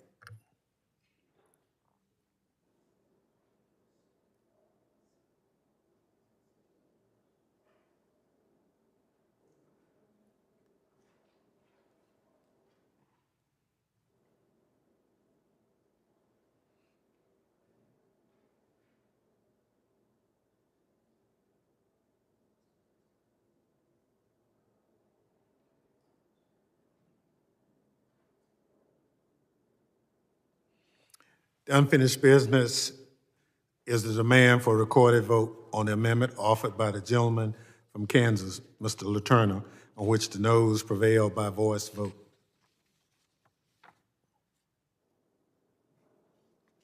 The clerk will designate the amendment. Amendment to the amendment in the nature of a substitute offered by Mr. Letourneau. A recorded vote has been demanded. The clerk will call the roll. Ms. Jackson Lee. No. Ms. Jackson Lee votes nay. Mr. Langevin. Mr. Langevin votes no. Mr. Langevin votes no. Mr. Payne. Mr. Payne votes no. Mr. Payne votes no. Mr. Correa. Correa votes no. Mr. Correa votes no. Ms. Slotkin. No. Ms. Slotkin votes no. Mr. Cleaver. No. Mr. Cleaver votes no. Mr. Green. Green votes nay. Mr. Green votes nay. Ms. Clark.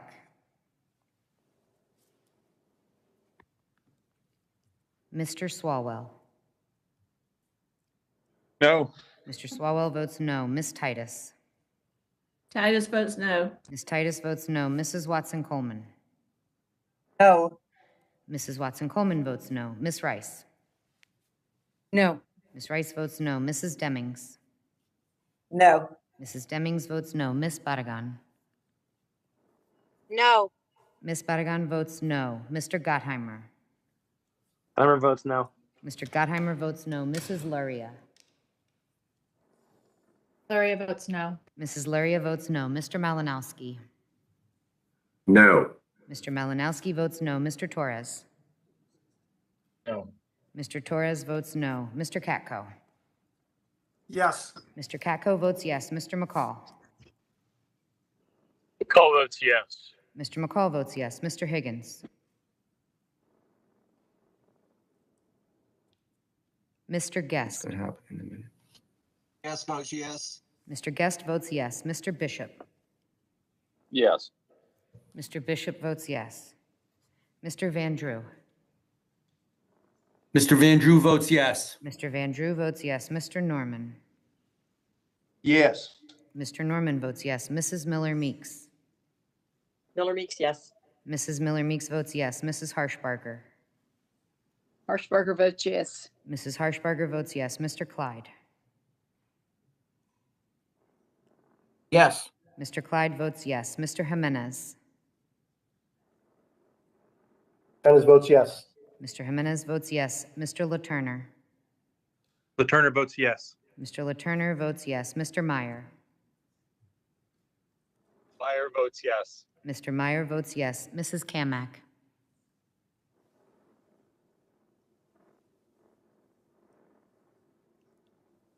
Kamiak votes yes. Mrs. Kamiak votes yes. Mr. Pfluger? Fluger votes aye. Mr. Pfluger votes aye. Mr. Garbarino? Yes. Mr. Garbarino votes yes. Ms. Clark? Mr. Higgins? Is there any member wishes to change his or her vote? How does the chair record it? Chairman Thompson, you are not recorded. Chair votes no. Chairman Thompson votes no. Clerk will report the vote. Mr. Chairman, on that vote, there were 15 yeas, 18 noes. The amendment is not agreed to. The unfinished business is the demand for the recorded vote on the amendment offered by the gentlewoman from Tennessee, Mrs. Harshbarger, on which the noes prevail by voice vote. The clerk will designate the amendment. Amendment to the amendment in the nature of a substitute offered by Mrs. Harshbarger. A recorded vote has been demanded. The clerk will call the roll. Ms. Jackson Lee? No. Ms. Jackson Lee votes no. Mr. Langevin? Mr. Langevin votes no. Mr. Langevin votes no. Mr. Payne? Mr. Payne votes no. Mr. Payne votes no. Mr. Correa? Correa votes no. Mr. Correa votes no. Ms. Slotkin? No. Ms. Slotkin votes no. Mr. Cleaver? No. Mr. Cleaver votes no. Mr. Green? Green votes nay. Mr. Green votes nay. Ms. Clark? Ms. Clark votes no. Ms. Clark votes no. Mr. Swalwell? Swalwell, no. Mr. Swalwell votes no. Ms. Titus? Titus votes no. Ms. Titus votes no. Mrs. Watson-Coleman? No. Mrs. Watson-Coleman votes no. Ms. Rice? Rice votes no. Ms. Rice votes no. Mrs. Demings?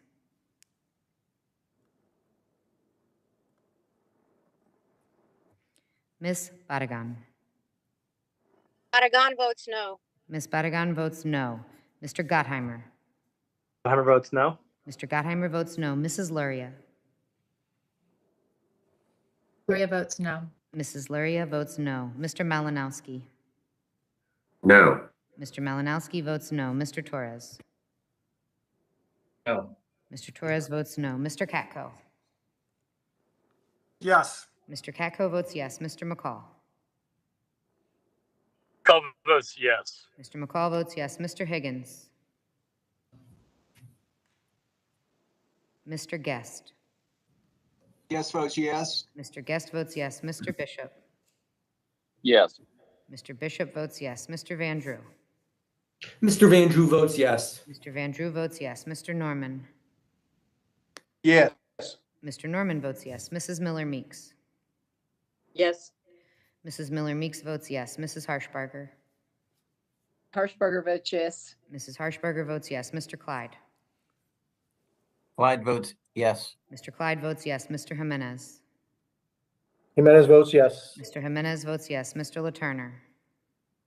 LaTurner votes yes. Mr. LaTurner votes yes. Mr. Meyer? Meyer votes yes. Mr. Meyer votes yes. Mrs. Kamiak? Kamiak votes yes. Mrs. Kamiak votes yes. Mr. Pfluger? Fluger votes aye. Mr. Pfluger votes aye. Mr. Garbarino? Aye. Mr. Garbarino votes aye. Mrs. Demings? Mr. Higgins?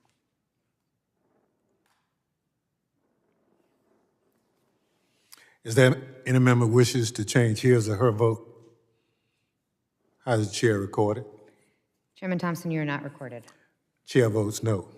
Chairman Thompson votes no. The clerk will report the vote. Chairman Thompson, on that vote, there were 15 yeas, 18 noes. The amendment is not agreed to. The unfinished business is the demand for a recorded vote on the amendment offered by the gentleman from Georgia, Mr. Clyde, on which the noes prevail by voice vote. The clerk will designate the amendment. Amendment to the amendment in the nature of a substitute offered by Mr. Clyde. A recorded vote has been demanded. The clerk will call the roll. Ms. Jackson Lee? No. Ms. Jackson Lee votes no. Mr. Langevin. Mr. Langevin votes no. Mr. Langevin votes no. Mr. Payne. Mr. Payne votes no. Mr. Payne votes no. Mr. Correa. Correa votes no. Mr. Correa votes no. Ms. Slotkin.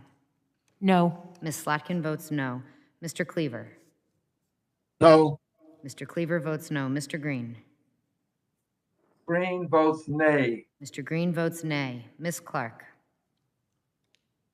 Ms. Clark of New York votes no. Ms. Clark votes no. Mr. Swalwell. No. Mr. Swalwell votes no. Ms. Titus. Titus votes no. Ms. Titus votes no. Mrs. Watson Coleman. No. Mrs. Watson Coleman votes no. Ms. Rice. Rice votes no. Ms. Rice votes no. Mrs. Demings. No. Mrs. Demings votes no. Ms. Barragan. Barragan votes no. Ms. Barragan votes no. Mr. Gottheimer. Gottheimer votes no. Mr. Gottheimer votes no. Mrs. Luria. Luria votes no. Mrs. Luria votes no. Mr. Malinowski. No. Mr. Malinowski votes no. Mr. Torres. No. Mr. Torres votes no. Mr. Katko. Yes. Mr. Katko votes yes. Mr. McCall. McCall votes yes. Mr. McCall votes yes. Mr. Higgins.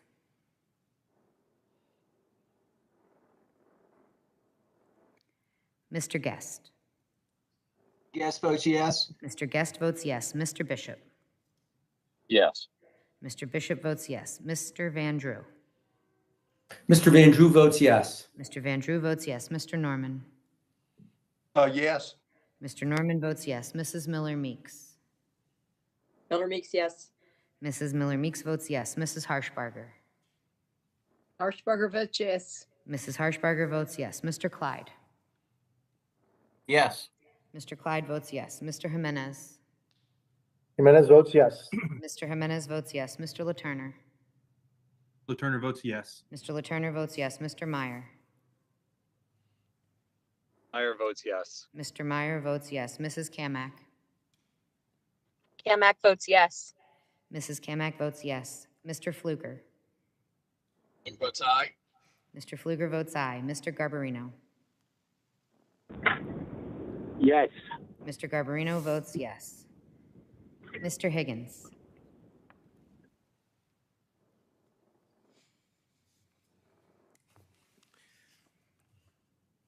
Is there any member wishes to change his or her vote? How does the chair record it? You are not recorded, sir. Chair votes no. Chairman Thompson votes no. Clerk will announce the report of the vote. Chairman Thompson, on that vote, there were 15 yeas, 19 noes. The amendment is not agreed to. The question is on agreeing to the amendment in the nature of a substitute to the committee print as amended. Those in favor say aye. Aye. Those opposed, no. In opinion of the chairs, the ayes have it, and the amendment in the nature of a substitute is agreed to.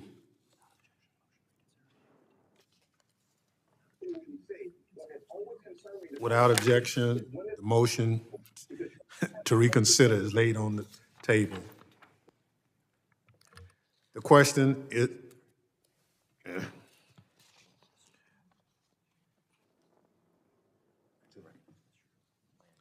I now recognize the gentleman from Rhode Island for a motion.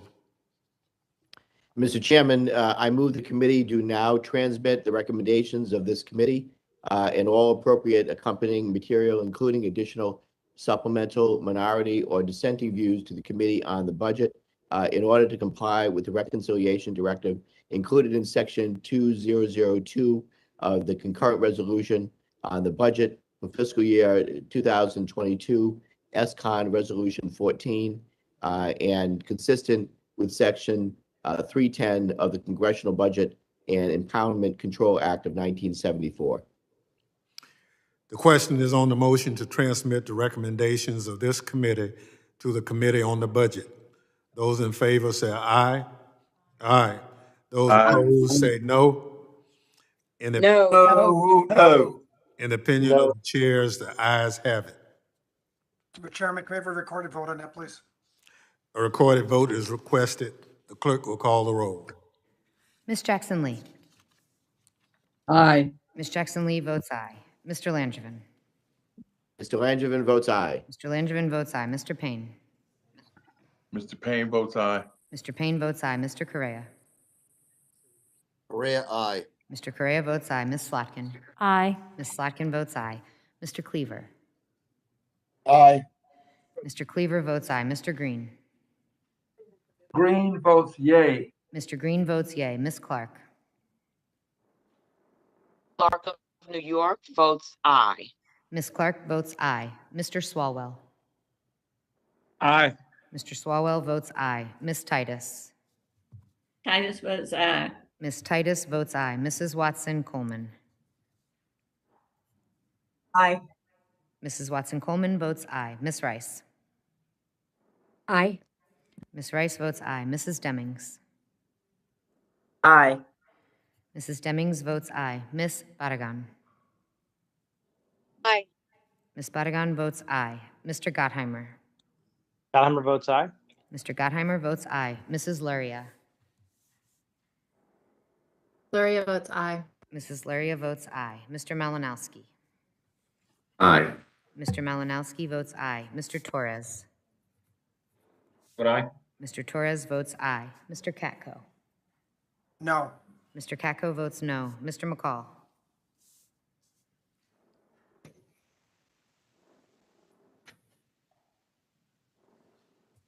Mr. Higgins.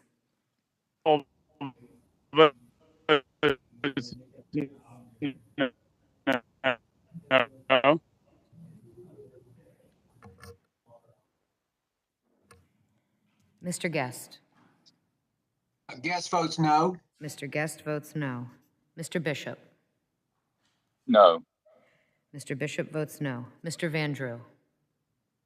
All right. Drew votes no. Mr. Van Drew votes no. Mr. Norman.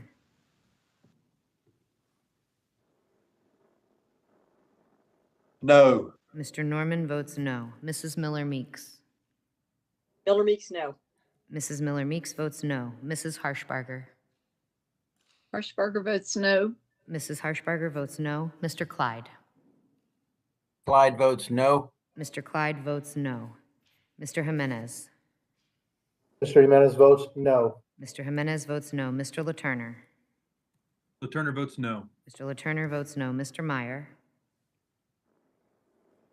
Mayor votes no. Mr. Meyer votes no. Mrs. Kamak. Kamak votes no. Mrs. Kamak votes no. Mr. Fluker. Fluker votes no.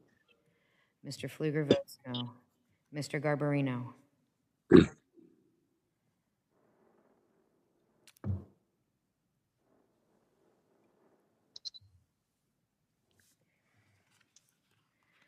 Mr. McCall. Mr. Higgins. Mr. Garbarino. No. Mr. Garbarino votes no. Fucking it. Is there a member who wishes to change his or her vote? How's the chair recording? Mr. Chairman, I'm not recording. McCall, gentleman's not recorded.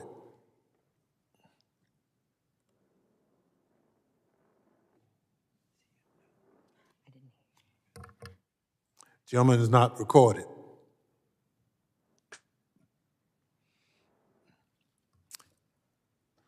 Chair votes aye. Chairman Thompson votes aye. Clerk will announce the vote. Chairman Thompson, on that vote, there were 19 yeas, 14 noes. The motion is agreed to. A motion to reconsider is laid on the table. This concludes the consideration of the committee's print noticed by the committee for today. Mr. Katko. Thank you, Mr. Chairman. Pursuant to House Rule 11, Clause 2L, I ask that members have 2 calendar days to file with the clerk of the committee supplemental, additional, or minority views on each of the bills ordered reported by the committee today. Without objection, so ordered. Without objection, staff is authorized to make any necessary technical or conforming changes to reflect the actions of the committee.